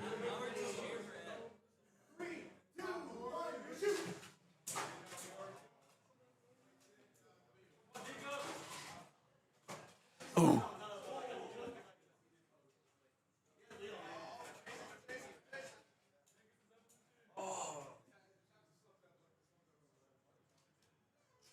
Unfortunately for Ed, he's going into the AVA match. The LAD for AP is just not there. Especially not compared to Blast Heavy. On kick, of all things. Oh, wait. Wait, Starting to wait, fall. wait. Oh! With the win. 3-3 tie match. Like I said, I think we should maybe start talking. Maybe we should take back what we said about AP over the last 8 hours. No. Maybe the late game stand is actually kind of good still. Like I said when we initially started, AP was actually the safest choice for Ed in this moment. With Rod Hexa and Clock Mirage, though Blast, we've seen Jacob's Blast has bullied those 2 bays, so AP was honestly the safest choice that he could make in that moment.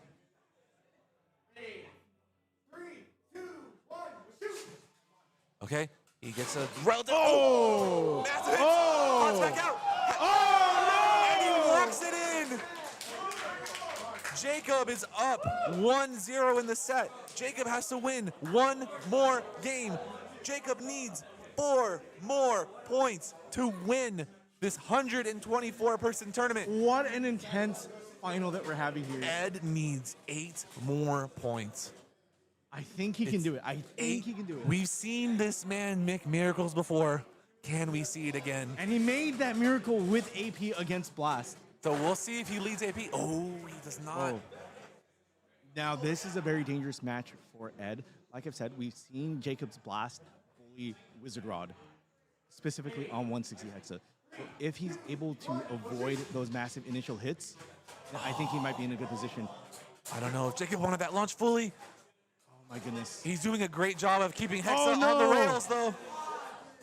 He's forced Hexa on the rail way too much. Let's But see if it's going to be he's able to also stand back gone up. on the rail as well. Oh, that's a no. lot of movement. There's a tilt. Oh. I still think this is in Blast's favor, though. But I could There be it wrong. goes. I could be wrong. Man, Hexa is ridiculous. Yes, that's correct. Pegasus Blast heavy 960 kick. Ooh, AP versus Shark. Reminder the score is 1-0 in Ed's Ed favor. Launches aggressively. This could go in his favor. AP can weight bully Shark, but it very well depends. Oh no! The teabag. That's 2 points. Fortunately, in this moment, Shark, Jacob launch picture perfect with that tilt. Jacob is 1 KO away from winning. 1 KO. 1 KO, 1 burst. We are now going into Clock Mirage versus AP. A KO is not likely, but a burst on the other hand. Let's see if Jacob makes any adjustments.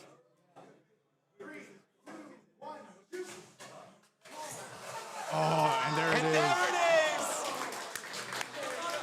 is. Jacob Pomegranate on his own first channel place. takes first place at the largest SoCal tournament ever hosted. The #1 blader in SoCal has just cemented his legacy as the winner of the largest tournament we have ever had the pleasure of hosting. I will once again add, Ed You are amazing. Thank you again for allowing us to have this here. I am so ridiculously proud of you making it this far. This was such a Cinderella story. We've seen games like these where, you know, the underdog may have lost, but he's won the hearts of everyone. He won my heart. I need to see him every single tournament. I need Ed to keep coming. And there it is, Jacob Palm, number 1, with 100 club points and a Valkyrie Volt to his name. And Ed gifting him a jacket. A jacket. If you want to see jackets, sweatshirts, hoodies, and lots more, please be sure to check out arc8.net and support the greatest first tournament I have ever seen. Ed is insane. One final interview. Jacob. One final winner interview. Hello. You have just won 100 club points and cemented Team Zenith's victory of Season 1. You have just cemented yourself as the number 1 blader in SoCal beyond any kind of reward you could have gotten from the Shin League. You have just won the largest tournament we have ever hosted. And reclaimed your title. Maintained your title. Not even reclaim it. You have been number 1 for almost as long as I have known you, and that is not glaze. That is facts. It's crazy to think about it because you felt yourself like kind of like starting to hit that peak and then like kind of like stagnating.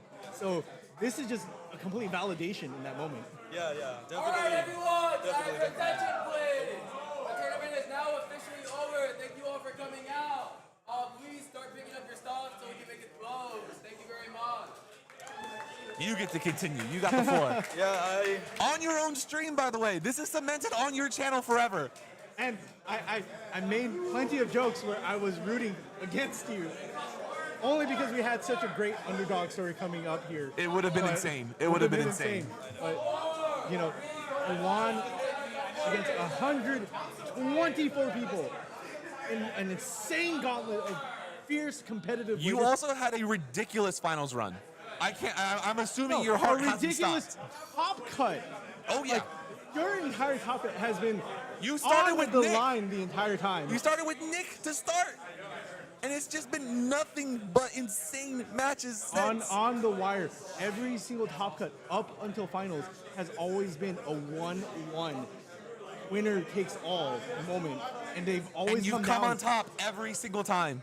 And they've always come down to final bay. Yes. Insane. I think you can put it a little closer, by the way. There you go. It's just crazy. It doesn't even feel real sometimes. Like to just be this goated. I do my best. And I want to prove to everyone that SoCal is like amazing. Is amazing, and I want to spearhead that with performing as best as I can. And I'm glad I could perform and show everyone what it takes to be number 1. And we've all known that. We all knew. The rest of them can figure it out. We here all knew you're number 1. And at this point, it is an undisputed number 1. Amazing tournament. Amazing tournament. Yep. Guess how many club points I have now, though?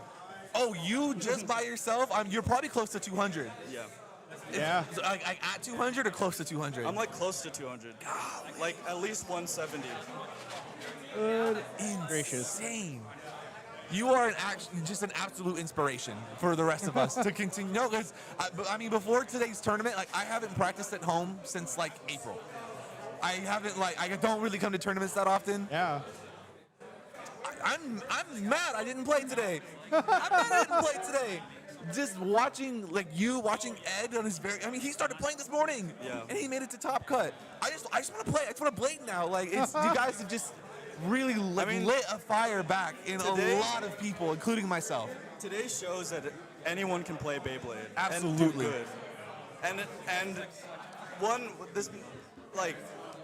This whole event is just showing like how much work you can put into something really pays off. Yeah. When I was gone for grad school, I practiced every day. I did 150 launches every day for 10 days. Mr. straight. 150. So I think it paid off. You think it paid off? I think it paid off. It is cemented, bro. It is cemented on your own YouTube channel. You can go back and watch it anytime you're feeling down. You got 8 hours of insane gameplay, and a good chunk of it is you, bro. A good chunk of it is you. I am like, I think I've told this story before, but I will always remember my first tournament when you just said, "Here's my bay case. Make 2 bays so you can play 5-on-5." I showed up with a Vans box and 3 Beyblades, and they wanted to do 5-on-5 after the main tournament. And he just handed me his deck box and said, "Here, make 3 combos. Like, make some extra combos. You are one of the reasons why I'm here, and do not forget that. You are very, very, very beloved in this community, and you have been a huge part of making it the incredible place that it is. I'm so happy that you were able to win this. This is insane. This is an incredible story for you." Oh yeah. Catch it on my YouTube next week. There it is. And he's got all the film right here on his channel. Toughest tournament. There you go. This was my toughest tournament ever. Yeah, your final run, your top cut run alone. It's insane. Going down to the wire every single time. top cut. Ridiculous, dude. Absolutely ridiculous. All right. Yeah. Thank you guys so much, though. Everyone watching at home, go play Beyblade, practice, show up. If you don't have tournaments, host them. There you go. Build, build, build, build, build. And you, too, can have 120 people at a storefront where the owner might take second place. Yeah. And, before we wrap up, once again, big shout out to Ed for letting us host this tournament here. Absolutely. Like, what a great turnout that we had, and what an impressive run that he had himself. Absolutely. Going all the way up to second place.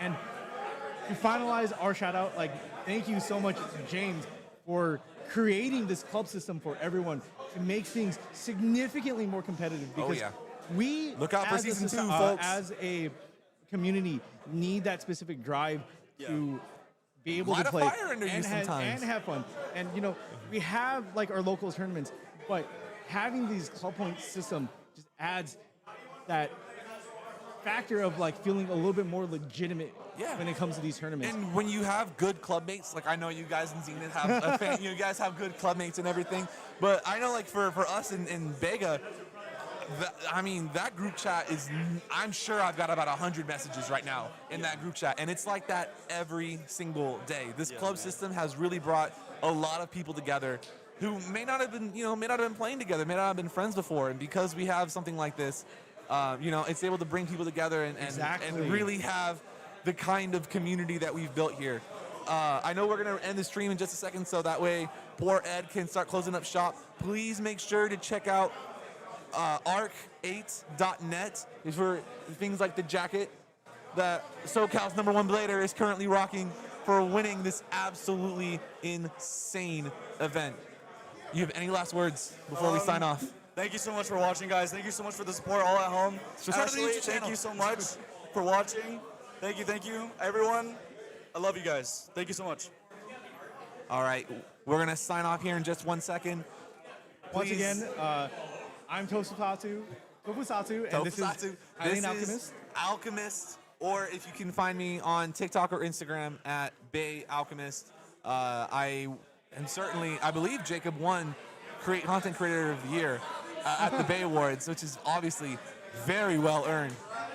So please make sure, if you liked any of the players that you saw today, feel free to leave messages in the comments to find out. I missed the whole thing. I got stuck moving my car. Oh no! Hey, but it's all on Jacob's channel now, so you get to go watch it.